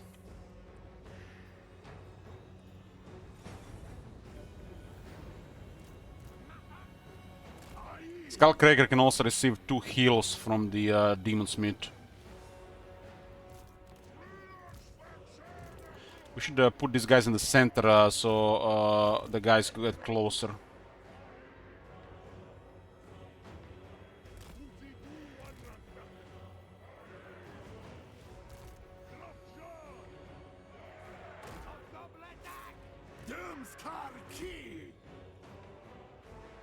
Flamestorm on a single unit is devastating, but might not be ideal for this type of battle. We cast it over 7 times. 7 Marauders could get destroyed. I guess this one is worth it.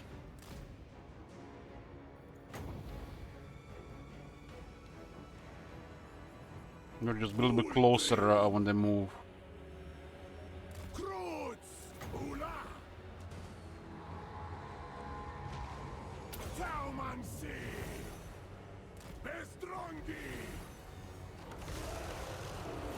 That's very good.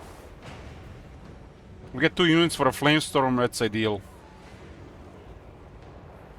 More than that is just requires a specific situation.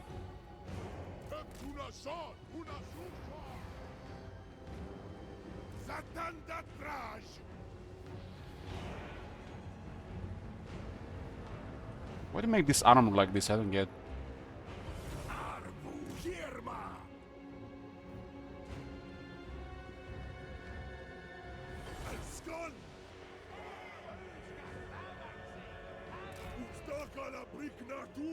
These guys do want to charge, but I don't think we should break a formation here.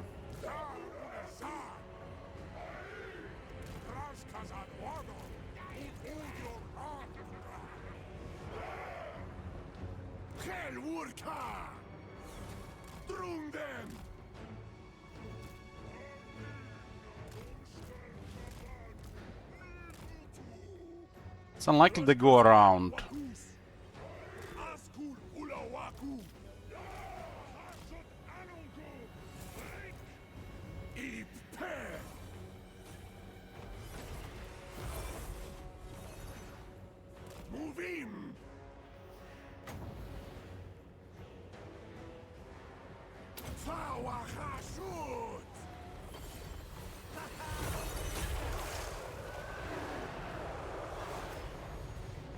They use this unit's a little bit to Flamestorm because they got low armor.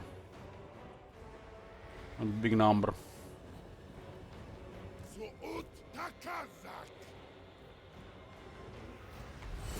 That's 2 very good Flamestorms so far.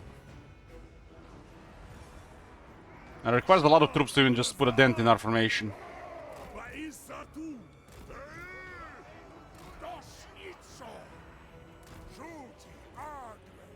Anything of fire is devastating because of Kindle Flame. So these days you have Spell Mastery, but before Spell Mastery you had Kindle Flame, so fire is more devastating than before because it has multiple damage buffs.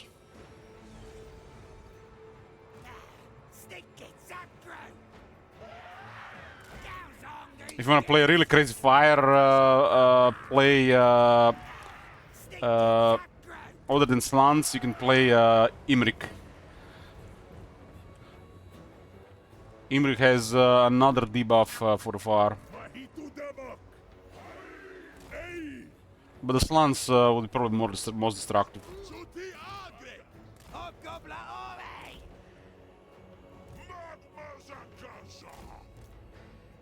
Nositso! Draž tu vlas! This is a really good situation for us, because we can do good flamestorms and we got a strong position. Jakta Dratsha!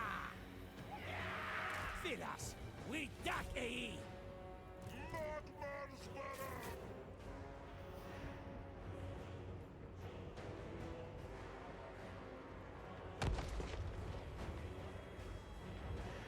Oh, that was actually a decent hit there.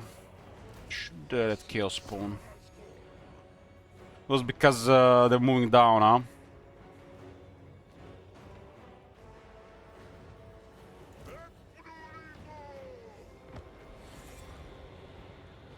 That was the first time I seen actually a direct hit from the magma cannon in the center of the infantry. So it had a direct hit, explosion, penetration, plus the vortex. Rank 3, huh? Arbufa Draž!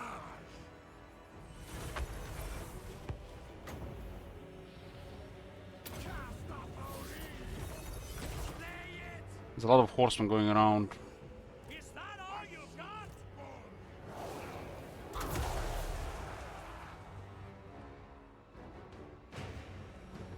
Horsemen get countered by archers. We'll also have these guys protect the side. These guys can shoot. This guy can shoot as well. Kind of embarrassing that thing there. Really embarrassing.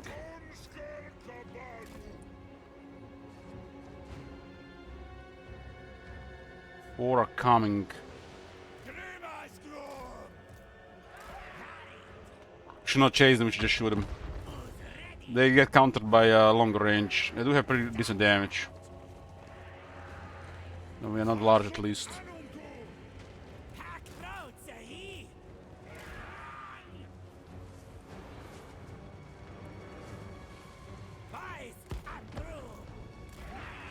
Worst thing you want to do against these guys is chase them. Dumskar ki! Rashkazar Waku! They don't have wizards. We don't worry about stacking units. Fashut Anungu! Dumlet rank!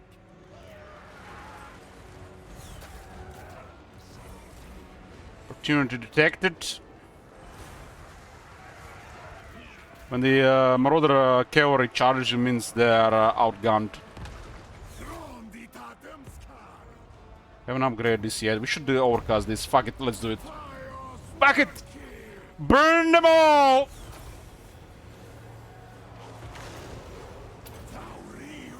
Didn't go down. Everything! Shoot everything!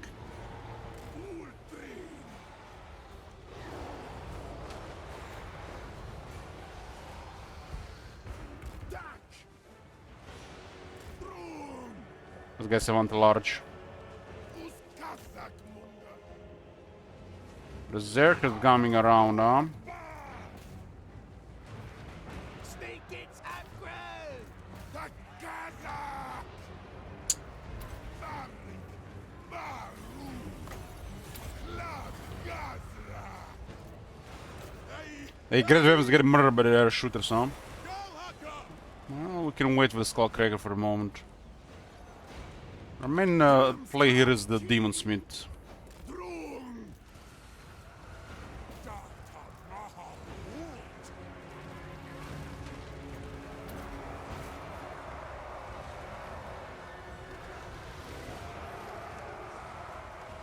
Ashut Zaragor! So I'm gonna be safe casting this like this, but let's go. We have more armor.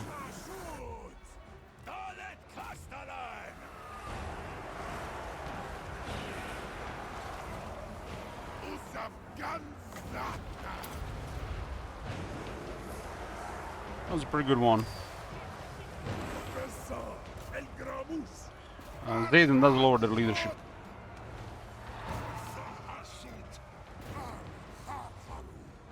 This might be enough to rout them.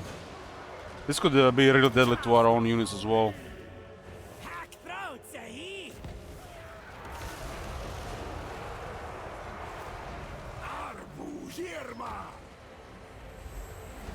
Uh-oh.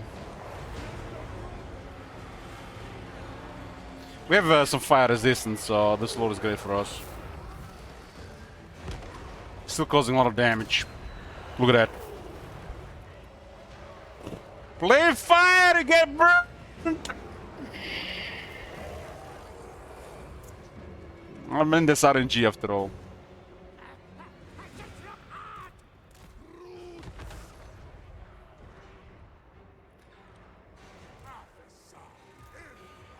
Very satisfied with the Flamestorm. I little declared the Lord of Fire.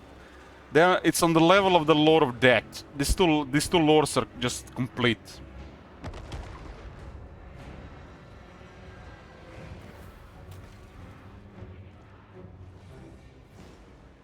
I mean, the resistance don't do shit because of Kindle Flame.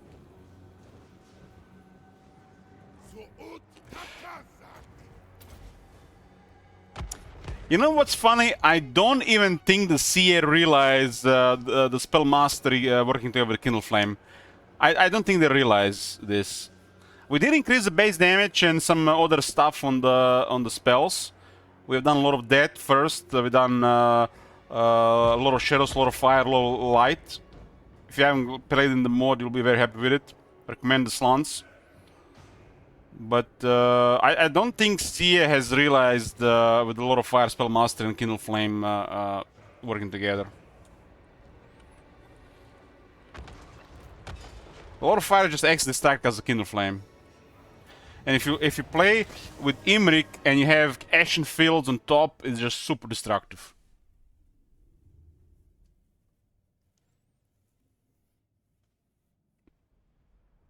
But the Flamestorm should not be cast close to your units, because it has a decent duration. It's a pretty decent chance it'll go into your units.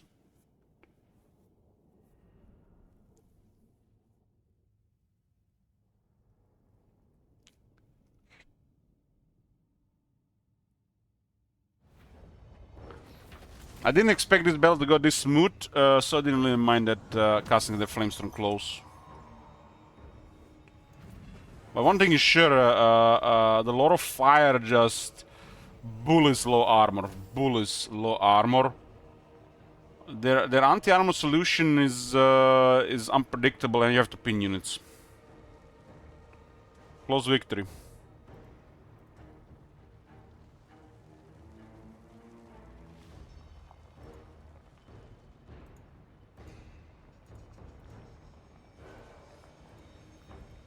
And in the mod, all the Marauders outside Brands have 10 extra armor. We have given all the Marauders 10 more armor. The mod does do Norsca more justice. The Marauders have been completely forgotten for 8 years. Nothing really surprising here. The Fire Demon Smith against Norsca is really powerful. Even the magma cannons were shooting pretty nice here. They were literally just moving a large army to engage a highly reactive firepower army.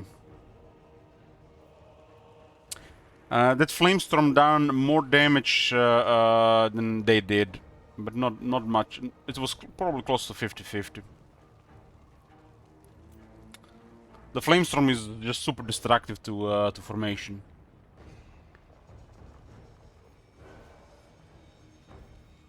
We can't say no to 846 labor.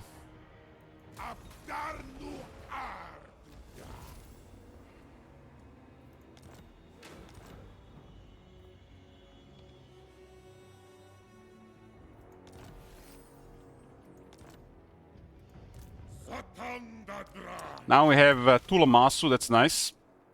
These are solid abilities. Solid abilities because the Lord of Shadows got reworked.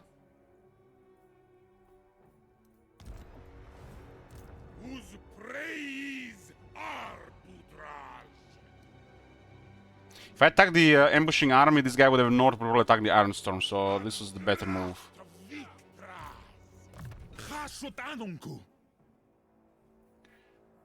This guy will just be for the gear here. But the sources its profits are pretty good.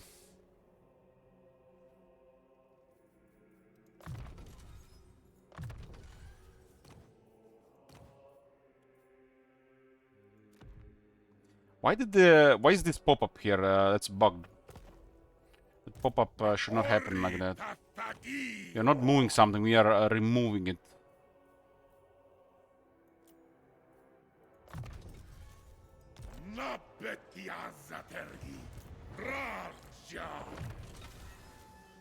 Amasu is nice on a Demon Smith Sorcerer, but Beltaurus is just a way stronger unit.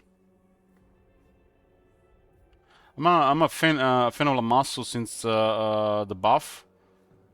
Gretaurus is just, I feel like still too squishy. It's probably need a small buff. I expect Cia to buff Gretaurus a bit. I think Lamasu is very useful. But the fact that Beltaurus is faster than Lamasu is just like a no-brain. Like, I would think the Lamasu would be the fastest.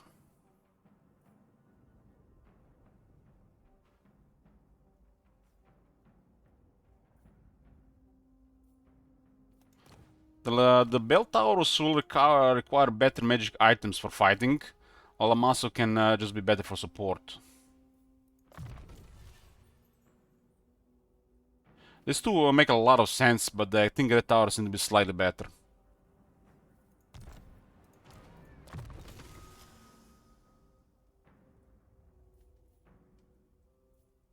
I think both Lamasu and Beltaurus is in a really good spot. They don't need really much going for them.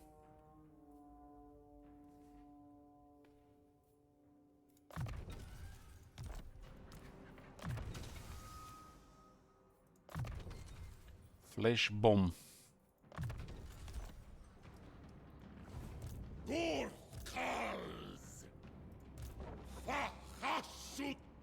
We get 2 more battles here, interesting.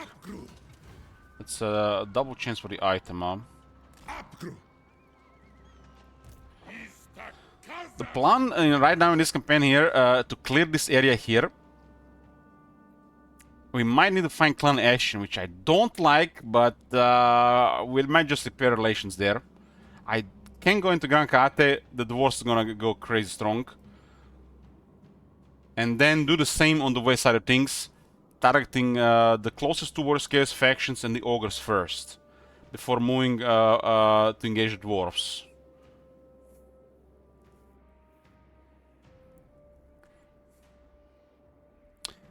You know what happened here, top manager? You know who weakened Mami Ying? It was not Clan Ashen. Beastman. She attacked, I'm fairly sure she attacked the spawned Beastman there and lost all the armies. And then when she had no military, then the Clan Ashen moved in. Remember, the Beastmen are at +3 and 4. Yeah, it's the Beastmen. I shall permit this audience. I'm like fairly sure this is what happened. Like there's no other thing that could have happened here. Clan Ashen is not that effective. This faction, she attacked this faction and she lost every battle because of the Shroud and because this faction is buffed.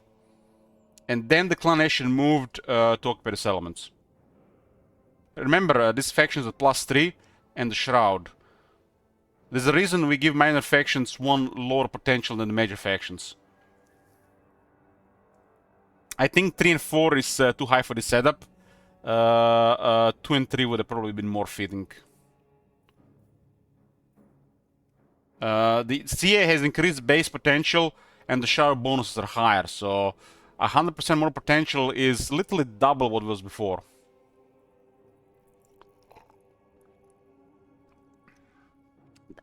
This mod works, but it needs a update. It needs an update for the current version of the game. But if you don't pay attention what is going on, you might get some really brutal results with this mod. But we did a lot of testing, so we've seen this firsthand.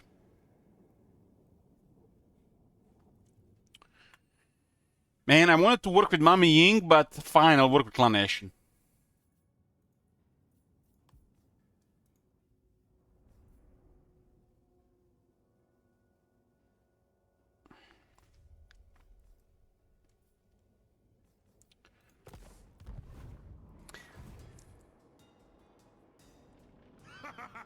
Oriktor!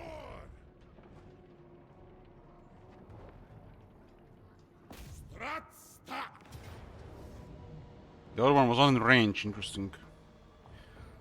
Outer is all here, we miss one battle, huh? They will kill everything so we don't have a follow-up.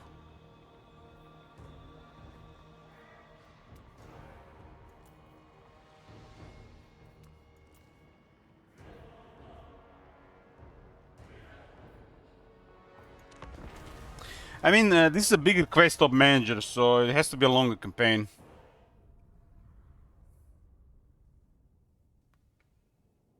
We have that Saint Isaac campaign, which is also going to be a big campaign, and we have your Grimgor quest. But after this, the cost of these such campaigns will be much higher, because the AI getting better and the mods increasing potential and the mods being part of the thing do change things quite a bit.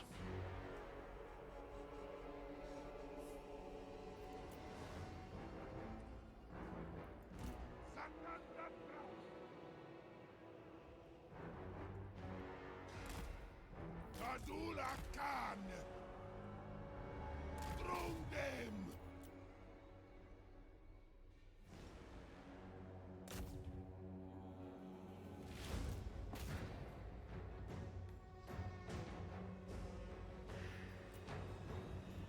Helwurka!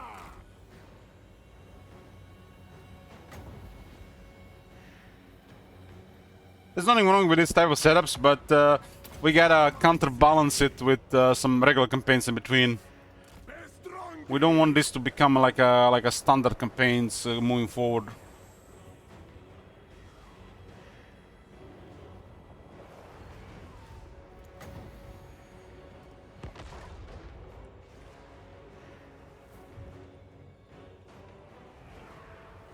Move him!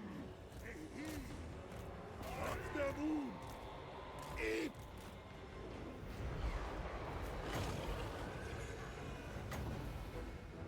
Tauri road! Duck! Throom! Yours!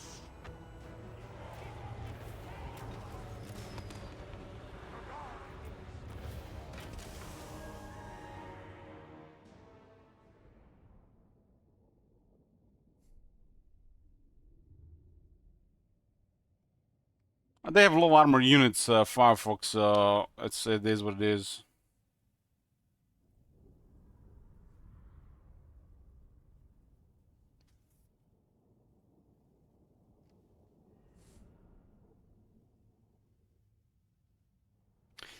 Low armor, high, large units are always gonna get destroyed by fire.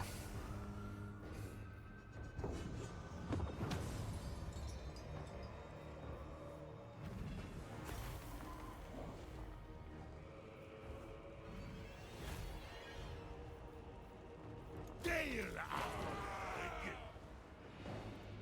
Satanda Draj! So this zone of control was misleading.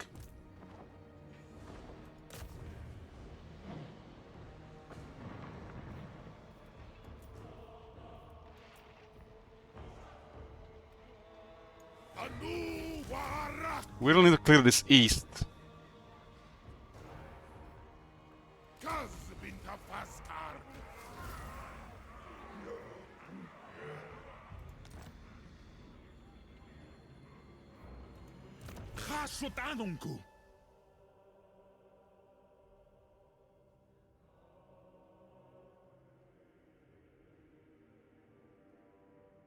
Damn, that's actually pretty decent.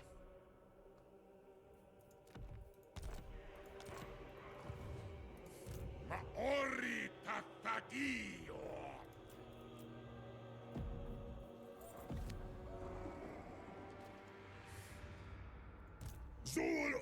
Zharr! That was a nice clear here. We still have to clear 3 more settlements though. Oridor! Horkals! Yeah, adding a couple of these things was a game changer here for sure. Pergramus! Italum! Okay, scouting is at 3 now. 20, 45, 60. We got 60 mean drop chance. Marink! 3 points in lightning strike. Mokazma! Angva Grimazul! Anstrol!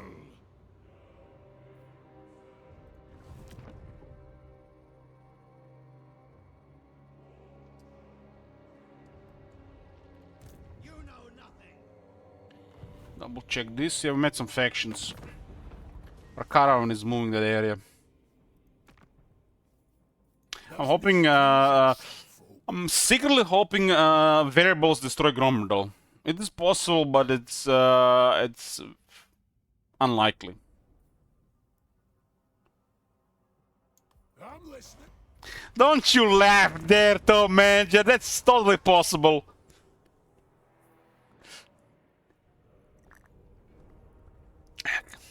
Because this campaign, late game, will be a massive war, west versus east, and the west will be thunder barges from left to the right, the entire horizon.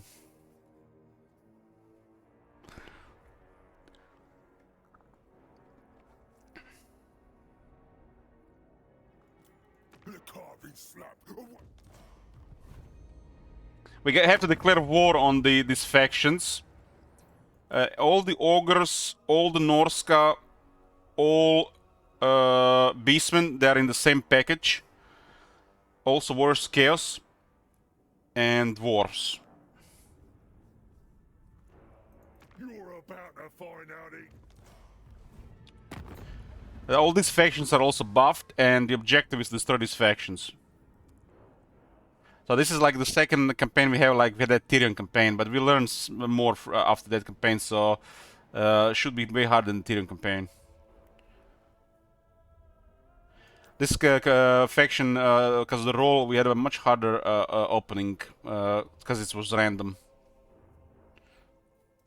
Could have been way worse. We could have rolled way worse, but rolling dwarves is really bad.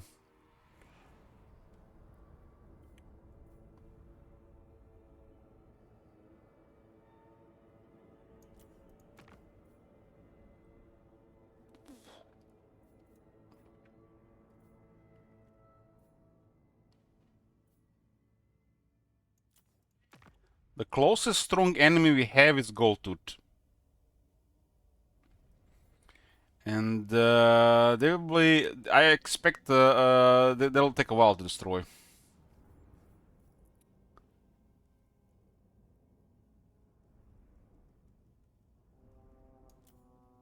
We had so far at least no bad RNG due to low reliability rating. No bad RNG so far.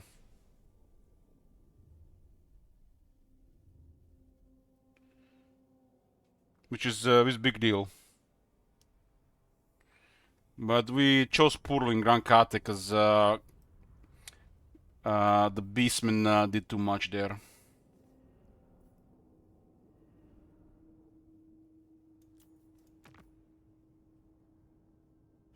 This campaign also has a green skin crisis and vampire counts unit overhaul for a vampire crisis scenario. So Vlad should be doing well for a while until he goes to war with one of the buff factions. Yeah, we assigned this recently, so we can't yet. We have to wait. Lesser beings are granted the Storm Dragon's counsel. Although my imagination goes wild with Satan the Black and Mami Ying working together, is really unrealistic. Well, currently, we still haven't not even done Village or Kolek. This is a top priority to clear. Whose praise are Putraj? I cannot believe this entire area doesn't have a single resource. Nothing, nothing, nothing, nothing, nothing, nothing, nothing, nothing. What the fuck? What the shit? Nothing? It's a huge oversight. Raja. There's missing resource all over the world. But this area is just really bad with this.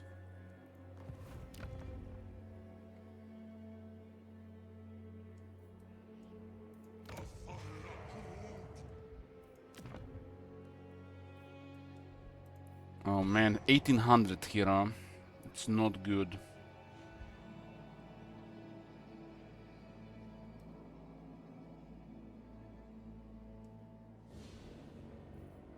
There's a plenty of resources in Chaos Waste. They just forgot about this area.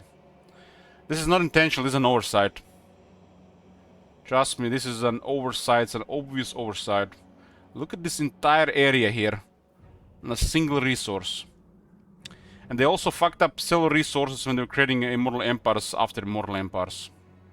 We already talked about this in the past.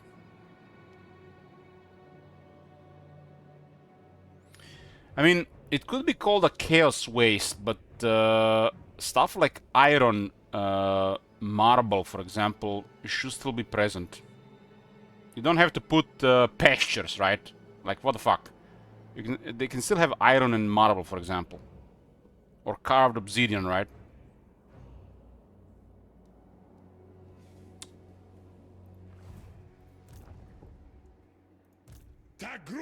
What am I doing here? What am I doing here? Money is good. We have too much shit going on here. This cannot rebel. This would be really, really, really bad.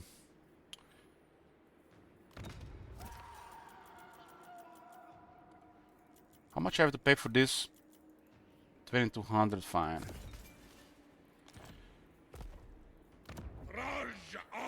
I've been focusing on the conclave stuff.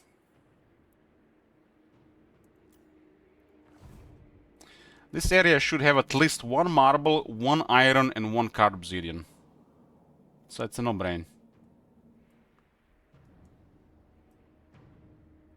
Red Fortress could have iron. Bloodwind Keep could have marble or card obsidian. And put the last one in the granite spikes, maybe marble. Marble, card obsidian, iron. That's it.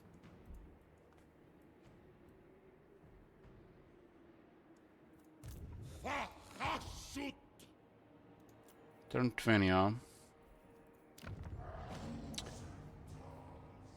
We could have rushed this as well, huh? It's fine. Granite spikes might be fine here to keep it like this. Regiments around are a pretty big deal, because we have a limited military. Any faction has a limited capacity. Regiments around are a big deal initially. The next one is on rank 17. This is I feel like always worth rushing. Always worth rushing. This is just a no-brain. I didn't even pay attention to it.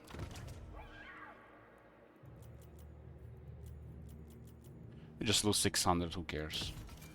The gold is not as high value for this faction as for other factions because we have other resources. They have gold, raw materials, and armaments, and they used all over the place.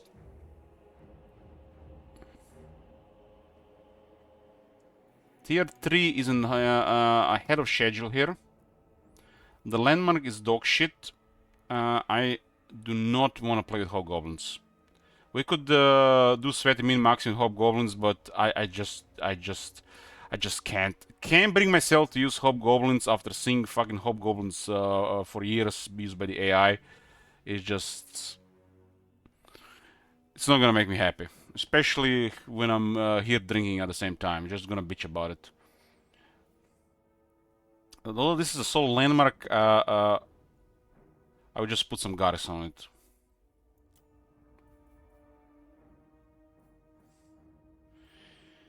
Okay, we need a lot of armaments to get a Hell Cannon going. Hell Cannon is like outside the renders, like our first really good unit. Renders are like Dragon Ogres mixed with Minotaurs. They got the toughness of Dragon Ogres with the offense of the Minotaur, so they're pretty crazy. And also a lot of armaments. It's a Bull Cantor Tauruk here available.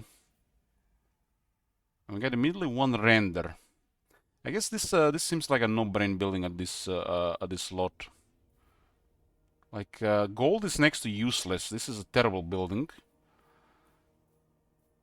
It's kind of ridiculous, right? Like this is like one of the worst buildings to build here until maybe like tier 5.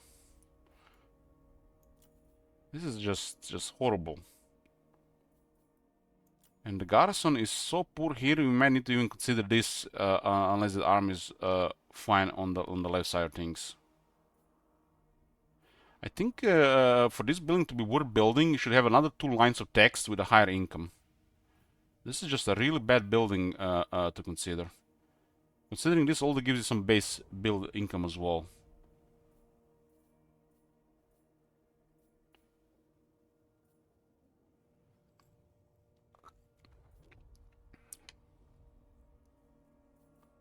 In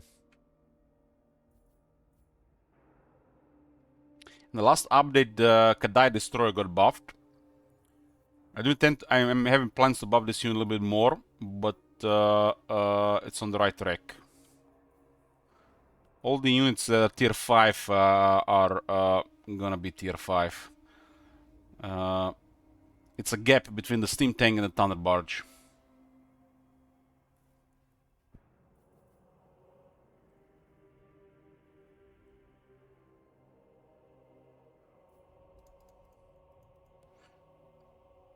This is really high value for deterrent. These guys could be a good duelist against large, but the problem is right now we don't want to go west for the next probably 10 turns. And if this area doesn't have extra units with an army looking west, their chances of attacking this area are gonna be high. They calculate distance and then the military strength. If there is not enough military strength according to distance, they'll be bothering us here, and I don't want to get bothered here.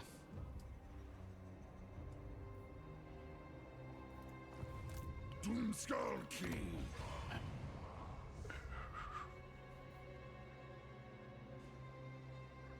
I mean, I think the render gives us more military strength than a garrison. We get a Great Taurus and the Bull Cantor renders on this building. And we get a hero as well. This is a way better option. And this is a building we have to build here anyways. It's a no-brainer as well. Final Guard did get buffed in recent times as well, so they're kind of like better than Longbeards these days.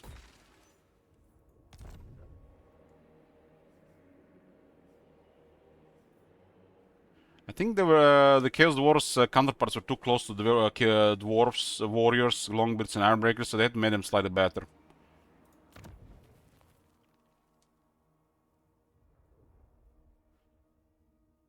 Okay, there's a Demonsmith Sorcerer here, but I don't wanna. We have limited armaments, we have limited slots.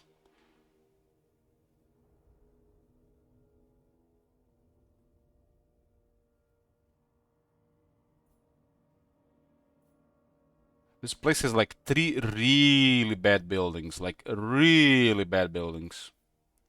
And this is like one of them. This is the second one.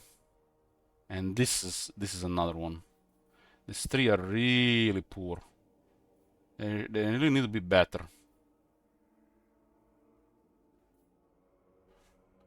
Unfortunately, this is sad, but what can you do?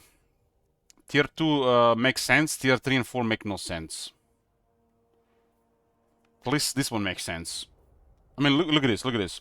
Just look at this, like, this is a Tier 1 building. This, as a Tier 1, makes zero sense. This is like, you're never gonna build this in Tier 1. Tier 2, forget about it. A Tier 3, you might, like, no slots, 2 extra slots, Tier 4. And a Tier 4, you get the same shit as on Tier 3 and Tier 2. 1-1, 2-2, 2-2, 2-2. This would not be nothing wrong if this was faction-wide, but this is local province. It's faction on Tier 4, but still. You have to build in a settlement that needs other stuff.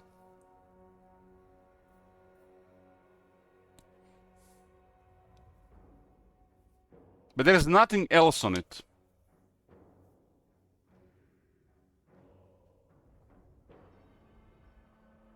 I think this needs a small garrison on Tier 3 and 4, and it's fine.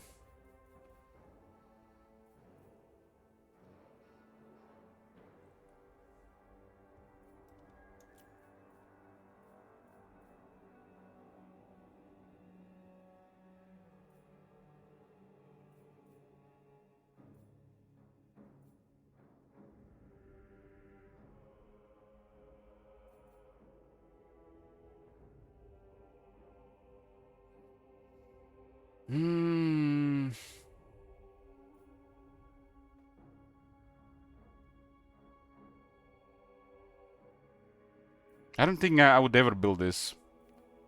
I think I'd rather build the income building.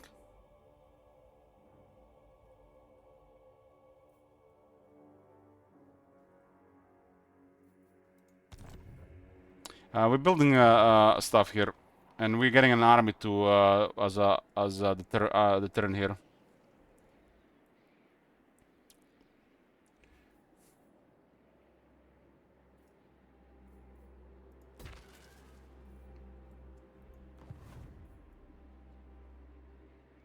Yeah. This is all good here. Gotta clear this before Ashen starts poking around. And I don't want to go into Gran Kate. We have to do something different about this. I appreciate your continued reverence. There's no fucking way they're gonna survive considering Clan Ashen only has this much.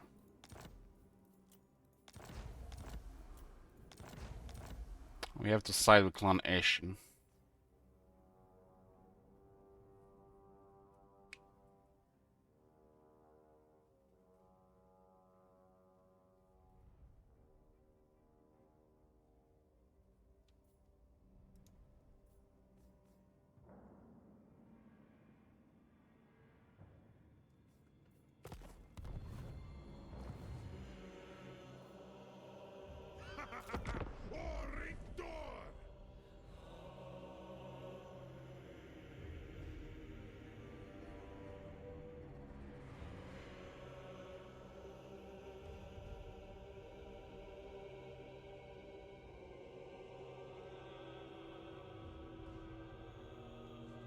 My favorite thing about the Chaos Wars are the soundtracks. And once you learn how evil these guys are, it's even better.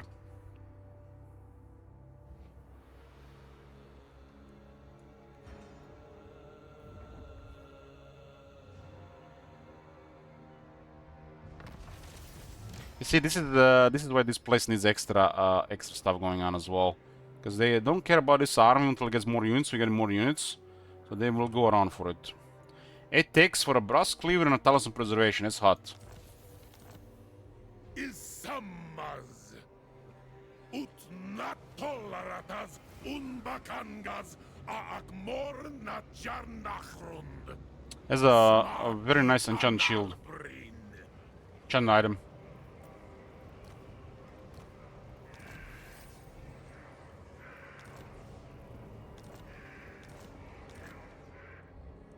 Okay. Gunleth. Gorth calls.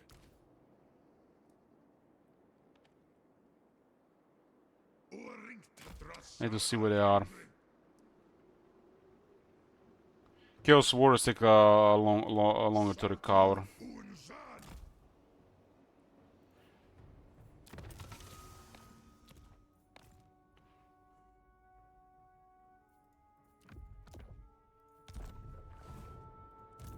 Marink. Draj da baratu.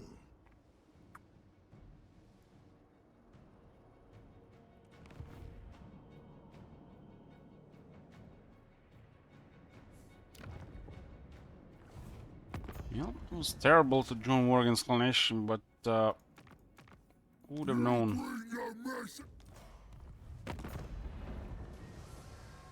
This guy's also at war with the other Chaos Wars.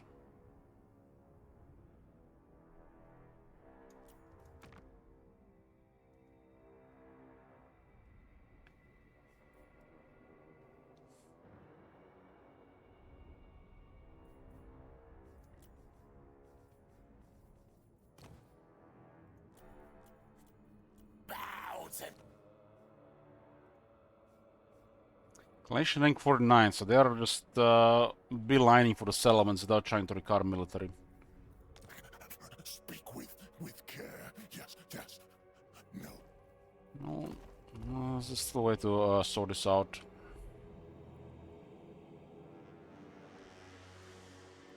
Don't even think about it.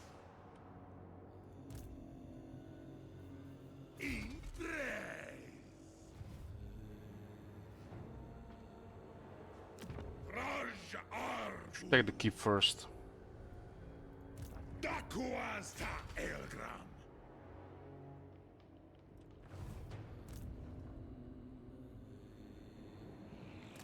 What does that mingo ring? Restore the Usak's entire military. Atanda Uskarak Munga.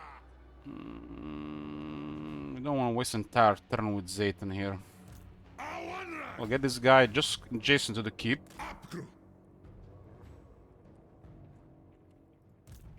And we're going to support him with this guy. He's going to capture it with a one siege engine. And Zayton will continue forward. Saves almost the entire turn. Gastrolgi. Barikwatal.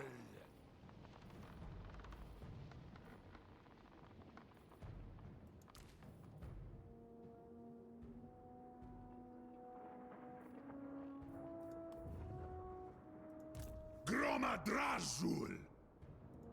Is the Kazakh monger. Maori Tatagio. Yeah, it's good. We'll deal with these guys. An annoying stance. I don't think we can defeat it with this shit.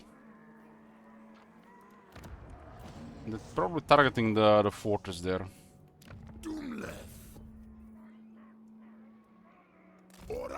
Doesn't look like anybody close.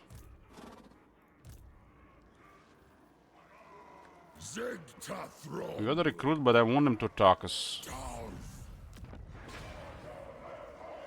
They continue moving that side. I guess we could sandwich them.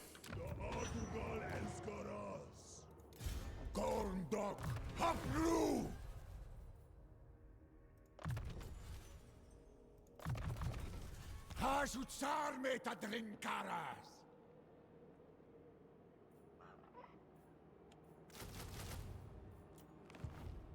We can get that tech. What was that tech with the military?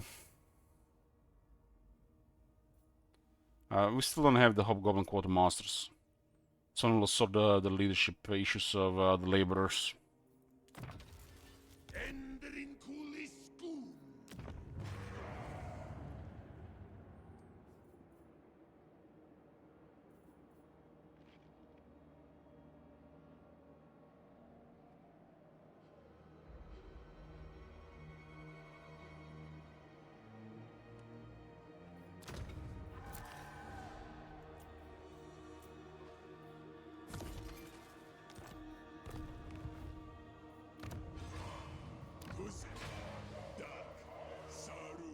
Dragon Crossroad. Village might go for this, but it's diminished garrison.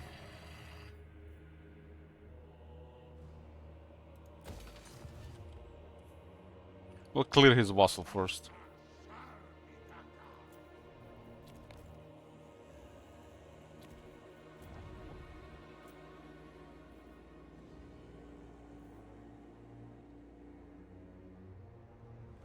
It's a tier 3 settlement, and half the units in there are hobgoblins. And the 5 other units, only one is doing anything for balance of power.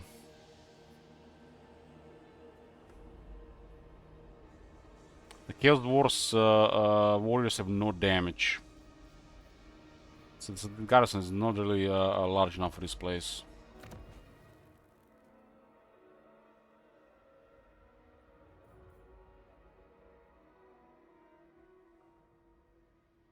So why is there an Infernal Guard here but no Infernal Guard here?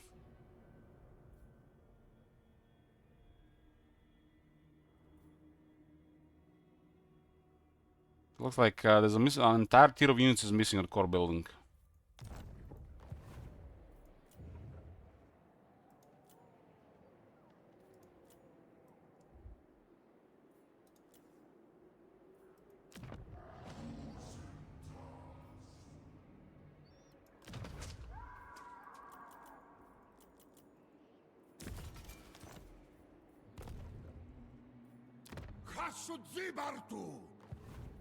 Get more conclave influence.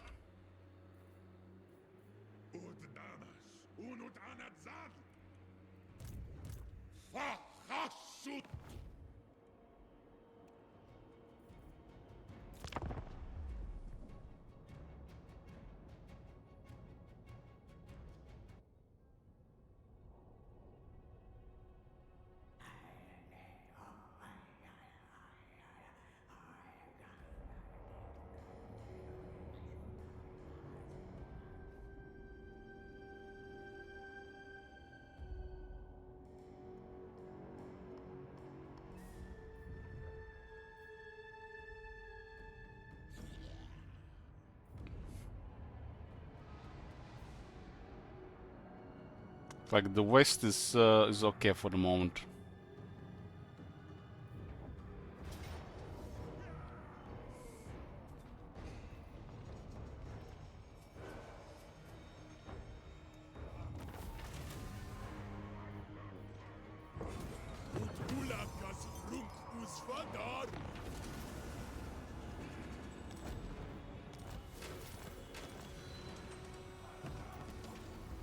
They managed to do it. Got a Ring of Thorns and a Graveguard. Goddamn, Ring of Thorns is a unique item that gives you the shittiest spell in the Lord of Life. For fuck's sake, man.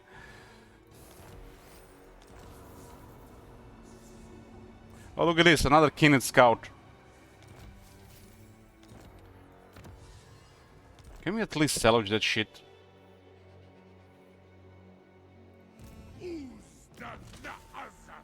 Ring of Thorns. We can't even salvage it.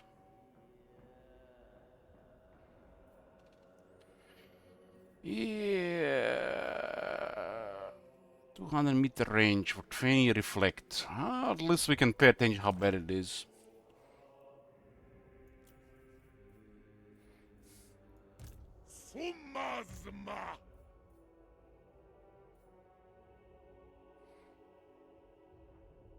I like both on this guy.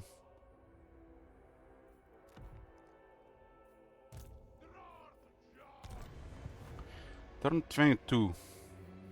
Let's do a convoy here.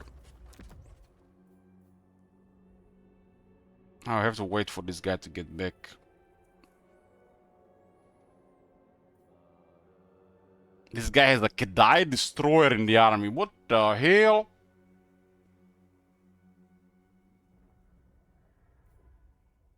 But this guy has 3 blunderbusses.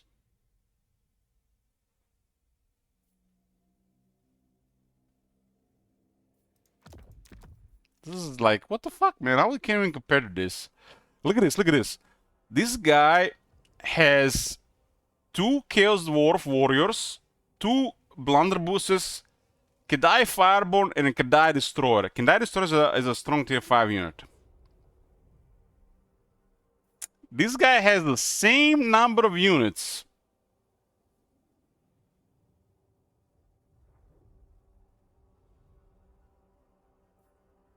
The hero, I guess, competes with the Fireborn, okay. 2 warriors, 2 guns, so basically 1 gun, 1 Kedai Destroyer.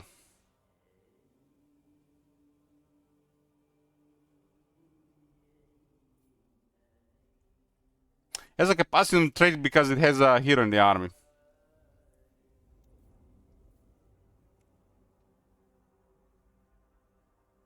I mean, you can recruit both, right? Because the cooldown, you need, if you want to have the more active, you need more. This one returns. Anywhere we can buy stuff with money. We don't want to sell anything, we want to buy. This one is pays a lot. Grungzint, yeah, well, let's try. Let's buy some labor. Look at this, Luen? You're gonna sell your own people to the Chaos Wars? How could you? I mean, Luen, like, what the fuck, man? I need to buy that expensive red wine. Have some peasants.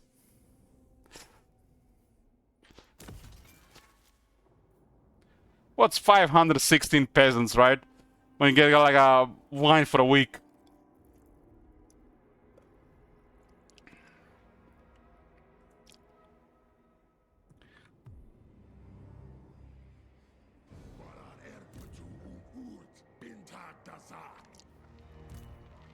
Yeah, this should be enough of a deterrent here. This army does need more units in case they keep coming.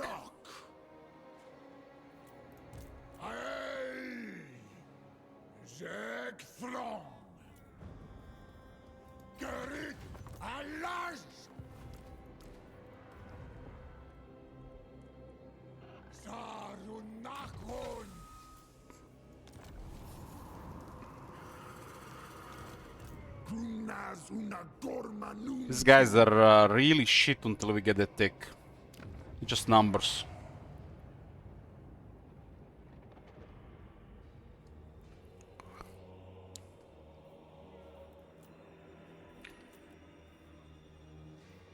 We need 400 workload here.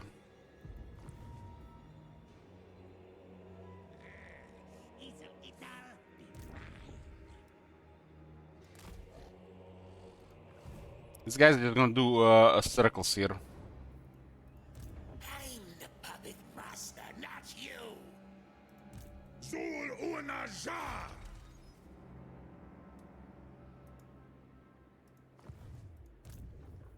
Incaris. We'll capture this place.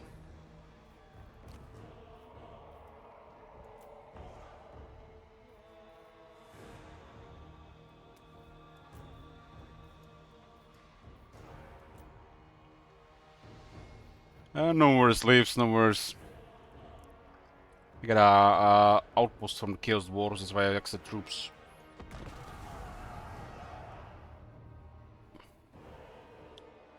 I'm knee deep in anime right now to do Horus Heresy stuff.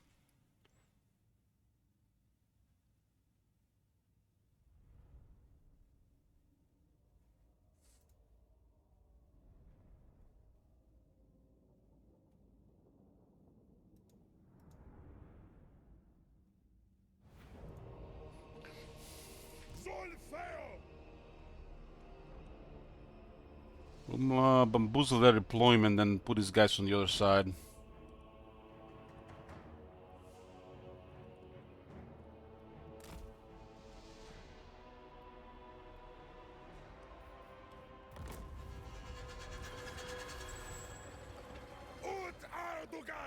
This guy is still getting experience, but he's mainly for the item right now. He's a very good trade for finding items.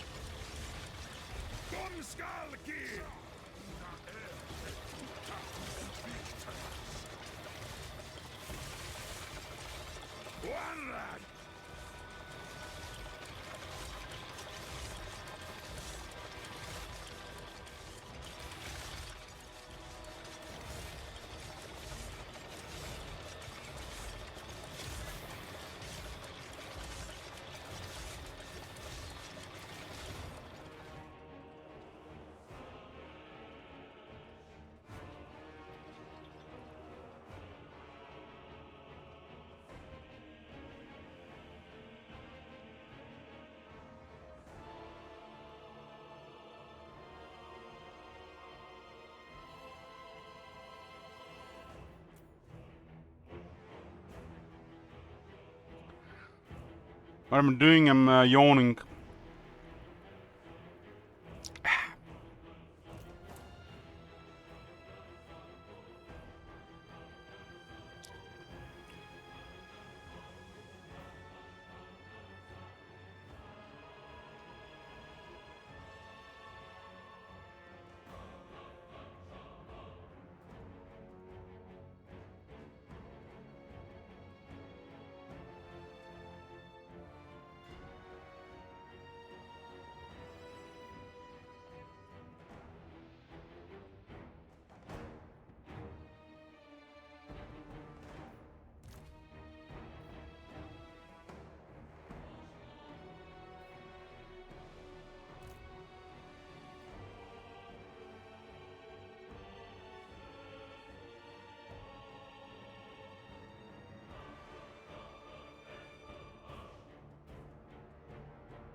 Arbu Hirma!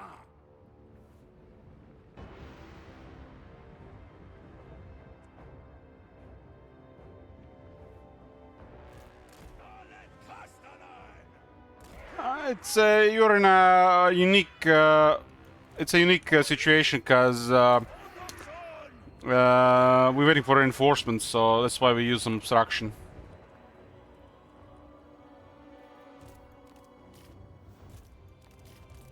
There's plenty of obstructions on the battlefield. We just never use them.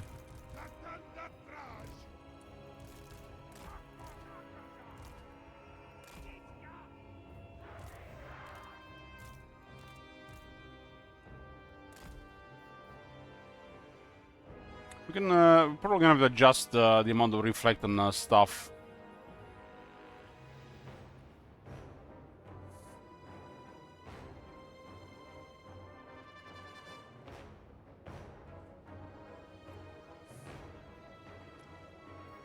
Dömskar ki! Uskazak munga!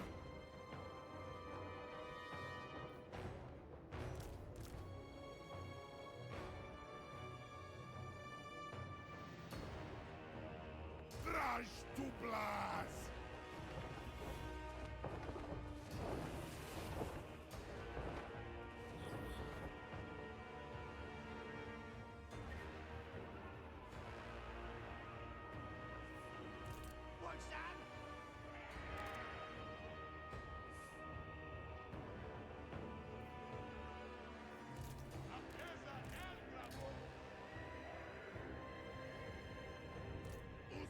Ganzatan! Besserak! Subis! Zatandatraj! Hashutzbolg!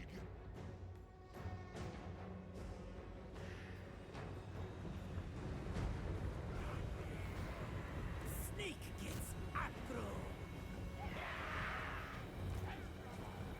Lock the dropsha. Great him!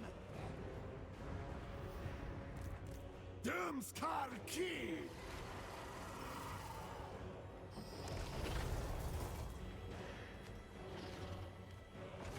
One day they will fix the fucking hitbox on the barricades when there is more than one unit can attack it. Why is it so fucking complicated making the hitbox large on this thing? Silly fucking Silentis. Suut hakazak! It's probably a simple fix as well. Magmaspara! Rashkasa order!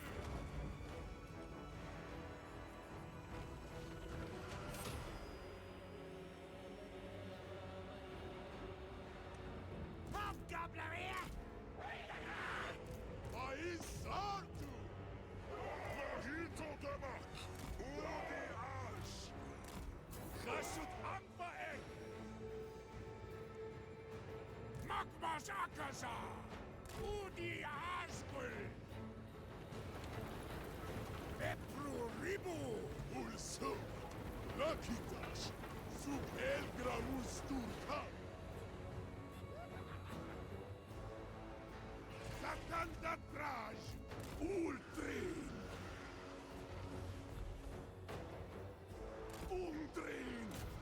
Seems like a very responsive unit.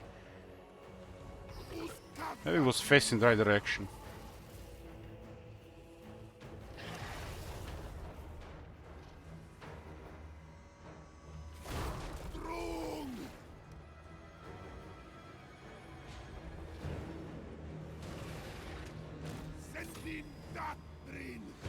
I don't know. Feels like it's like more responsive than some other units.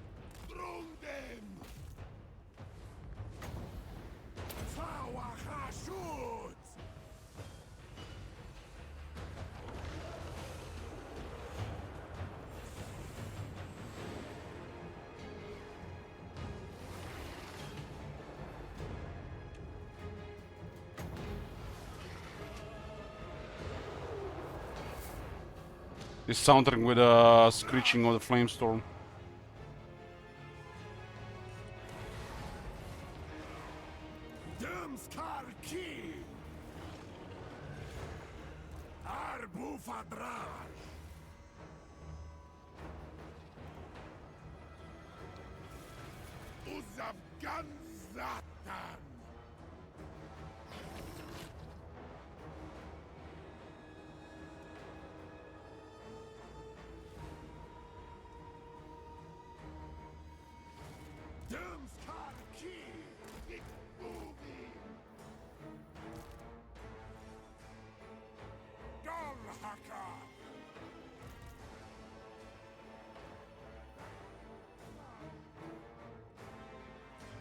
Gets upgrade!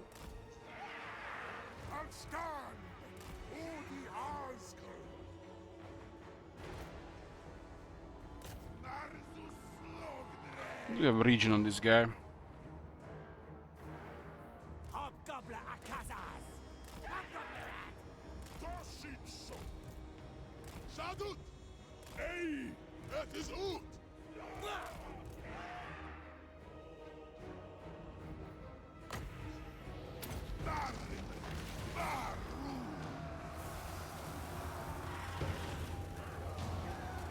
That's a no armor guy hitting reflect.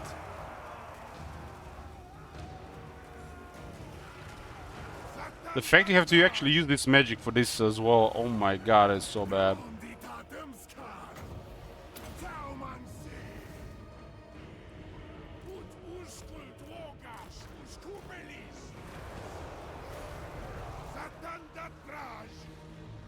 That was a crazy plans from that unit. Literally went into the unit.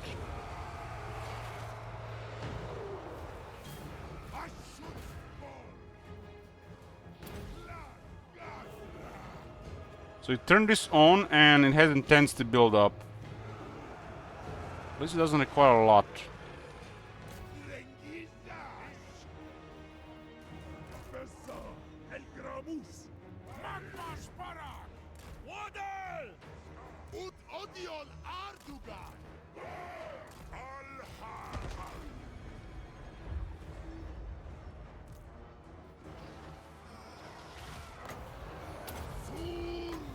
I'm casting a Withering when he has a shield break. What's it called? The Thunder Armor. Ehrlich, what the fuck?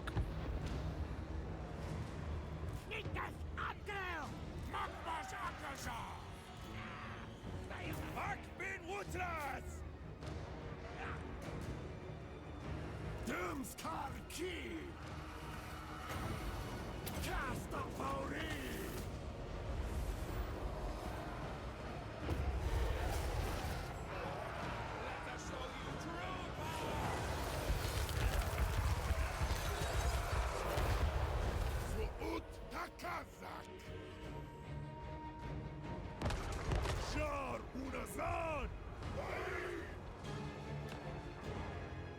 Asgul, Ulawaku!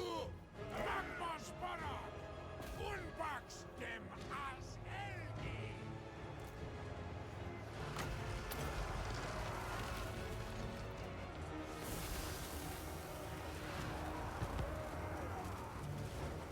They have no armor hitting that reflect is so poor.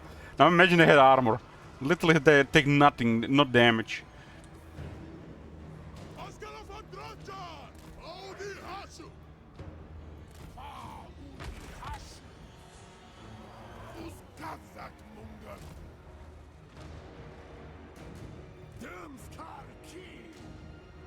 What? Hobgoblin nu liv strakagar. Hazongus gits. Mima us udiar. Agreg! Zharr! Udat ala brik nartu! Der! Bokkrum! Ala bring gut! Kublu awadar! Where the fuck is the rest of that unit?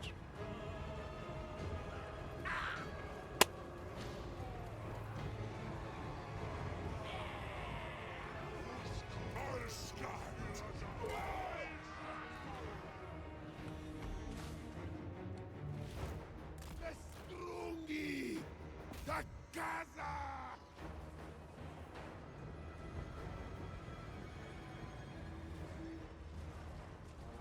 Who's good, Dungi Bagas?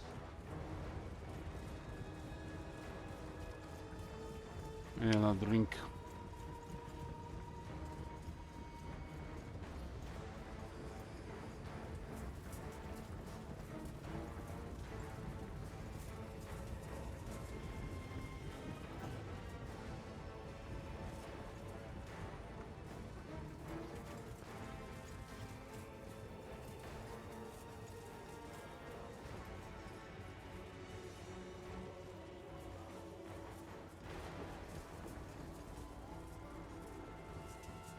I'm here.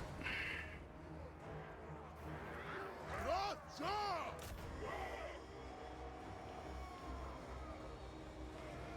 Dalet Castellan! War! Boot!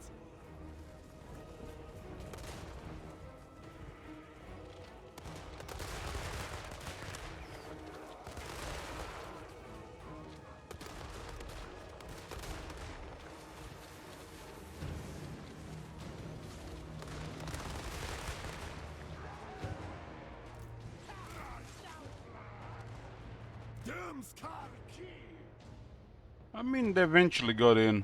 Sneak gets aggro. What the fuck is up with this unit, though? I have not seen this happen before. This is new.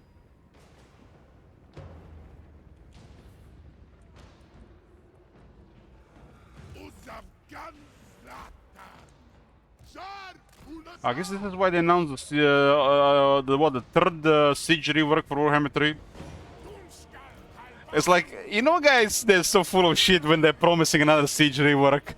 They're kind of like just they're just like gonna say anything just to, you know, make the people whole for the future. And what's the best thing they can mention?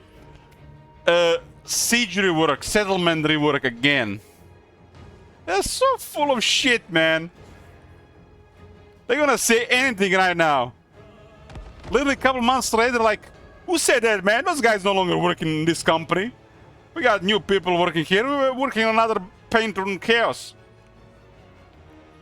This slightly less pink demonettes is the real thing. They even have 5 more armor.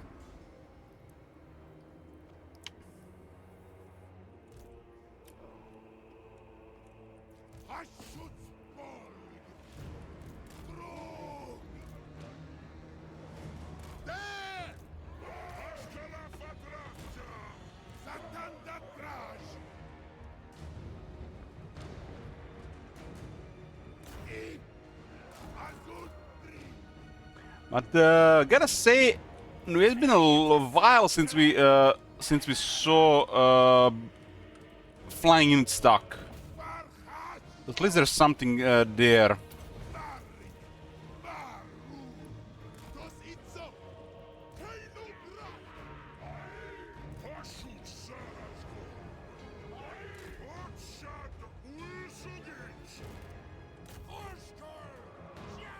This sound that plays right now, this is the main reason to play this faction.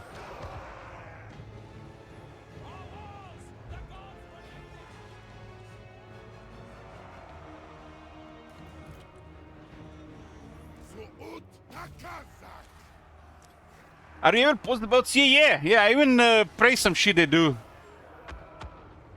But are you up to date with things, Sinister? I would say right now about 70% negative.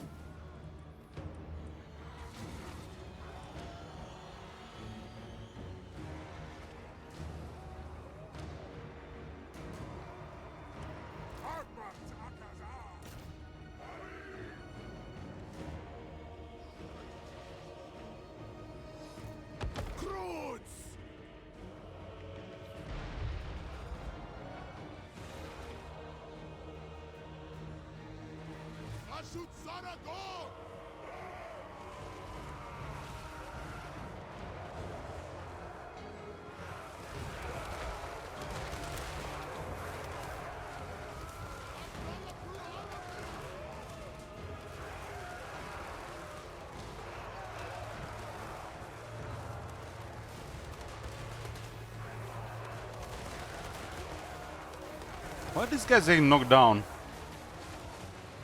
Vice at crew.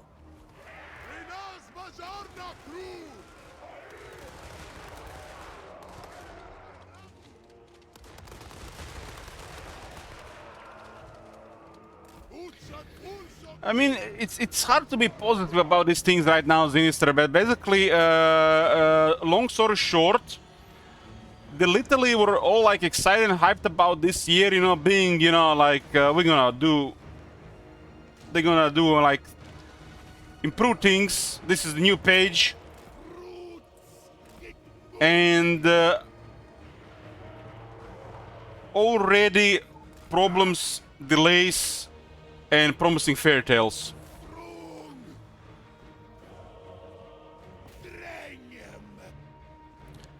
We heard and seen this so many times that there's nothing but negative out of it. And the fact they mention again a Siege River rework, and this, it's like they're just trying to let you hear what you wanna hear. Half of this shit is not even gonna happen. And they're working on the probably the worst DLC yet in Warhammer 3. I mean, the 2/3 of DLC are Slaanesh and Norska. Nobody gives a shit about these factions. That's the truth. We can meme about this all you want, but these factions are gonna be really hard to sell as a DLC, and it's gonna make things even worse when the DLC doesn't sell, which it won't.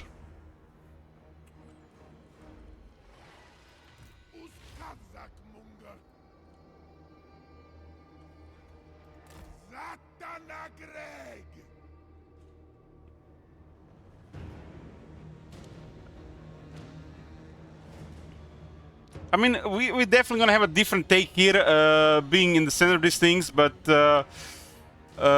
goddamn, some of the stuff they've written there might as well be a fairy tale.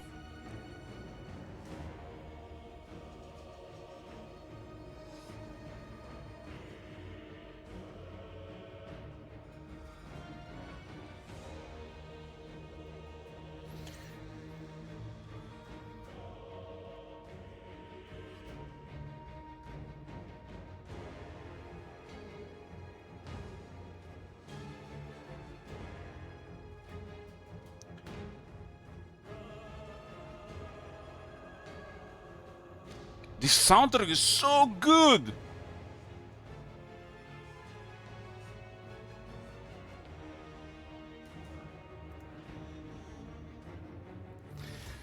You know, this year I have not streamed 2 months. That's like first time it happened to me in 9 years. And the CA is trying to beat me in the level of slacking this year. I mean, we went over this, but look at this. This is their plan for next month.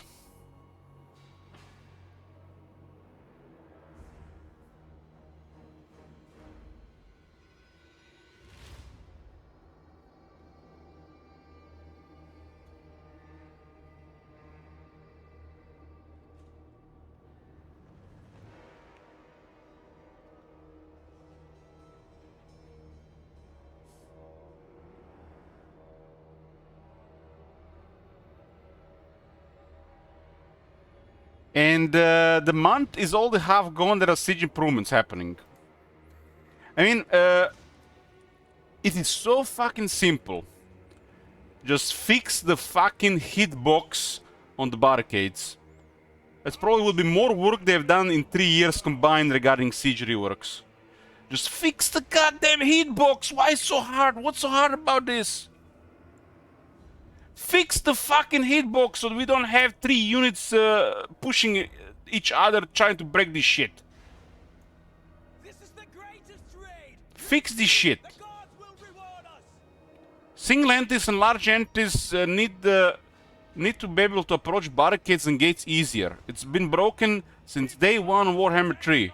If they fix this shit, I'll give them, you know, a tap on the back approval thing. You know what's gonna be their siege rework? They're probably just gonna fix the bugs on the towers, and I don't know. This is a hopium, but might even actually put different 3D models on towers. Siege rework fixed.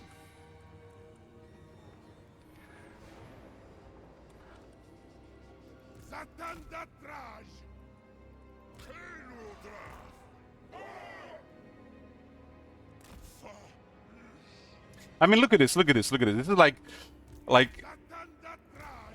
if they ever done a battle, for fuck's sake, look at this. I'm gonna send 2 single entity monsters try to destroy this barricade. And look what happens.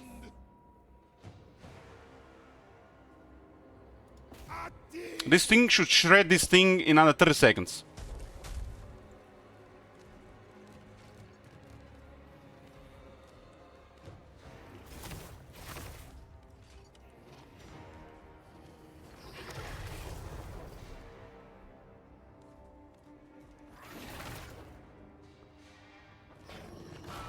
Over 3 fucking years. And if you think this is a large unit problem, send Vlad, Isabella, and a vampire. It's the same shit happens on the barricade and the door.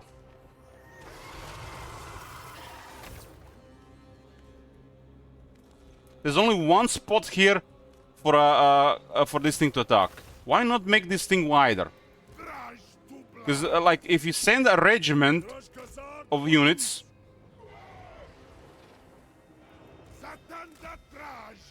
this also happens with trolls, ogres, and infantry entities. These guys should not have any problem with it. Why is the hitbox issue with these guys and not with these guys? As the same shit thing happened with the towers. Like if you pay attention to it for a couple of battles, you'll see that something is off. Like we noticed this on like first couple of days playing the game. Something is off with them attacking this. It's been over 3 years. Like this guy, look at this. There's no issue with attacking. They spread all around. They're not going into the middle. Look at this. This works. It's same on the gates.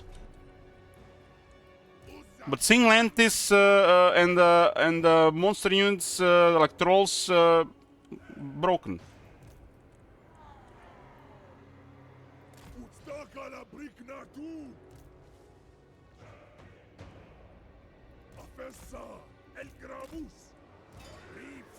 What is this? This is interesting.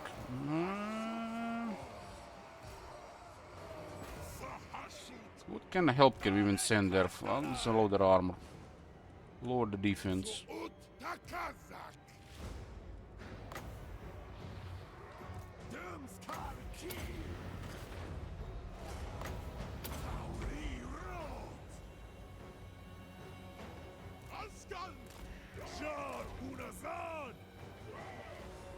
So what does this mean, guys? What does this mean? And what are the workarounds? If you're sending this type of unit, a single entity or a troll unit, do not send anything else. It's gonna be very slow the way they're gonna deal with this. But if you send something else, they're gonna just try push each other, and it's gonna be way worse. So don't send two Lamas to attack the barricade, send only one.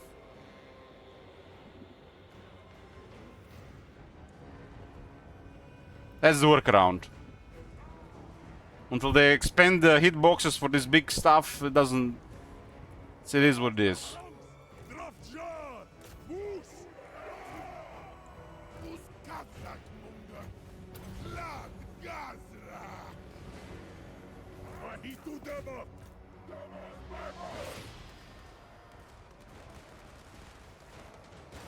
It's that bug with the range units not be able to fire. Chuti Agre! On them off! Ricosente! Satan Datraj! 60 defense is holding here.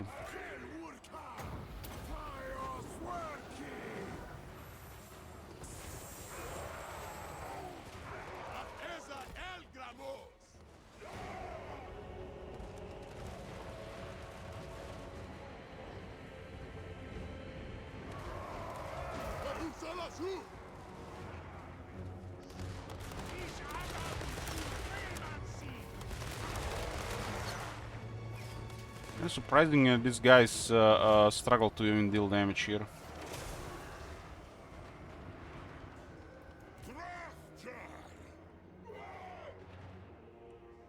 These guys do have a very high defense, I guess, because they're in camp.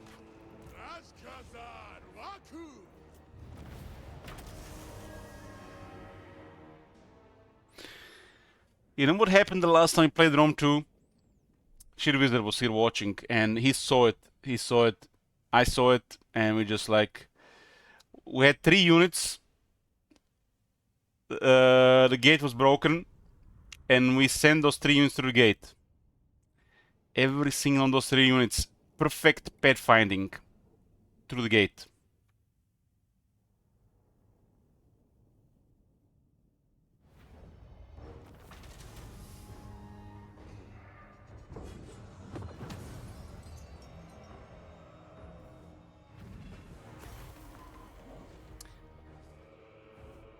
This is not even the thing with them having ladders, because the ladders are always deployed and they still go to the wall. It's just... they instructed that climbing the wall helps, you know, the flow through the bottleneck, and it's the opposite. It makes things slower. We got a Forbidden Road with 10 spell intense. That's actually gonna be really good for our wizard.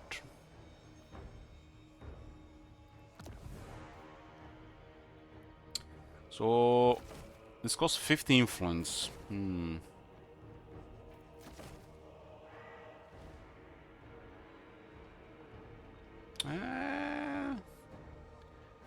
know what is you know what I find really stupid? The fact that you have an option to occupy the factory or outpost and it's a tower.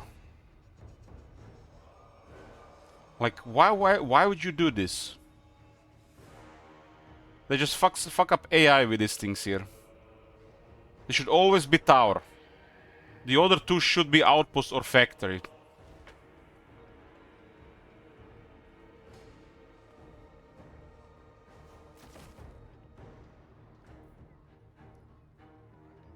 Well, I guess 1 tier is worth it. Pretty much, Jungle Bear, pretty much, yeah. I didn't actually expect him to move toward the settlement. I thought he would just eyeball Mami Ying there.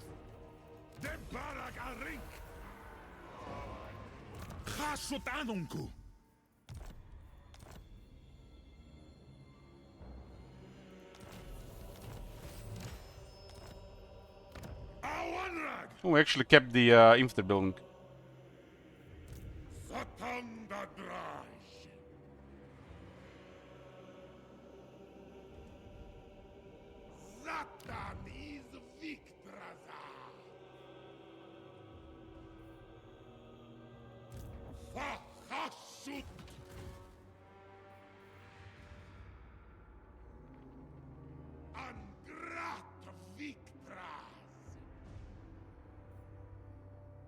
No, we will not have enough movement for village.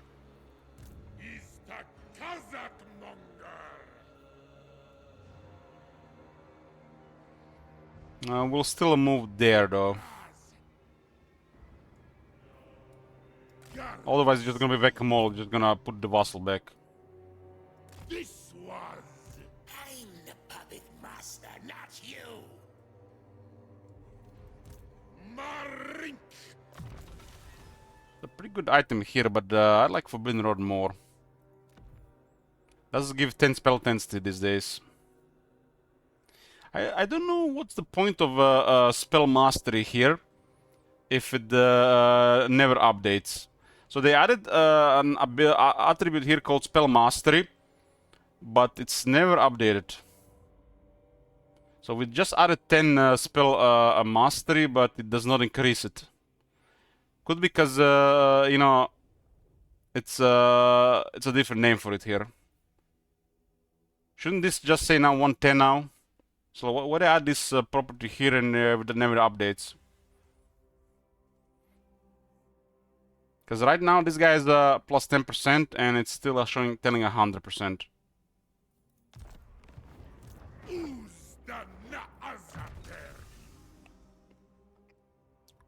We got scouting 3 out of 3.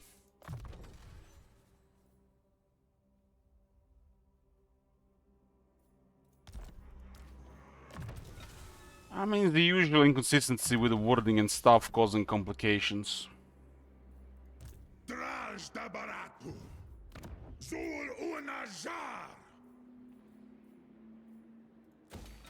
This one adds the Dread Quick battery here, huh?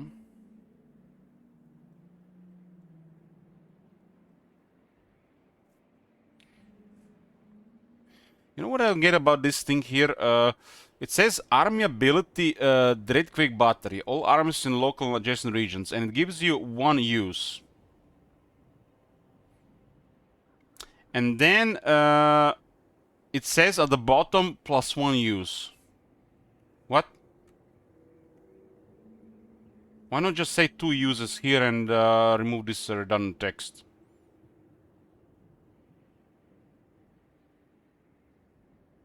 And look at this. If you mouse over, it's even not the it shows a different tooltip.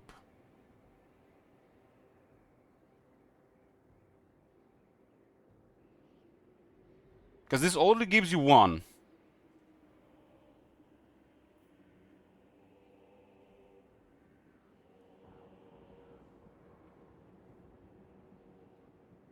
Totally different effects.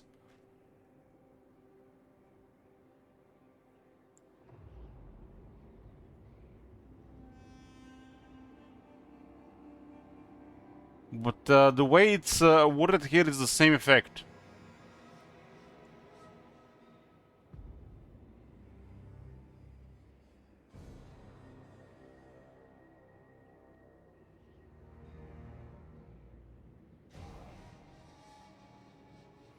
A really big cannon works wonders for making those considering sacking your tower think twice before launching their attack.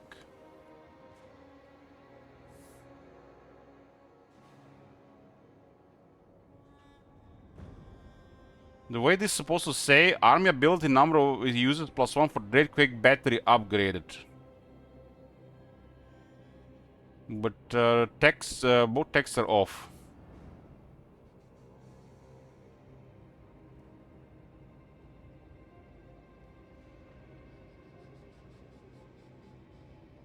But it's not the same ability, and it's the same name.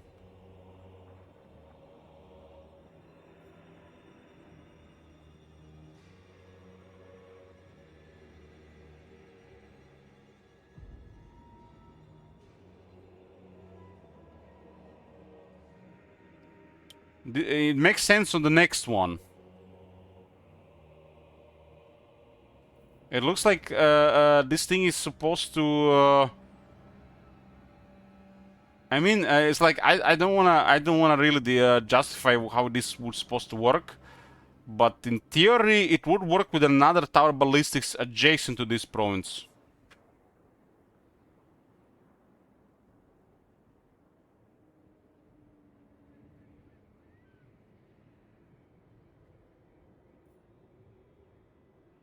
Which makes no sense to be on a tier 2 building. Would make more sense on a tier 4 building.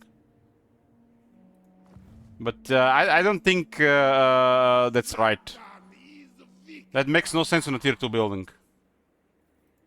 Tagrungron Apgru. It's inconsistent with the rest of the game design they did.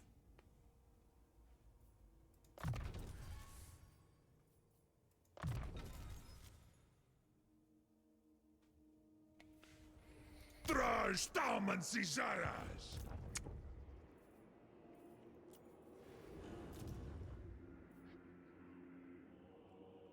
This is the keyword inconsistent.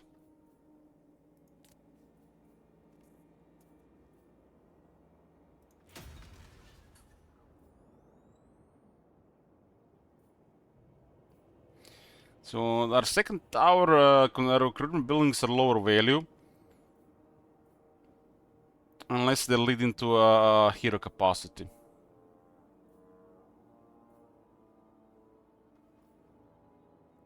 So at this point, tribute halls make a little bit more sense. Or the tower ballistics.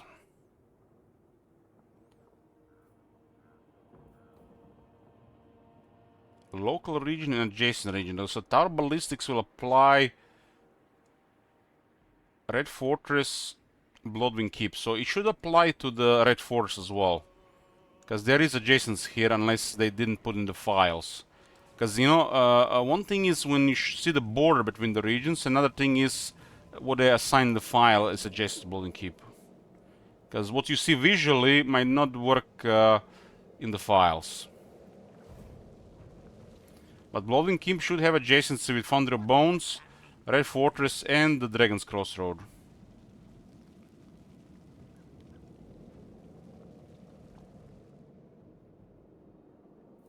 But not on the same thing. Not on the same thing.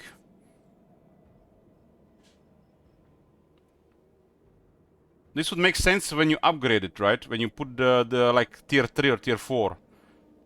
Like one unlocks the ability, another one gives more use and improves it. It's not consistent.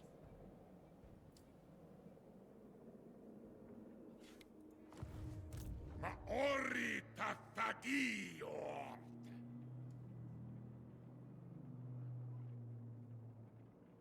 Angrat Victras.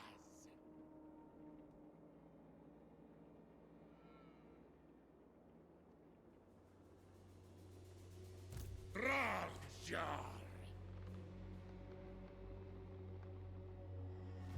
Whose praise are Let's get that thing there.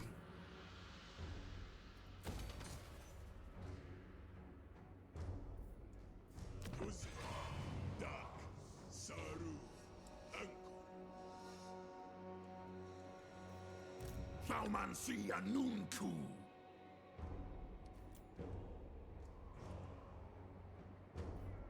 Doomleth.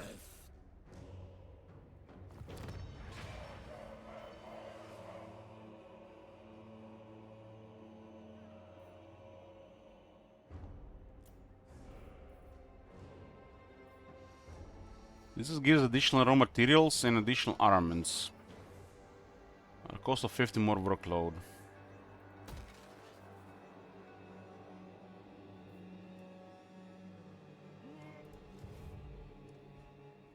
Well, we got the village in a tight spot here, and just need to clear this area and make peace with Clan Nation before we can go west.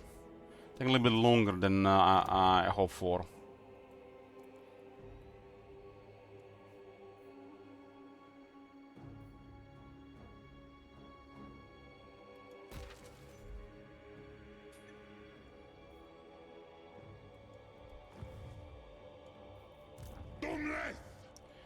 Doomlet.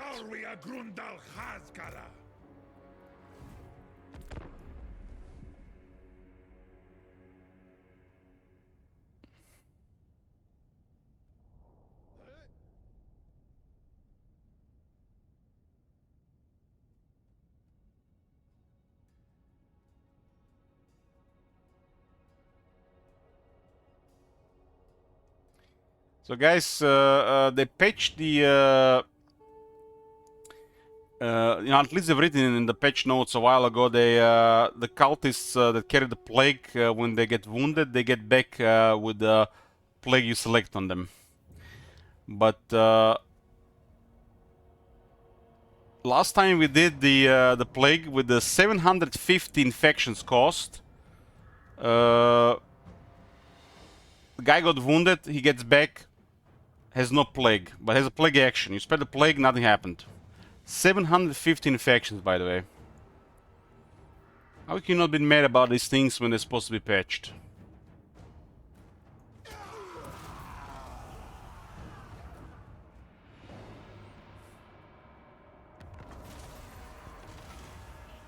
I'm gonna Iron Fist for 1,000. Oh, nice.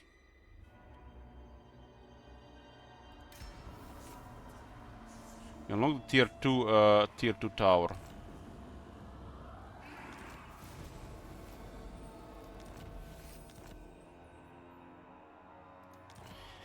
But this is gonna be, boys, for part of this campaign. To be continued. To be continued. Tomorrow, there is a 90% chance we are finally doing Factorio. Factorio blind. Tomorrow. Stay tuned.